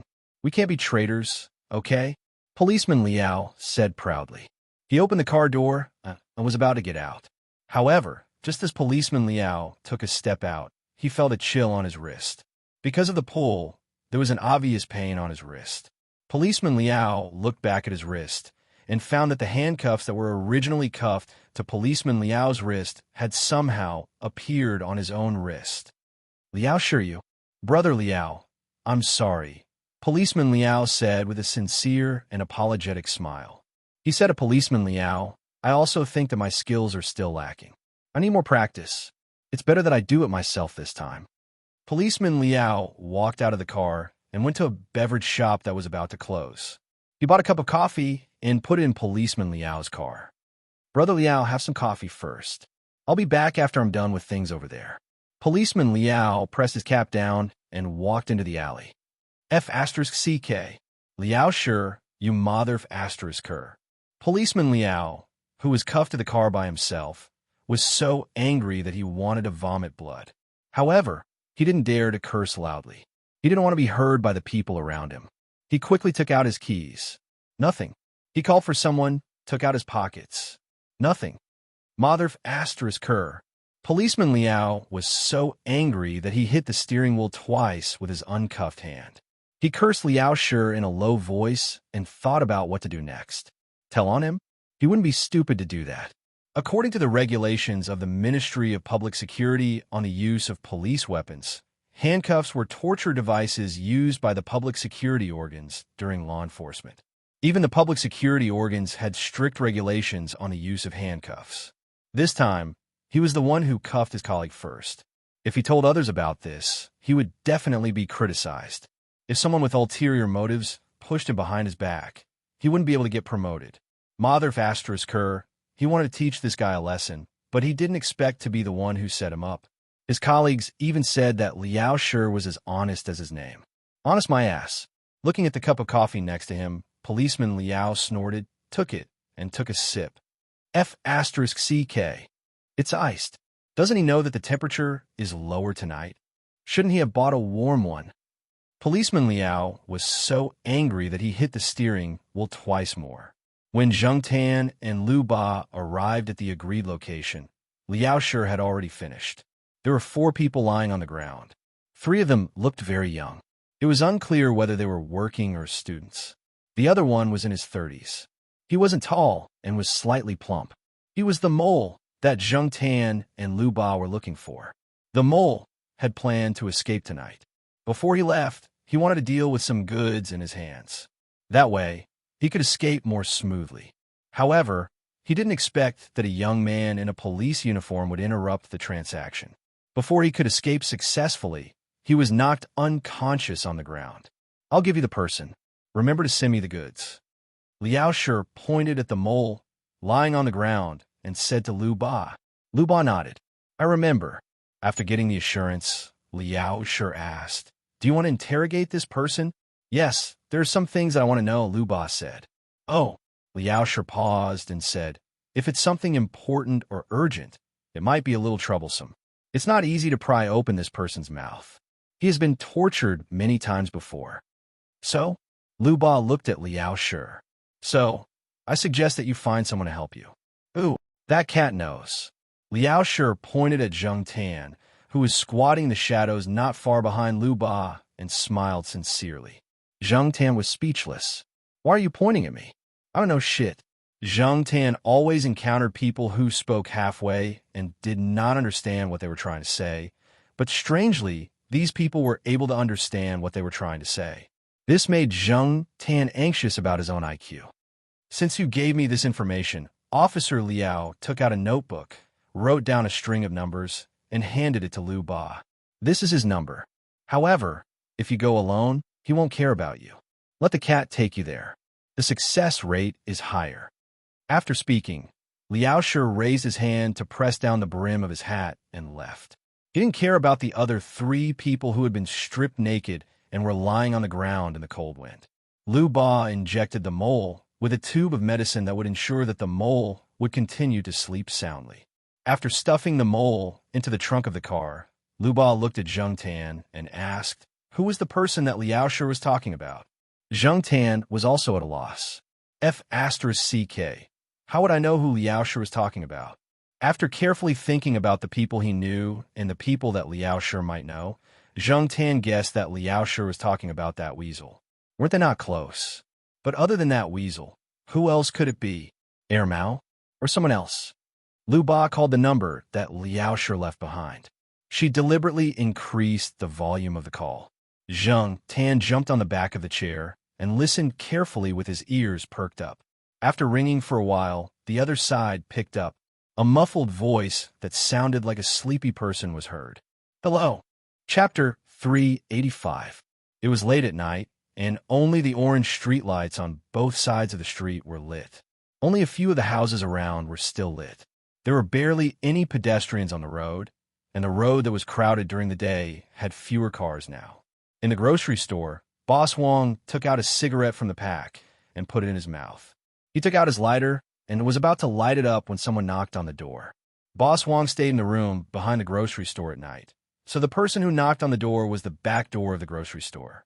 He was not in a hurry to light the cigarette. With the cigarette in his mouth, he walked to the door in his slippers and opened it. He did not know the person standing at the door.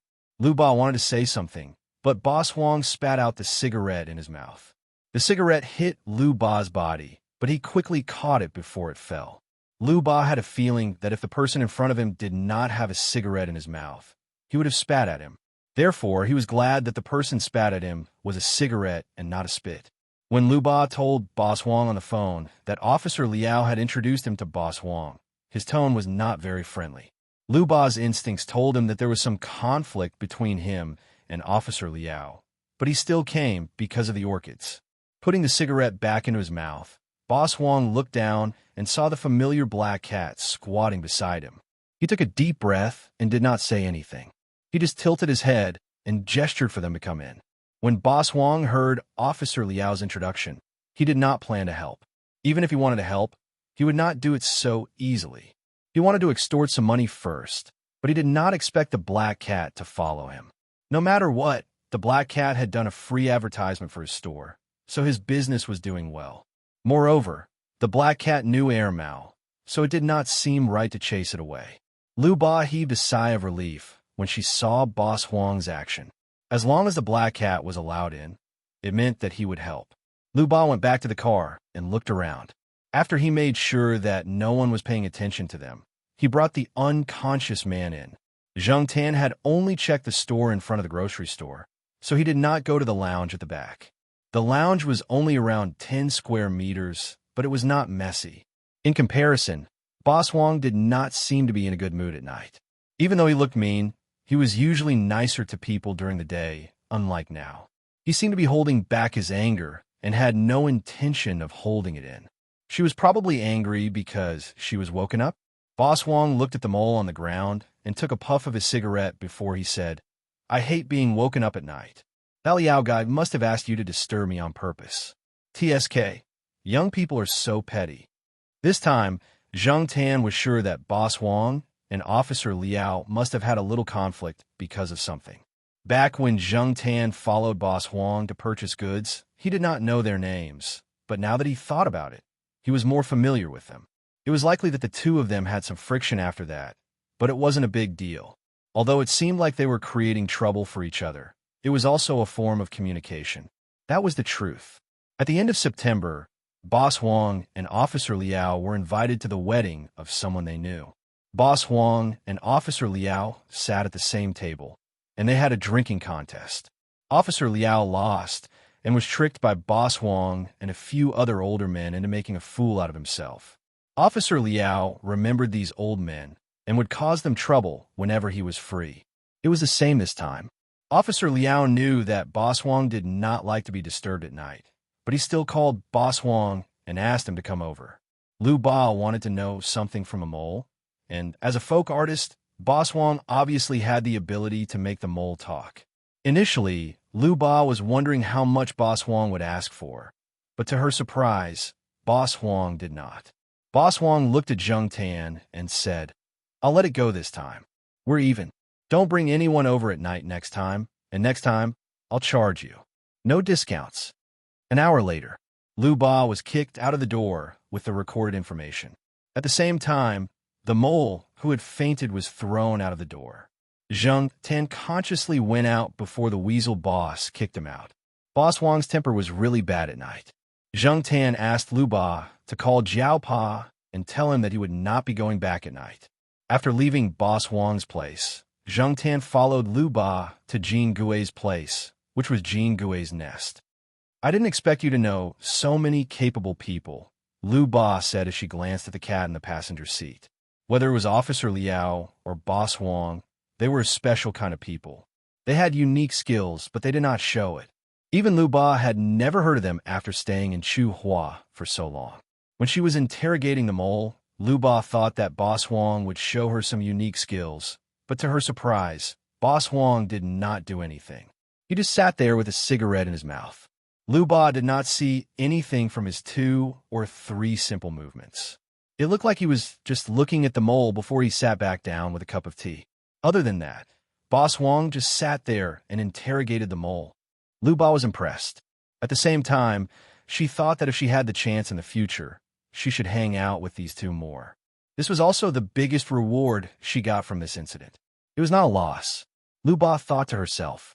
The information she got from the mole was not much, but it was very useful. Even though the mole did not directly participate in the orchid theft, he helped Lu Ba get a car and a few license plates. One of the license plates was the one given by Lord Kun. Those who stole the orchid had changed their car midway, and the new car was obtained by the mole.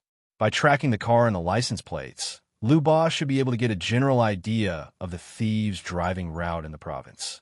However, Lu Ba did not plan to track them across provinces because she did not have the energy.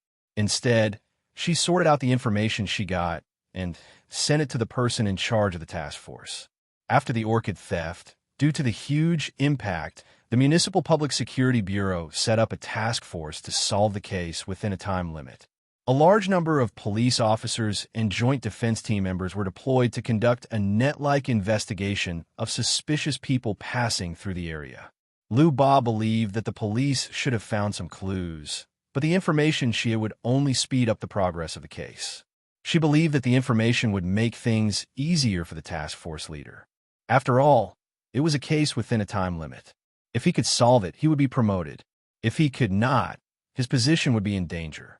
Recently, the task force leader was indeed worried about the slow progress of the case. 2 key figures had not been found. After receiving the email from Lu Ba, he followed the instructions in the email and found the mole, who had been thrown into a coma in an underground parking lot. The task force leader wanted to know who sent the email, but the email was anonymous. The sender had also covered up the email, so he could not find the correct IP. There was also a sentence in the email. "Don't ask me who I am. I am Lei Feng, meow." The task force leader stared at the last word meow for a minute. If it were not for the urgency of the matter and he was busy solving the case, he would have studied it for a longer time. What kind of person was the sender? How old was the sender? This was the question that had been lingering in the mind of the task force leader. When Lu Ba sent the email, Zheng Tan was next to her. After seeing what Lu Ba sent, Zheng Tan's beard trembled a few times. He remembered that when he had returned the diamonds, he had written "red scarf" on the sesame seed cake bag. Sure enough, he was not the only one who did such a funny thing. Early the next morning, when the Jiao family woke up, Zheng Tan went back and knocked on the door. He had to show his face before the Jiao family went out. Otherwise, the Jiao family would be worried. Sure enough, after seeing Zheng Tan, Jiao Ma felt more at ease. Although the Jiao Pa and Lil Pomelo did not say anything, Zheng Tan felt that the 2 of them felt the same as Jiao Ma.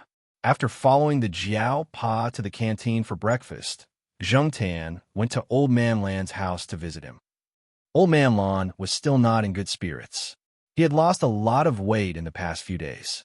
At his age, a small illness could cause a series of adverse reactions. If this continued, he did not know what would happen. Grandma Shai was very worried. She comforted him every day.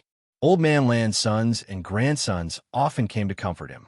In fact, Zheng Tan thought that if the orchids could not be found, he would find a chance to dig up a few more. However, according to Grandma Zhai's words, Old Man Lan was stubborn again.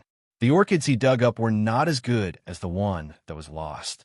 The first pot was always the best. Its position in Old Man Lan's heart was irreplaceable. The task force sent back the news in mid-November. They found the pot of orchids at the border of Dian province.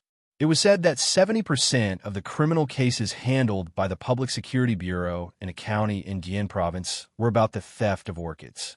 There were many experts in raising and stealing orchids there. When the task force found the pot of orchids, they also saw the 2 experts who were missing. As Poker King expected, the 2 experts were hired to take care of the orchids with a high salary. It was said that they were going to take care of the orchids and ship them out of the country. Unexpectedly, they were intercepted. As for the bidder in the black market, it was said that he was abroad. It was not easy to find out. As for whether this was true or not, let's not talk about it for now. To Old Man Lawn, finding the orchids was the best consolation. When the orchids were shipped back, Old Man Lawn was supported by Grandma Jai. He trembled as he walked over.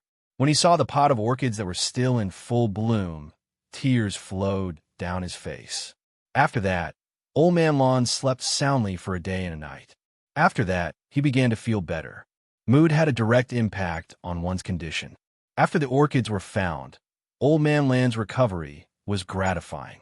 As soon as the old man recovered, he found someone to rebuild the small flower bed. Old Man Lawn implemented a series of anti-theft measures in the small flower bed. He found a few professionals who were on good terms with him to help. He used steel bars, iron nets, and anti-theft doors to reinforce the flower shed in the flower bed. He also installed automatic alarms, high-voltage pulse power grids, TV surveillance, and video systems, and hired people guard it. The school security office and some people from the logistics department nearby worked together to defend it. The school fully cooperated. In addition to these, Old Man Lawn also had an idea. He wanted to raise a dog. Electronic devices were not completely reliable. Just like in the botanical garden, weren't there all kinds of electronic anti-theft measures? Wasn't it still tampered with? Therefore, Old Man Lawn planned to use a multi-pronged approach. In the future, he would raise more orchids. Old Man Lawn was confident that he could raise more high-quality orchids. The anti-theft measures must be done well. Since he had decided to raise a dog, Old Man Lawn encountered another problem. He only knew about flowers and plants. He didn't know much about dogs. Usually, he only saw a few dogs in the courtyard. However, when it came to guarding, Sahara, who was always out of bed, and the good-tempered St. Bernard's little flower were definitely not good enough. Could he find a dog like Niu Zhuang Zhuang? However, he heard that that dog was not easy to train. Moreover, it was a little too fierce. Although the small flower bed had to be guarded against thieves, there were often people who came to visit. What if it accidentally bit someone? Recently, there were many people who gave Old Man Lawn ideas. Because there were so many suggestions, Old Man Lawn didn't know who to listen to. Therefore, one day when Zheng Tan went out for a walk, he was stopped by Old Man Lawn who came back from a walk. Chapter 386. Zheng Tan was baffled. This old man is really... Why are you asking me if you want to raise a dog? Have you ever seen anyone ask a cat for advice when raising a dog? Zheng Tan glanced at Old Man Lawn and decided to ignore him. How would he know what kind of dog to raise? Even if he knew, he wouldn't be able to answer. However, Old Man Lawn wasn't going to let Zheng Tan go just like that. He stopped Zheng Tan, who was about to leave, and walked towards the small flower bed. Zheng Tan didn't quite understand what the old man wanted to do, but he still followed him. Seeing that the old man had finally recovered, Zheng Tan decided to give him some face. At the moment, there were two people guarding the small flower bed. One was guarding the main door, and the other was guarding the side door. Although Zheng Tan called it the small flower bed, it wasn't small. One person might not be able to guard it. The flower bed had also been remodeled. Compared to before, the security level was a few levels higher. After Old Man Lawn walked into the small flower bed, he didn't stay for long. Instead, he rode out on a three-wheeled scooter that he used to transport flowers. The scooter behind him still had some dirt left from the last time he transported flowers.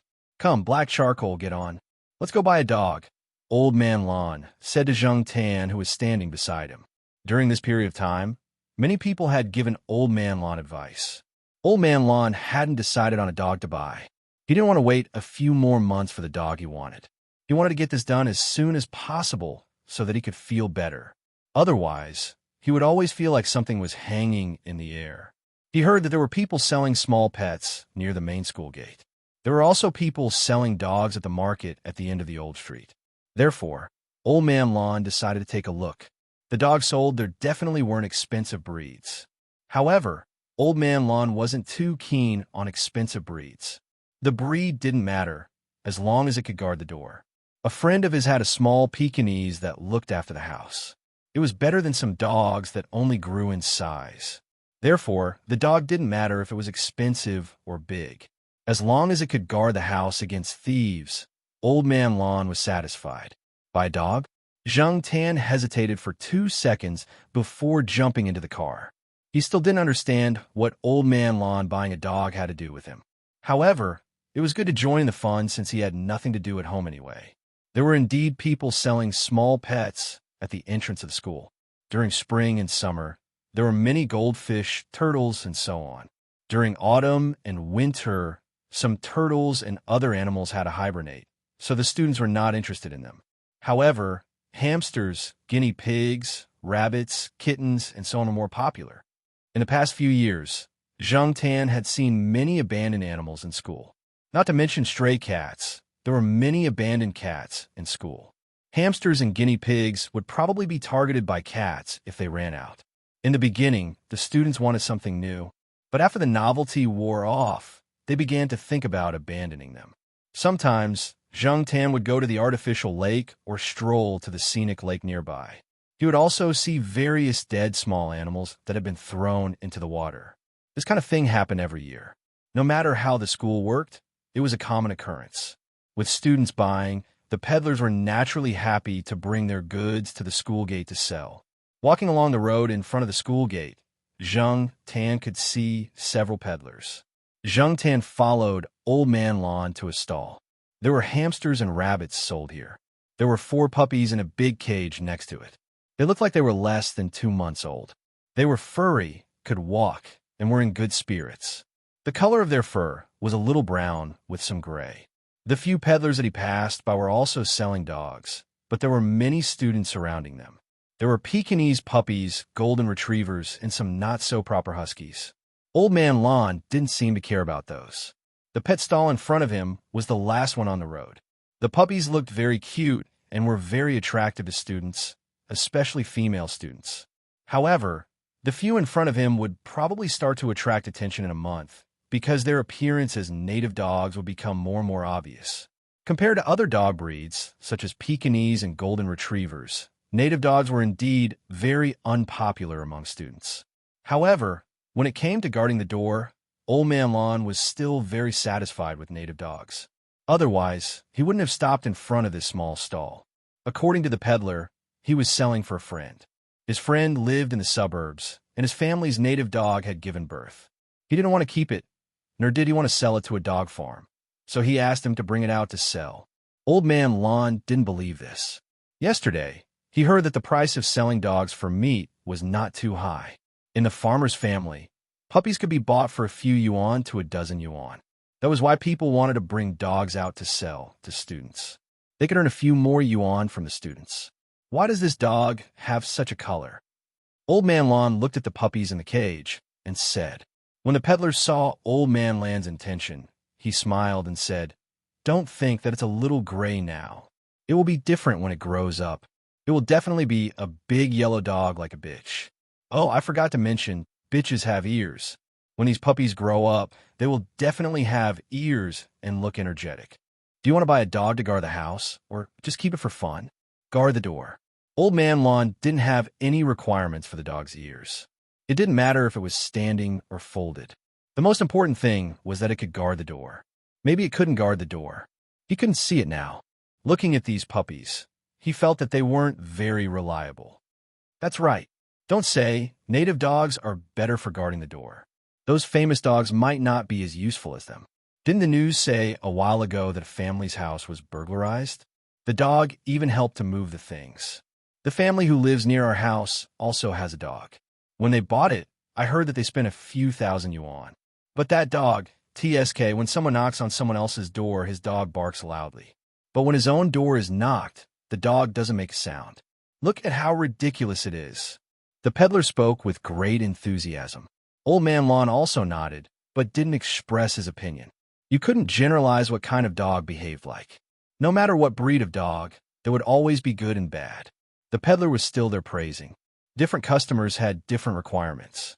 Naturally, his advertising slogans were different. Students mostly asked for a cute, easy-to-raise, and fresh dog, but the old man definitely asked for a practical dog.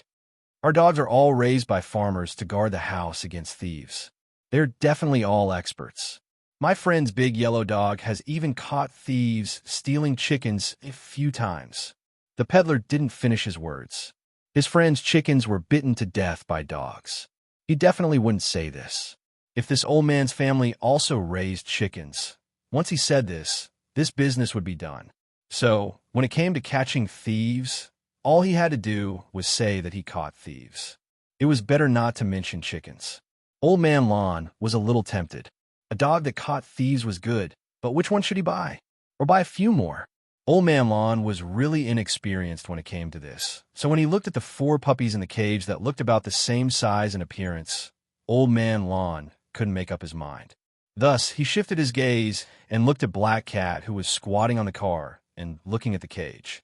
He said, "Charcoal, what do you think? Which one should we buy?" The peddler didn't pay attention just now. Now that he heard Old Man Lon, he stretched his neck to take a look. This old man bought a dog with a cat. Who bought a dog with a cat? Hey, old man, your cat is really well raised. The peddler said. Everyone was willing to listen to good words. Old Man Lon nodded proudly. Yes, it's not mine. The peddler, if it's not yours, why are you showing off? Zhang Tan ignored the peddler. Old Man Lon asked him to choose a dog. How could he choose a dog? He didn't even know how to pick a cat, let alone a dog. These 4 dogs all looked the same. They were all male dogs with their small ears folded. When they looked at people, they gave people a pitiful feeling. Dogs were always easy to arouse people's sympathy. After the 4 dogs in the cage saw Zhang Tan, they all squeezed at the side of the cage, facing Zhang Tan. They were very curious about Zhang Tan's cat. Zhang Tan stood in front of the cage and could see the appearance of these 4 dogs clearly. The peddler also saw that Old Man Lon was in a difficult position, so he said, actually, every dog is the same. Raising a dog is like raising a child. The education they receive is different, so they will definitely look different in the future. It still needs to be trained. What he meant was that they could just pick any dog and buy it to raise it well. Let a cat pick a dog? Ridiculous. Then they might as well close their eyes and pick one themselves. In fact, the temperament of these puppies could also be seen. When they were at the pet center, Zhang Tan saw Xiao Guo and the others examine the kittens' bodies. They also checked each kitten's temperament. Some cats were obedient when you caught them, while others struggled hard, scratched, and bit. However, Zhang Tan looked at the 4 dogs in front of him. Their temperaments seemed to be about the same.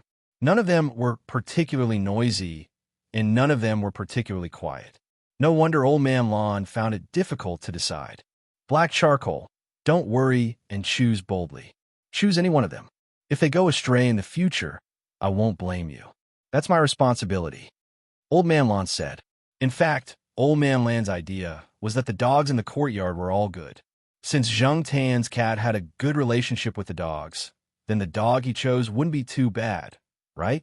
At least it would be more reliable than him, who was only interested in plants and was basically a layman when it came to animals. Zhang Tan didn't know what Old Man Lon was thinking. When he heard Old Man Lon say that, he raised his hand and patted the cage. Over there, a puppy was squeezing with its 3 brothers. When it saw Zhang Tan patting the cage, it even opened its mouth, as if it thought it was very funny. That one, Old Man Lon pointed at the puppy and said. The stall owner found it funny. He thought that the black cat was just waving its paw at the dog in the cage. It wasn't picking a dog. However, since the customer said so, he wouldn't explain more. He happily opened the cage and carried out the puppy that he just pointed at. Do you think it's this one? It's just weaned. You can feed it some rice paste or something like that. The stall owner handed the puppy to Old Man Lon. Black Charcoal, is this the one?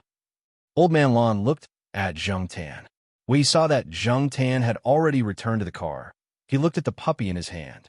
He looked at it and didn't see any injuries, so he asked for the price. I originally planned to sell it for 80 to 100. Old man, you're the first one to buy a dog today. I'll give you a discount. 60. The stall owner said, 60? Are you trying to scare me? A few days ago, I heard that a 3-month-old dog was only sold for 50. Your price is a bit too low. Old Man Lon said. He didn't think it was expensive. He was just speaking the truth. Hey, you can't say it like that. Old man, you should be willing to pay any price for a dog. This dog is really good. It inherited its parents' ability to guard the door. It's not like other pampered dogs. Many dogs in the city have forgotten how to guard the door. In the end, the puppy was sold for $60. However, the stall owner gave them a cage. The cage wasn't big enough to hold 2 puppies of this size. It was just that the workmanship wasn't as good. After putting the cage in the car, Old Man Lon said to Zheng Tan, "Black charcoal, help look after it. Let's go to the market over there to take a look." Chapter 387. The wet market that Old Man Lon was talking about was not the one near Chuhua University. They still had to ride a bike to get there. On the bike, the dog in the cage didn't seem to be used to the unfamiliar environment. There was no familiar scent in the surroundings, so it wasn't as energetic as before. After a few grunts, it saw Zheng Tan and stuck its nose and mouth out of the gap in the cage's iron mesh. It bit the iron wire and even stretched out its paws to scratch it a few times. Zheng Tan looked at the dog playing with the iron wire. He raised his hand and patted its nose.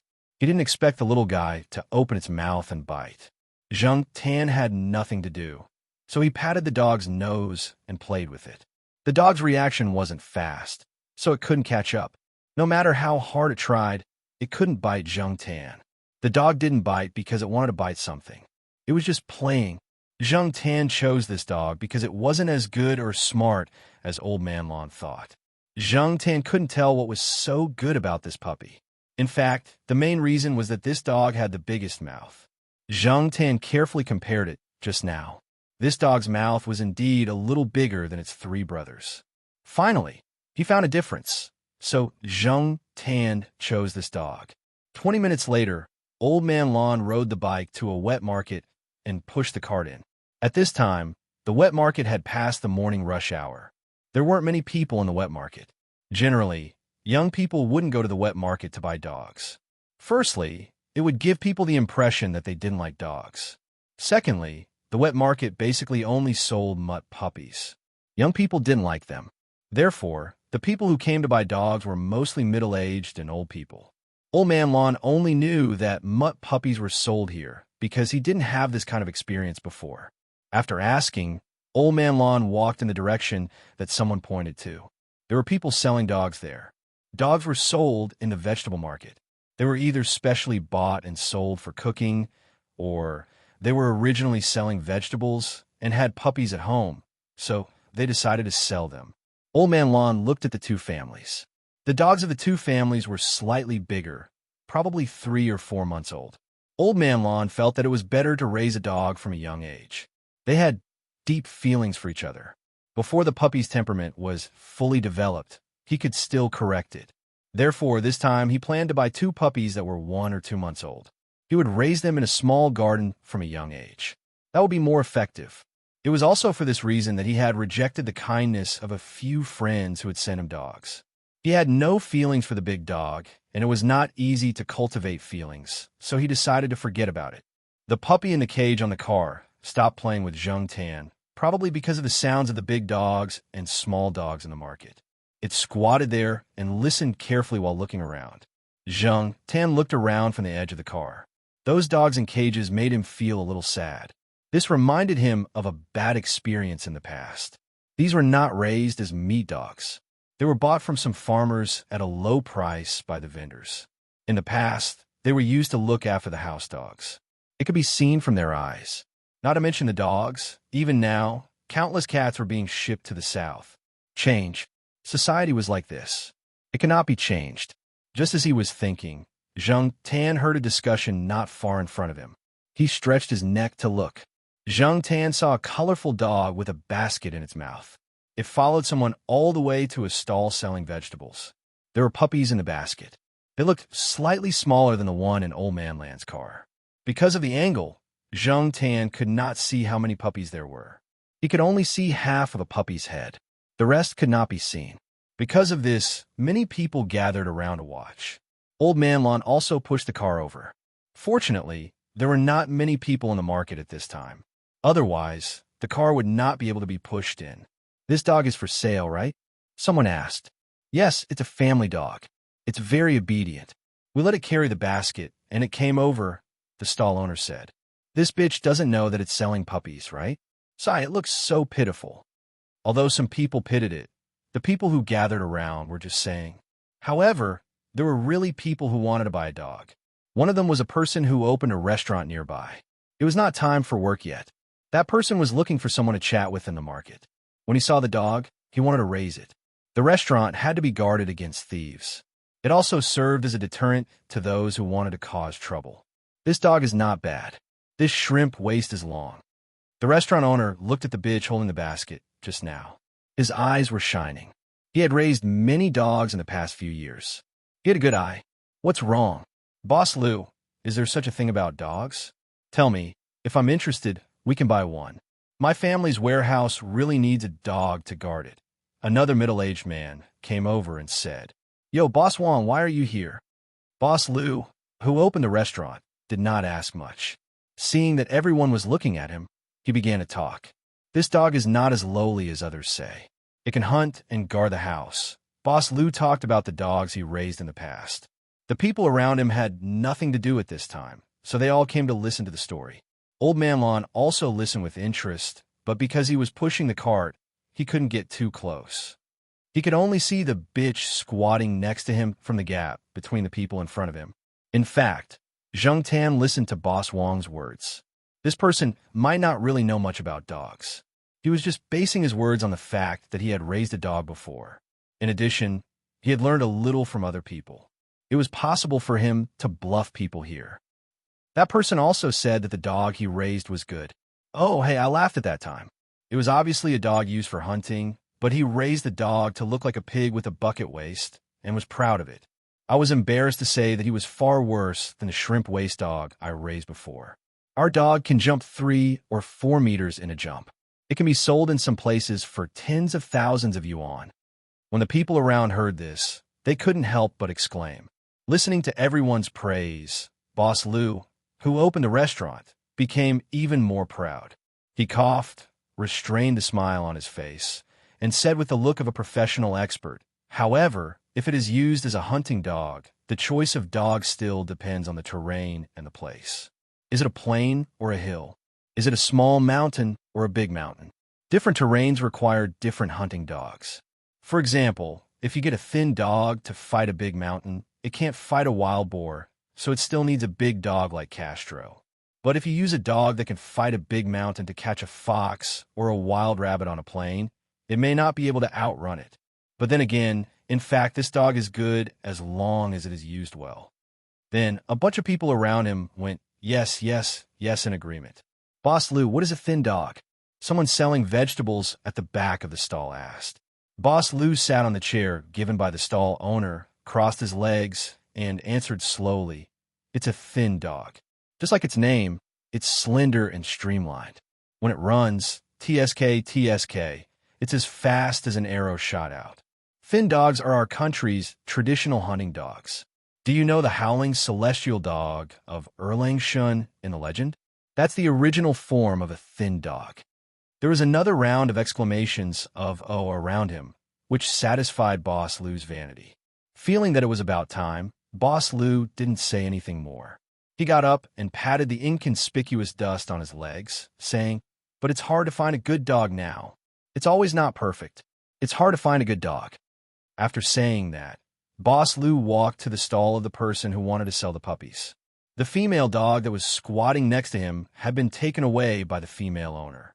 If the dog was sold, it wasn't good for the female dog to stay here. It could easily cause trouble. Although the female dog came over with the basket in her mouth, she might not know that the puppies in the basket were going to be sold.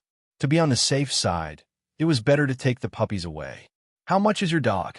Boss Lou asked the stall owner. Don't sell it for tens of thousands of yuan just because of what I said just now. I won't do it. This dog indeed wouldn't go up to tens of thousands of yuan just because of what Boss Lou said just now. This dog sold for tens of thousands? Huh. Some people around couldn't help but sneer in their hearts. Whoever bought it was an idiot. No one would buy it for hundreds of yuan. Just listen to the story.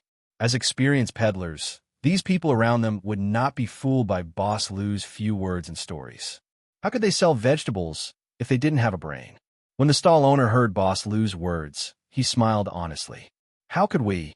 We're only going to sell this dog for 100 or 80 yuan. In fact, they originally only intended to sell it for 30 or 40 yuan. They didn't expect Boss Lu to come up with this idea, so they took this opportunity to raise the price. Hey, I gave you a stick and you climbed up. The prices of the neighboring stalls are the price of big dogs.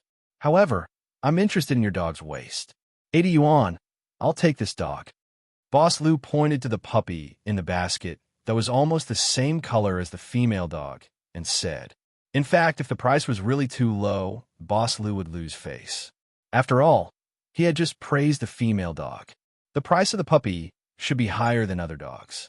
It was because of this that he didn't bargain much after hearing the stall owner's offer.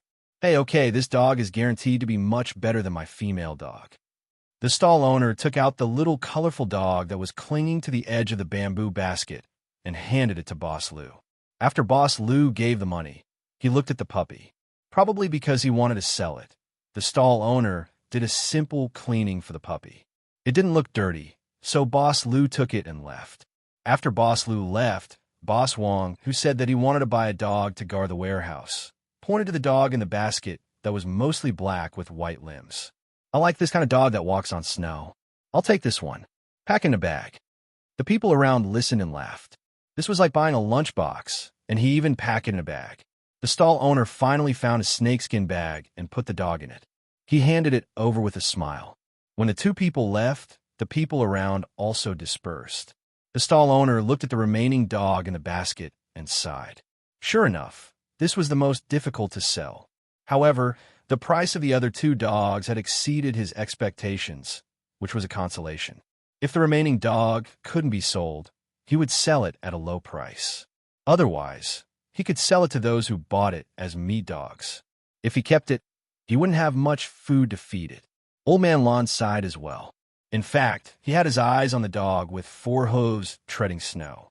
Although it wasn't a pure four hooves treading snow, it still looked better than the last dog. Even if he couldn't buy this dog, Old Man Lon wanted to buy the one with flowers. He didn't expect that the first to be bought was the little colorful dog, and then the walks on snow was one step ahead. There were only 3 dogs. The 2 that Old Man Lon liked couldn't be bought. As for the remaining one, Old Man Lon frowned. He felt that it wasn't good enough. Not only did Old Man Lon look down on it, but the people around also looked down on it. In fact, as long as the fur color changed, there were still some people who were willing to buy it, but the problem was that many people disliked the fur color now. Moreover, the remaining dog in the basket didn't look as energetic as the previous 2. It quietly squatted in the basket. When the 2 dogs were making a big fuss, it didn't move much. The fur color was bad, and the spirit was poor. Who would want to buy it? Although it was only a few dozen yuan, the people in the market didn't want to spend it for nothing. For them, it was better to buy a few packs of cigarettes. I know dogs with this color. When they grow up, the color of their fur looks like they have skin disease. It's so ugly. Not far away, a stall owner selling pork said, I don't think it looks good either. Another stall owner followed. It really doesn't look good. It has mixed fur. Someone around agreed. Old Man Lon didn't want to buy it after hearing that. First, he didn't like the color of the dog's fur. Perhaps it was because of the flowers. He preferred a slightly more pure color. Even if it wasn't a pure color, it was fine with some other colors. However, he didn't like this kind of mixed fur. Just as the stall owner said, dogs with this color looked like they had skin disease when they grew up. Second, this was the leftovers of others. Coupled with the words of the people around, he always felt that it was a low-quality product. Old Man Lon was about to push the cart away, but when he turned his head, he saw the cat on the cart jump down and walk to the side of the bamboo basket. Chapter 388. Although the dog in the basket was less active than the other 2, its eyes were not as listless as they looked. When Zheng Tan approached, he could see a little vigilance in the puppy's eyes. The remaining puppy's fur color was gray, and its fur was mixed with dark brown and even almost black stripes. At first glance, it reminded people of the tortoiseshell cat. However, the tortoiseshell cat's fur color was more mixed, and there was no pattern. There would not be such a relatively uniform distribution of color spots. After staying in the pet center for a long time, Zheng Tan had also seen a lot of dogs and heard a lot about various dogs. Once, Zheng Tan wandered around the pet center after completing a task at Xiaoguo's place.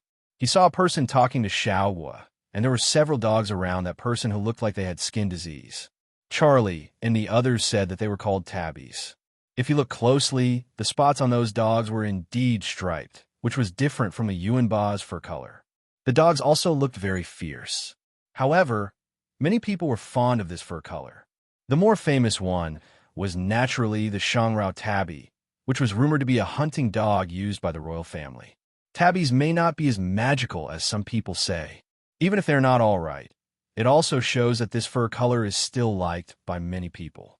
The person who talked to Xiaoguo liked this kind of tabby very much. Most of the dogs in his hand were of this color. In fact, in the countryside, this kind of fur color was not rare. It was just that many dogs in the countryside who were used to watch the house did not care about the color of their fur. In fact, the most important thing was how to raise them. Now, this puppy was the only one left among the 3 puppies. The fur color was the most important reason. Apart from the fur color, Zheng Tan looked at this puppy and found it quite pleasing to the eye. It was not noisy. In the past, he had heard from Charlie and the others that under normal circumstances, tabby dogs were more stubborn and fierce than other native dogs. They had a good hunting ability and were more flexible than ordinary native dogs.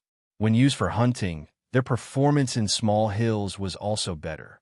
However, because of their impatient and unsteady character, most tabby dogs could rarely be the lead dog in actual combat in large hills. It wasn't absolute, but that was the case in most cases. Tabby looked very cool, unlike many big yellow dogs that looked honest.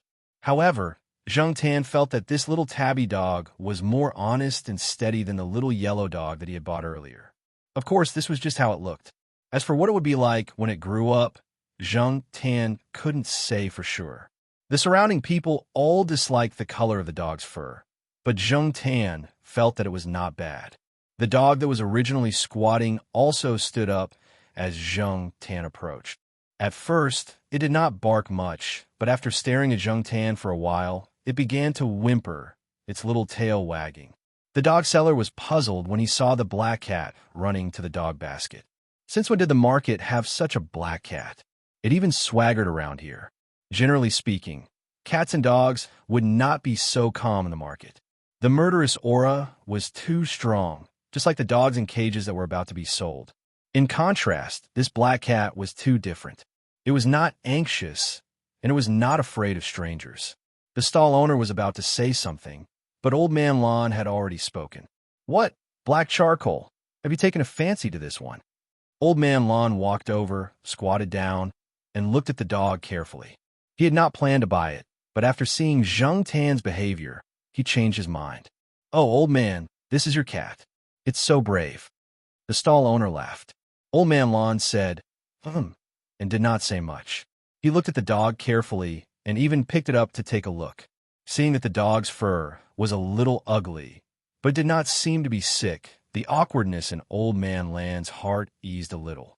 Looking at the black cat next to him, the balance in Old Man Lan's heart tilted a little. Seeing Old Man Lon hesitate, the stall owner wanted to sell the dog quickly. So he said, "Old man, this is the last dog. If you pass this village, you won't get another one. This dog is a good dog, or else the 2 bosses would not have bought it. But I see that you don't like the color of its fur. How about this? I'll give you a discount. The 2 dogs just now were sold for 80, and this one is sold for 60. How about that?" Old Man Lon did not say anything, as if he was still thinking. In fact, he was observing Zheng Tan's reaction. He could not make up his mind about the dog, so he left the choice to Zheng Tan. Seeing that Zheng Tan's gaze was indeed fixed on the dog, Old Man Lon also had the idea of buying the dog. Forget it, it's just the color of its fur. The most important thing when choosing a dog is the dog's inner character. In terms of appearance, there is no need to be too strict, or else it will not be inverted. Old Man Lon comforted himself in his heart. However, Old Man Lan's silence was seen by the stall owner as his dissatisfaction with the price. Looking at the old man in front of him, there was nothing special about his attire, and he did not look like a rich person. Moreover, he knew that old people at this age were very concerned about money and would not be willing to spend more. Therefore, The stall owner thought about whether or not to lower the price. Hearing the barking of a dog, the stall owner looked towards the electric tricycle. Seeing that there was a dog in the cage, he asked Old Man Lawn, "Did you just buy the dog on the tricycle?" Old Man Lawn, who had already made up his mind, put down the dog and slowly stood up. "Yes, I just bought it. It's 60, and it comes with a cage," Old Man Lawn said honestly. However, from the stall owner's point of view, this old man really did have a problem with the price. However, the dog on the other party's tricycle was slightly bigger than his own, and it looked much more energetic. It even came with a cage. If he shouted 60 again, this deal would probably be off. Seeing that no one around was interested in this dog, the stall owner thought for a moment and said, "How about this?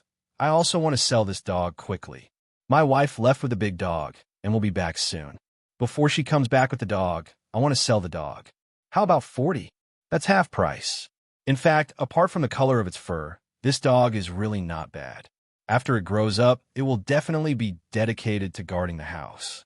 Look at its eyes. This is the type that is willing to bark when it sees strangers. Moreover, it will bark more fiercely than other dogs. It won't be scared into silence."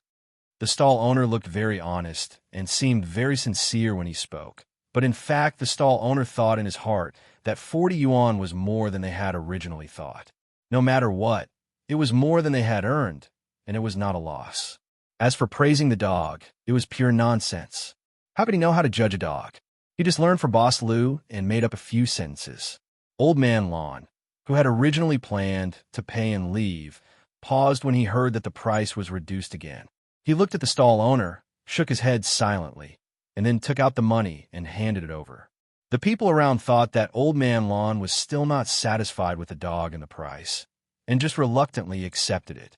However, Zheng Tan knew that Old Man Lawn was speechless. The old man didn't care much about these dozens of yuan, but he didn't expect that just a few sentences less would make the stall owner directly reduce the price. The dog basket stall owner didn't intend to give it away, and Old Man Lawn didn't want it either. The cage and the tricycle could still hold one more puppy. The two puppies could just squeeze together. Anyway, they would be able to go back soon. The two puppies squeezed into the cage.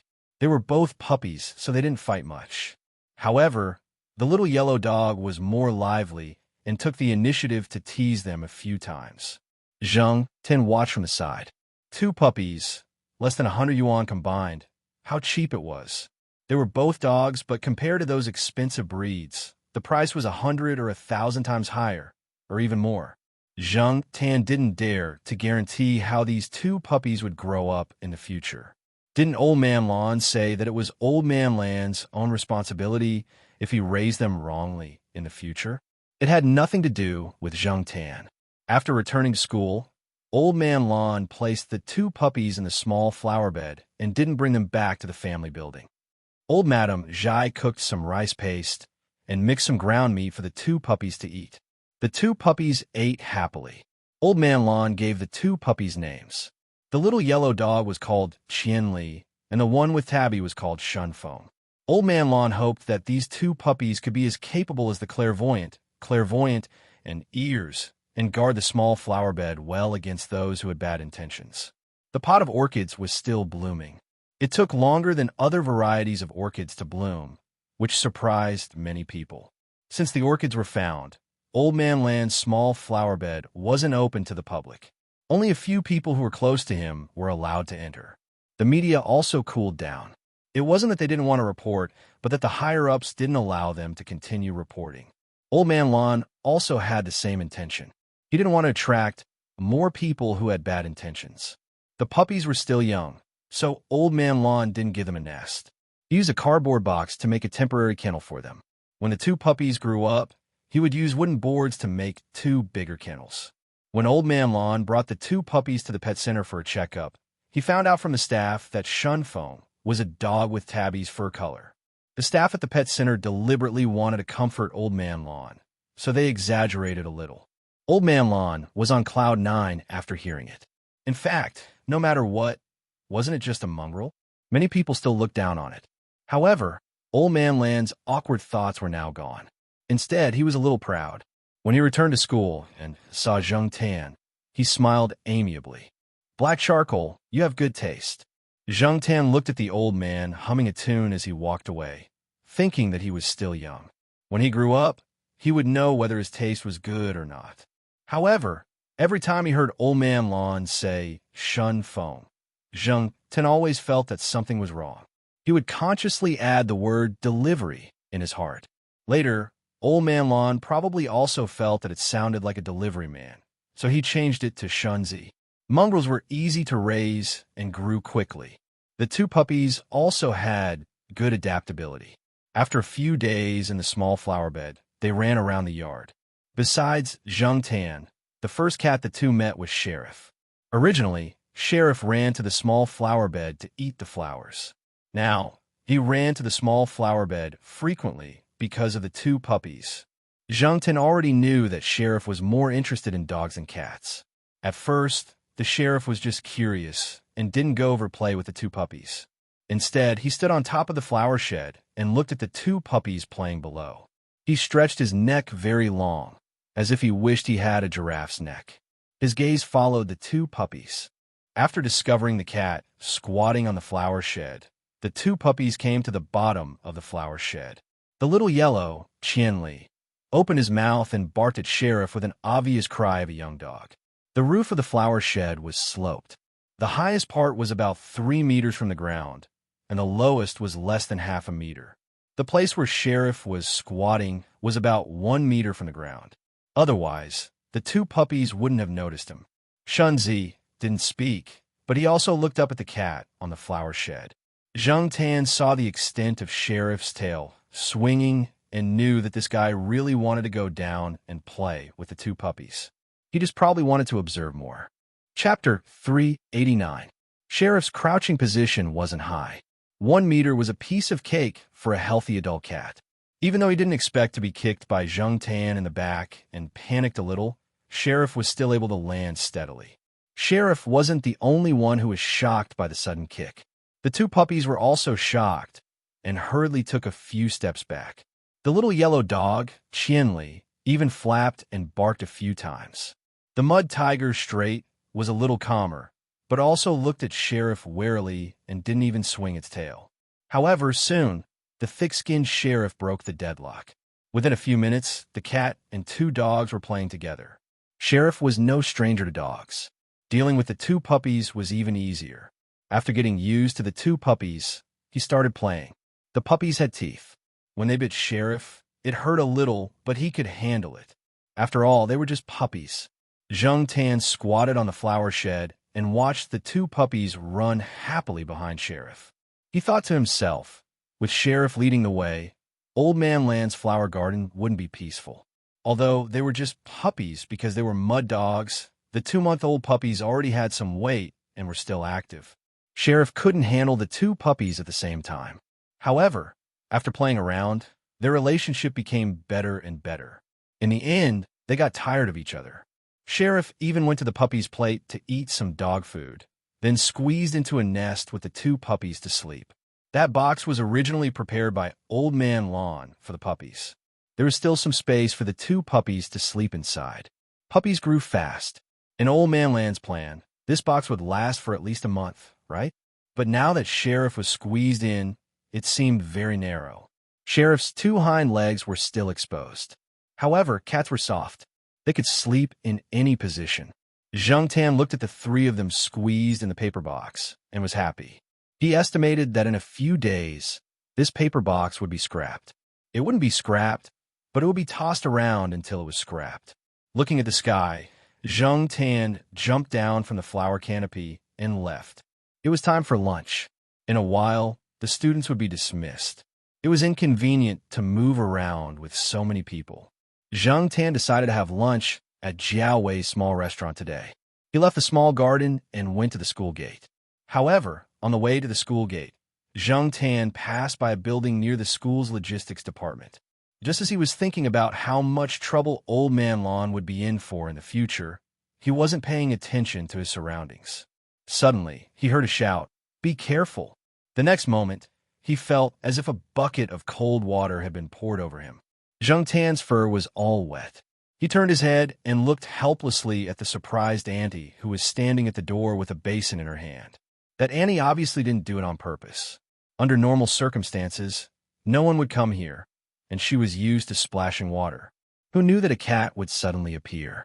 It was probably the water used to wash fruit. Zhang Tan could even smell a bit of fruit. The Annie holding the plastic basin was stunned for a moment. Then she said to Zhang Tan, "Hey me, come here. Annie will help you wipe it." As she said that, she took out a pack of tissues from her pocket and waved at Zhang Tan. Zhang Tan looked at the Auntie's figure.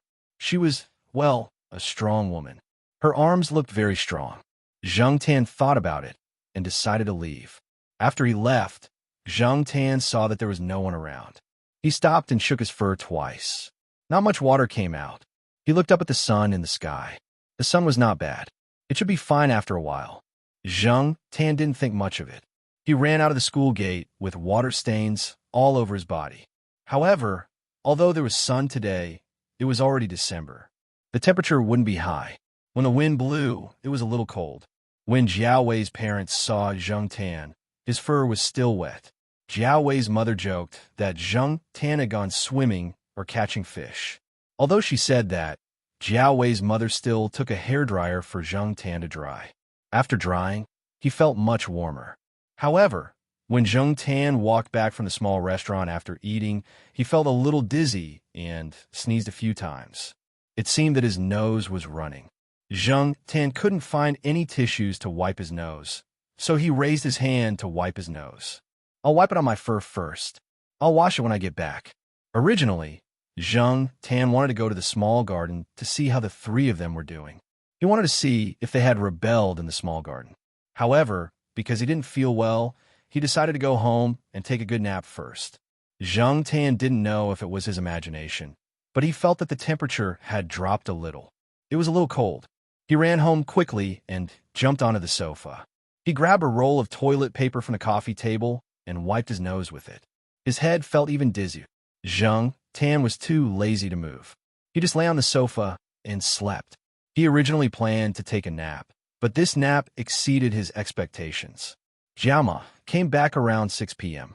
The last class at affiliated high school ended at 5 p.m., and she took the bus back home. Every day, she would arrive home around 6 p.m. Therefore, the Jiao family's dinner was usually after 7 p.m. Little Pomelo was now in her third year of junior high school. She was in her last year of junior high school, so the school was rather strict on her. Although the school did not set up an experimental class, the teachers would still give special treatment to the few top students after class. They would leave some students behind to answer their questions. Therefore, little Pomelo came back later than Mama Jiao. Jiaopa didn't come back until dinner time. Therefore, Jiao Ma was the first one to come home. Jiao Ma stood at the door, wondering if her cat had forgotten the time and hadn't come home yet. If Zhang Tan was at home, he would turn on the lights in the living room and leave the wooden door open. Everyone in the Jiao family knew to turn on the lights and open the door. They had gotten used to it over the years. Jiao Ma took out her key to open the door. It was dark in the house. The lights in the hallway weren't very bright. They couldn't illuminate much of the room. Jiao Ma turned on the lights in the living room. Then, she saw the black fur ball on the sofa. "Black charcoal, why don't you turn on the lights? You're sleeping on the sofa. Don't catch a cold. There's a blanket next to you." Jiao Ma put the vegetables on the floor and changed into slippers at the entrance.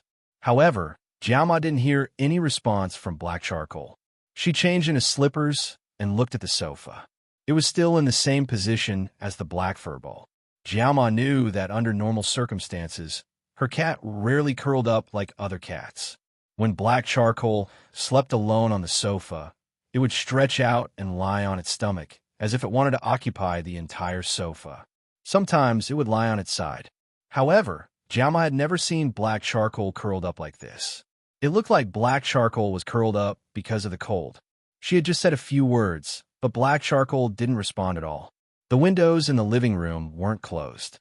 The night breeze blew in, bringing with it the coolness of winter. Jiao Ma shivered. The keys in her hand fell from her trembling hand. She didn't pick them up and quickly walked to the sofa. "Black Charcoal! Black Charcoal!" Jiao Ma shouted a few times, but there was still no response from Black Charcoal. She reached out her trembling hand and found that black charcoal was still warm and soft. Jiaoma slowly recovered from the suffocating feeling. Soon, Jiaoma realized that black charcoal was probably sick. She picked up black charcoal from the sofa and quickly walked out without even changing her slippers. Because she was in such a hurry, the dishes for dinner that were placed on the ground beside her when she changed her shoes were kicked all over the floor. When Mama Jiao went down the stairs, she almost missed her step. Fortunately, she was lucky and steadied herself. After they went downstairs, Jiao Ma took Zheng Tan to the pet center. The pet center was open 24/7. Zheng Tan, who was in a deep sleep, didn't know what was going on around him. He couldn't feel anything. After he fell asleep, it seemed like a long time before he heard a sound. The sound was getting louder and louder. There were all sorts of noises around him. There were people shouting, laughing, chatting, and strong electronic music. He struggled to open his eyes, and in his blurry vision, there were all sorts of lights flashing. He could only see the blurry figures moving around, but he couldn't see them clearly. Even though he couldn't see or hear clearly, Zheng Tan felt strange and familiar at the same time. Aside from the blurred vision, the sound around Zheng Tan made her already dizzy head hurt even more. It was as if someone was drumming beside her ears, causing her to feel dizzy and dizzy. A figure approached him. Even though it was close, Zheng Tan couldn't see what the person looked like. Zheng Tan, are you really drunk? You can't hold your liquor at all. His voice sounded indistinct and indistinct.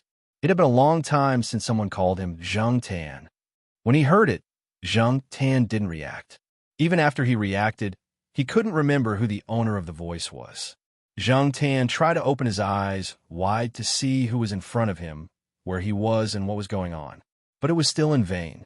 He was so close that he could touch him, but he seemed to be thousands of miles away. This made Zheng Tan feel conflicted. This feeling didn't last long. Zheng Tan found that the world was gradually out of balance and became distorted. His blurry vision was distorted, and he couldn't see anything. The people and things around him seemed to be farther and farther away. Zheng Tan wanted to say, "Wait, I haven't seen clearly yet." But the world became quiet again, and there was nothing around him. After a long time, Zheng Tan gradually heard a vague sound. The sound gradually became louder and clearer. It wasn't as blurry as before. Zheng Tan felt that he was poked. It wasn't hard, just a light poke, and it was a little itchy. Then, Zheng Tan heard a familiar voice. Why isn't Brother He awake yet? Oh, it was Yuan from Mao's family. Yuan was almost 2 years old now. With Mao's talkative father around, Yuan learned to speak very quickly. Yuan, don't mess around. Brother He is just sick and sleeping. He needs to rest. It was another voice. It was Fatty Wei, Celestine's brat, who was getting rounder and rounder. Sick? Yuan asked. Yes, my dad said so. His original words were Hey. What's Brother He's name? Fatty Wei wanted to repeat his dad's words, but he forgot what Hey was. What was his name again? Fatty Wei suddenly couldn't remember. They usually only called him Brother He and had almost forgotten Zheng Tan's cat name. Yuan, what's Brother He's name? Fatty Wei asked. It's Hey. Hey. Yuan tried hard to remember how his dad called him Brother He. After thinking for a few seconds, he slowly said, It's Hey. Hey Bun. Chapter 390. When Zheng Tan opened his eyes, he found himself in a small room of about 10 square meters. There was some medical equipment in the room, and there was an unpleasant smell of medicine in the air. The only people in the room were Fatty Wei, Yuan Air, and Yuan Air's mother. When the two children were talking, Yuan Air's mother, Gong Qin, was sitting at the side reading a book about how to take care of sick pets. As for the black steam bun that Yuan Air mentioned, she had misheard and remembered wrongly. Mao kept calling Zheng Tan black coal, and Yuan Air only remembered 3 words. After thinking for a long time, she thought that it was probably black steamed bun. She had eaten steamed buns this morning, so she directly thought of the word steamed bun. Fatty Wei and Yuan Air were arguing about whether Brother He's name was 2 or 3 words. When they saw Zheng Tan open his eyes, the two children were stunned for a moment, then shouted loudly, Mom, Brother He woke up. Dad, come in quickly. "Brother, hey, open his eyes." Celestine and Air Mao were talking outside. When they heard the voices inside, they opened the door and came in. When they looked at the cat bed, the cat on the bed was stretching his limbs and yawning. "Yo, Black Hole woke up." Air Mao laughed. After saying that, he called Xiaogua and informed the Jiao family. "It's good that he woke up. He's fine now that he's awake," Celestine said. When Zheng Tan was unconscious, Xiaogua asked someone to check on Zheng Tan. They suspected that he had caught a cold, but what was strange was that after injections and medicine, his body temperature returned to normal and his breathing returned to normal. He recovered much faster than other cats, and it seemed that there shouldn't be any major problems. However, Zheng Tan didn't wake up. It was as if he was in a deep sleep, and he maintained this state for a week. This really worried the Jiao family. Xiaogua also invited a lot of specialists and even asked some famous veterinarians, but none of them could solve the problem. He could only wait. Now, after learning that Zheng Tan had woken up, Xiaogua brought some people to give Zheng Tan a comprehensive checkup. The result of the checkup was that everything was normal, and its condition was much better than that of other cats of the same age. Whether in terms of bones or muscles, it was much better than other cats of the same age. There was no sign of aging at all. The Jiao family breathed a sigh of relief when they received the diagnosis. However, when they asked if something similar would happen again, the doctor at the pet center could not give a definite answer. Compared to humans, the treatment methods for pet diseases were not as perfect. All kinds of situations were possible. All they could do was record the case and then discuss it. If they couldn't find the answer, there was nothing they could do. So, the best way is to pay more attention to the cat. Don't let the cat get sick, so it can stay in good condition for a longer time, Xiaogua said to the Jiaopa, Jiaoma, and Jiaoma. Since everything was normal, Zheng Tan didn't want to stay in the pet center anymore. He went straight home with the Jiaopa, Jiaoma, and Jiaoma. Zheng Tan was sick for a week. During this week, Zheng Tan stayed in the pet center. Xiaogua specially prepared a separate room for Zheng Tan. This was a special treatment. The Jiao family was very worried when they found out that Zheng Tan was sick. They blamed themselves for neglecting Zheng Tan because they were busy with their own things. That was why Zheng Tan caught a cold. It wasn't a big deal for humans to catch a cold, but it was different for animals. A small illness could be dangerous if it wasn't treated properly, let alone Zheng Tan, who was gradually entering his old age in everyone's eyes. During his hospitalization, the Jiao family came to visit him several times a day. Their phones were turned on 24 hours a day in case something happened. Little Pomelo and Jiao Yuan were in their third year of middle school and high school respectively. Both of them had their monthly exams at the end of November. Because of Zheng Tan's illness, their exams were affected, especially little Pomelo. If it weren't for the Jiao Pa's supervision, she would have missed the exam. As for the Jiao Yuan, Jiao Pa, Jiao Ma didn't intend to tell the Jiao Yuan. Unexpectedly, the Jiao Yuan noticed something was wrong from Jiao Ma's condition. He called several eyes and ears in the villa complex to find out what was going on. Only then did he know that Zheng Tan was hospitalized, so he asked for leave and went back home that day. Knowing that the Jiao family wasn't in their best condition because of his illness, Zheng Tan felt very complicated. He probably didn't expect that he would have such a big influence. He felt a little guilty, but at the same time, he was a little happy. It was a good thing to be valued and cared about because it proved that others cared about you. However, after this, Zheng Tan thought that he had to be more careful. In half a year, the Jiao Yuan and little Pomelo would have important exams. He shouldn't get sick during this time. Even if he got sick, he had to hold it in until the two finished their exams. He didn't want to affect their performance in the exam. At that time, the Jiao family didn't spread Zheng Tan's condition, but Air Mao, who lived in the same building, found out very quickly. After he found out, Celestine also found out very quickly. The two of them even came to visit Zheng Tan a few times when they were free. It was just that Zheng Tan hadn't woken up at that time. Today, Celestine got off work early, so she brought Fatty Wei over. Air Mao also brought Air Yuan. These two brats weren't in kindergarten yet, so they had plenty of time. Thus, Zheng Tan heard the conversation between the two brats when he woke up. Speaking of brats, Zhuo Mao somehow found out about Zheng Tan's illness. She asked Xiao Zhuo to bring her to the pet center to visit him. Zheng Tan only found out about this after that.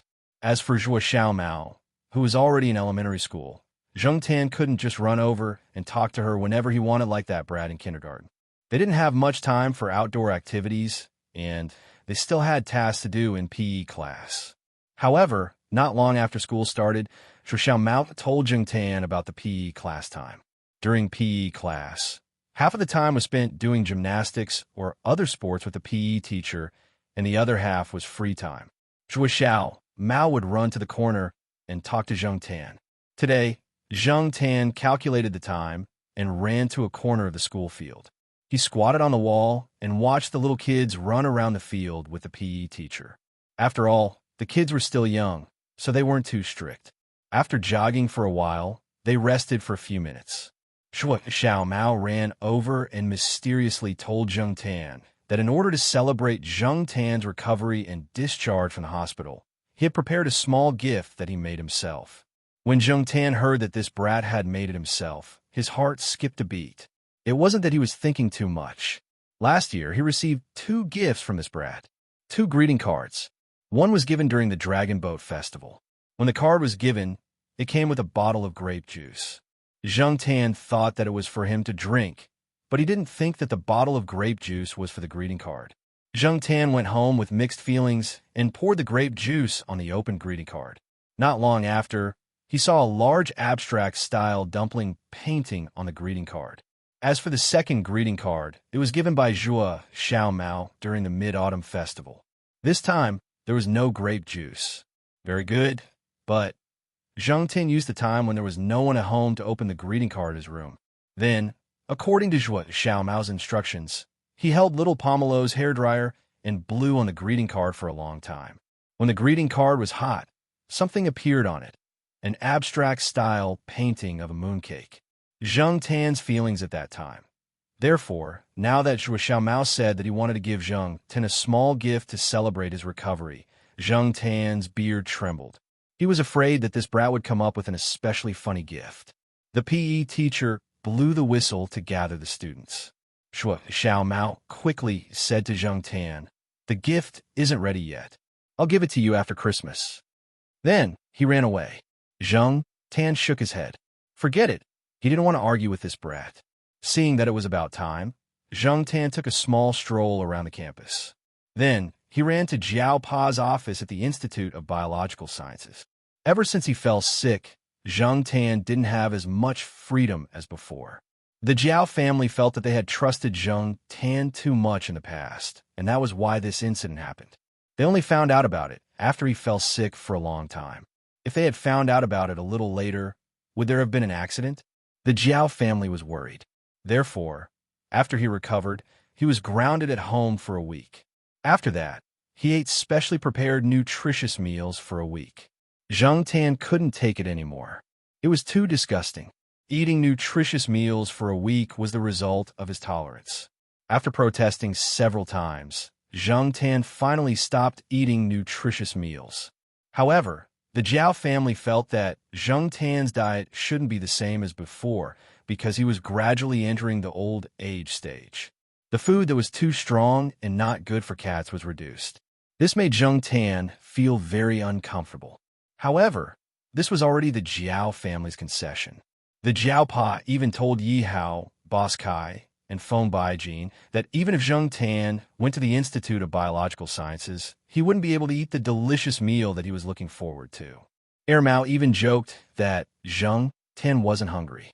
If he was really hungry, he could eat anything. Zheng Tan didn't refute this. However, he wasn't starving right now, was he? Zheng Tan thought to himself cheekily. In fact, Zheng Tan really wanted to say that he was very healthy. He was so strong that he could easily lift the dining table at home. However, he couldn't say that. Moreover, the Jiao family was scared this time. They no longer listened to Zheng Tan's wishes like before. If it was possible, the Jiao family even hoped that Zheng Tan wouldn't go out and stay at home. Unfortunately, this was impossible. The Jiao Pa had already prepared lunch. After heating it in the microwave, it was Zheng Tan's lunch. After eating, Zheng Tan took an afternoon nap in the Jiaopa's office. After that, he climbed out of the window and wanted to stretch his body. It had been a long time since he went to the small forest at the edge of the neighborhood. Zheng Tan decided to go for a run. He quickly jumped and shuttled through the forest. He was as fast and as familiar as before. He wasn't rusty. I'm not old, Zheng Tan thought. I'm still young. After running for a while, he felt much better from his gloomy mood. Zheng Tan squatted on a tree branch to rest. He looked at the fallen leaves in the forest that had already turned yellow. They swirled and fell as the wind blew. Zheng Tan remembered the dream he had when he was sick. It was strange. He could still remember the dream so clearly after waking up. Moreover, Zheng Tan gradually remembered where that dream had been. It was a place where demons ran wild. It was a place he used to like to pass time. Sometimes, when he was in a bad mood, he wouldn't even go to class. He would call a few of his friends and go there. However, was that really a dream? Zheng Tan lowered his head and looked at his cat paws. He let out a long sigh. After jumping down from the tree, Zheng Tan planned to go home. However, after taking 2 steps, he stepped on something. He pushed aside the leaves to take a look. It was a small piece of pencil. On it, he could see the words 5B. It was probably lost by a student from a school of fine arts who came here to sketch. The higher the H value of a pencil, the harder and lighter it would be. The higher the B value, the softer and thicker it would be. A 5B pencil was suitable for some dark colors. Some students liked to use a pen with a high B value to practice their control of the pen. Zheng Tan looked at the pencil under his feet for half a minute. He didn't care about the stains on the pencil. With the pencil in his mouth, he ran to the outer wall of the school that was relatively close to here. He stepped on a branch in a place where there was no one. When he was about 178 meters above the ground, he grabbed the pencil and wrote a line on the wall. Chapter 391. After he finished writing, Zheng Tan hid the pencil in the tree hole where he used to put his phone. He would need it in the future, so he was not in a hurry to throw it away. Although Zheng Tan had not been to the tree hole for a long time, there were no other animals living there, so it was quite clean. Zheng Tan picked up a plastic bag and wrapped the pencil in it. After he put it in the tree hole, he went home. Zhua Kitten said that she would give him a present for Christmas. Zheng Tan could not guess what it was, but he calculated the time and knew that it would be soon. On Xiaoguo's side, Zheng Tan also participated in the double egg program about Christmas and New Year's Day. However, Xiaoguo did not let Zheng Tan run and jump vigorously anymore. It was probably because Zheng Tan's illness not long ago had frightened Xiaoguo and he had not recovered yet.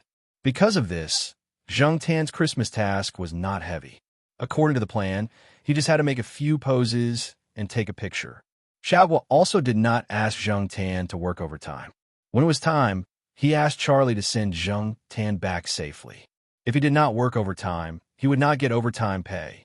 Fortunately, Zheng Tan's savings over the past 6 months were enough to give him some red packet money. It was good to relax now. On the night of the 24th, the Jiao family had just finished dinner. They did not celebrate the Western festival like the students outside.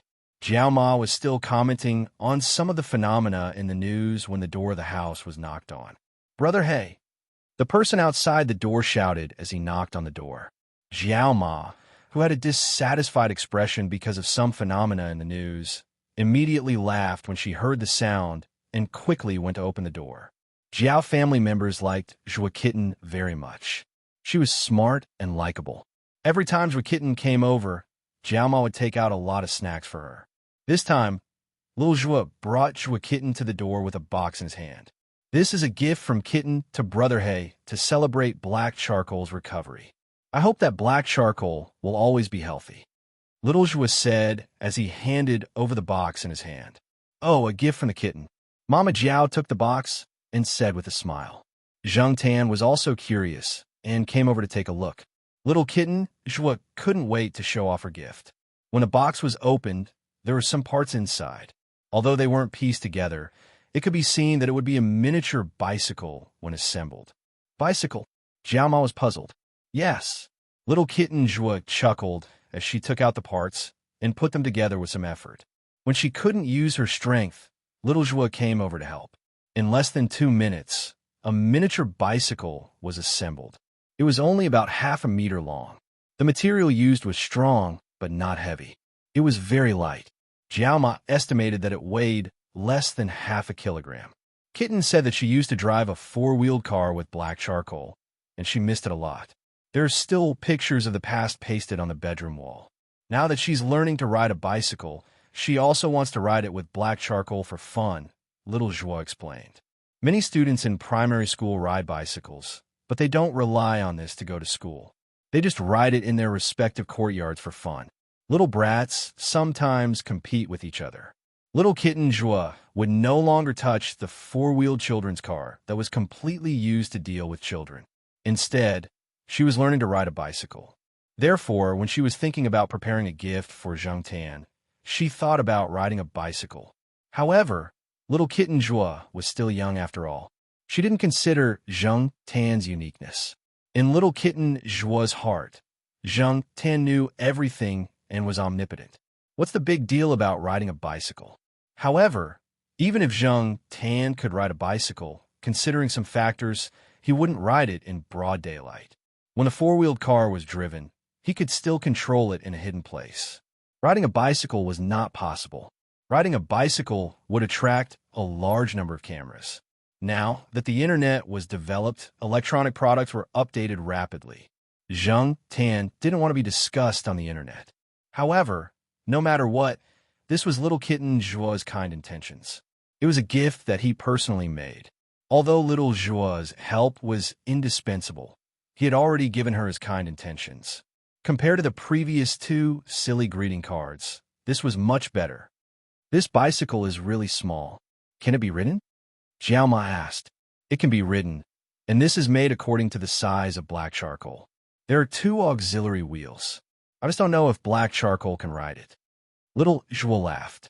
In little Joie's opinion, this bicycle was not needed, but little kitten Joie wanted to make it, so she helped. She also asked the junior brother to get some strong and light materials. Jiaoma didn't expect to use it, but this bicycle was the same as Zheng Tan's four-wheel cat car. It could be used as an ornament at home. In the end, Zheng Tan didn't ride the bicycle in front of these people. When little kitten Joie left, she was very disappointed. She also advised Zheng Tan to learn how to ride a bicycle early and go out for a walk. Unfortunately, this matter was probably not going to happen. This miniature bicycle was not dismantled for the time being. It was placed in Jiao Yuan's room. Anyway, Jiao Yuan now stayed at home for a short time every week. There was no place to put things, so he put them in his room. Zheng Tan didn't plan to ride the bicycle out, but for this bicycle, Zheng Tan still liked it very much. He had seen little kitten Joie play with a bicycle model toy before. It was a toy model car made of plastic. This bicycle was probably built according to those models. Little kitten Joie's current ability was not enough, so the main contributor was little Joie. There was no one in Jiao Yuan's room. Zheng Tan squatted in front of the bicycle. When no one was looking at the room, he reached out and lifted it. Yes, it was very light. For other cats, it was heavy, but for Zheng Tan, it was no problem at all. Zheng Tan planned to ride it when there was no one at home to play. Just as he was thinking, the Jiao Pa, who had just answered the phone in the master bedroom, shouted, "Black Charcoal, come here. You have a call." Usually, it was Air Mao or Celestine who called. However, they wouldn't call Zheng Tan directly. Usually, they would call the Jiao Pa to talk about something. Now, it was really hard to think of anyone who would call Zheng Tan directly. Zheng Tan came to the master bedroom and jumped on the bedside table where the phone was placed. The phone was on speaker mode, and Zheng Tan could hear the sound of laughter on the other end. There were both men and women, and they seemed to be talking in hushed tones. There was laughter in their voices, but Zheng Tan could not recognize them. They were probably strangers. "Okay, Black Charcoal is here," the Jiao Pa said from the side. Then there were two sounds on the other side of the phone, like the sound of flapping wings. Then Zheng Tan heard a voice that he hadn't heard in a long time. "I didn't forget you forgot me. You even said the wrong name. This proves that you were lying to me. Let's see what you say today, Zheng Tan." As soon as he heard this voice, Zheng Tan immediately took a few steps back. "F***CK. I'm not answering this guy's call." At the beginning of November, because the temperature in Chuhua City dropped sharply, The B*TCH bird was listless at home all day.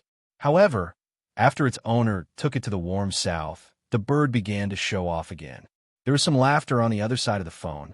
It was obvious that there were a few people on the other side of the phone.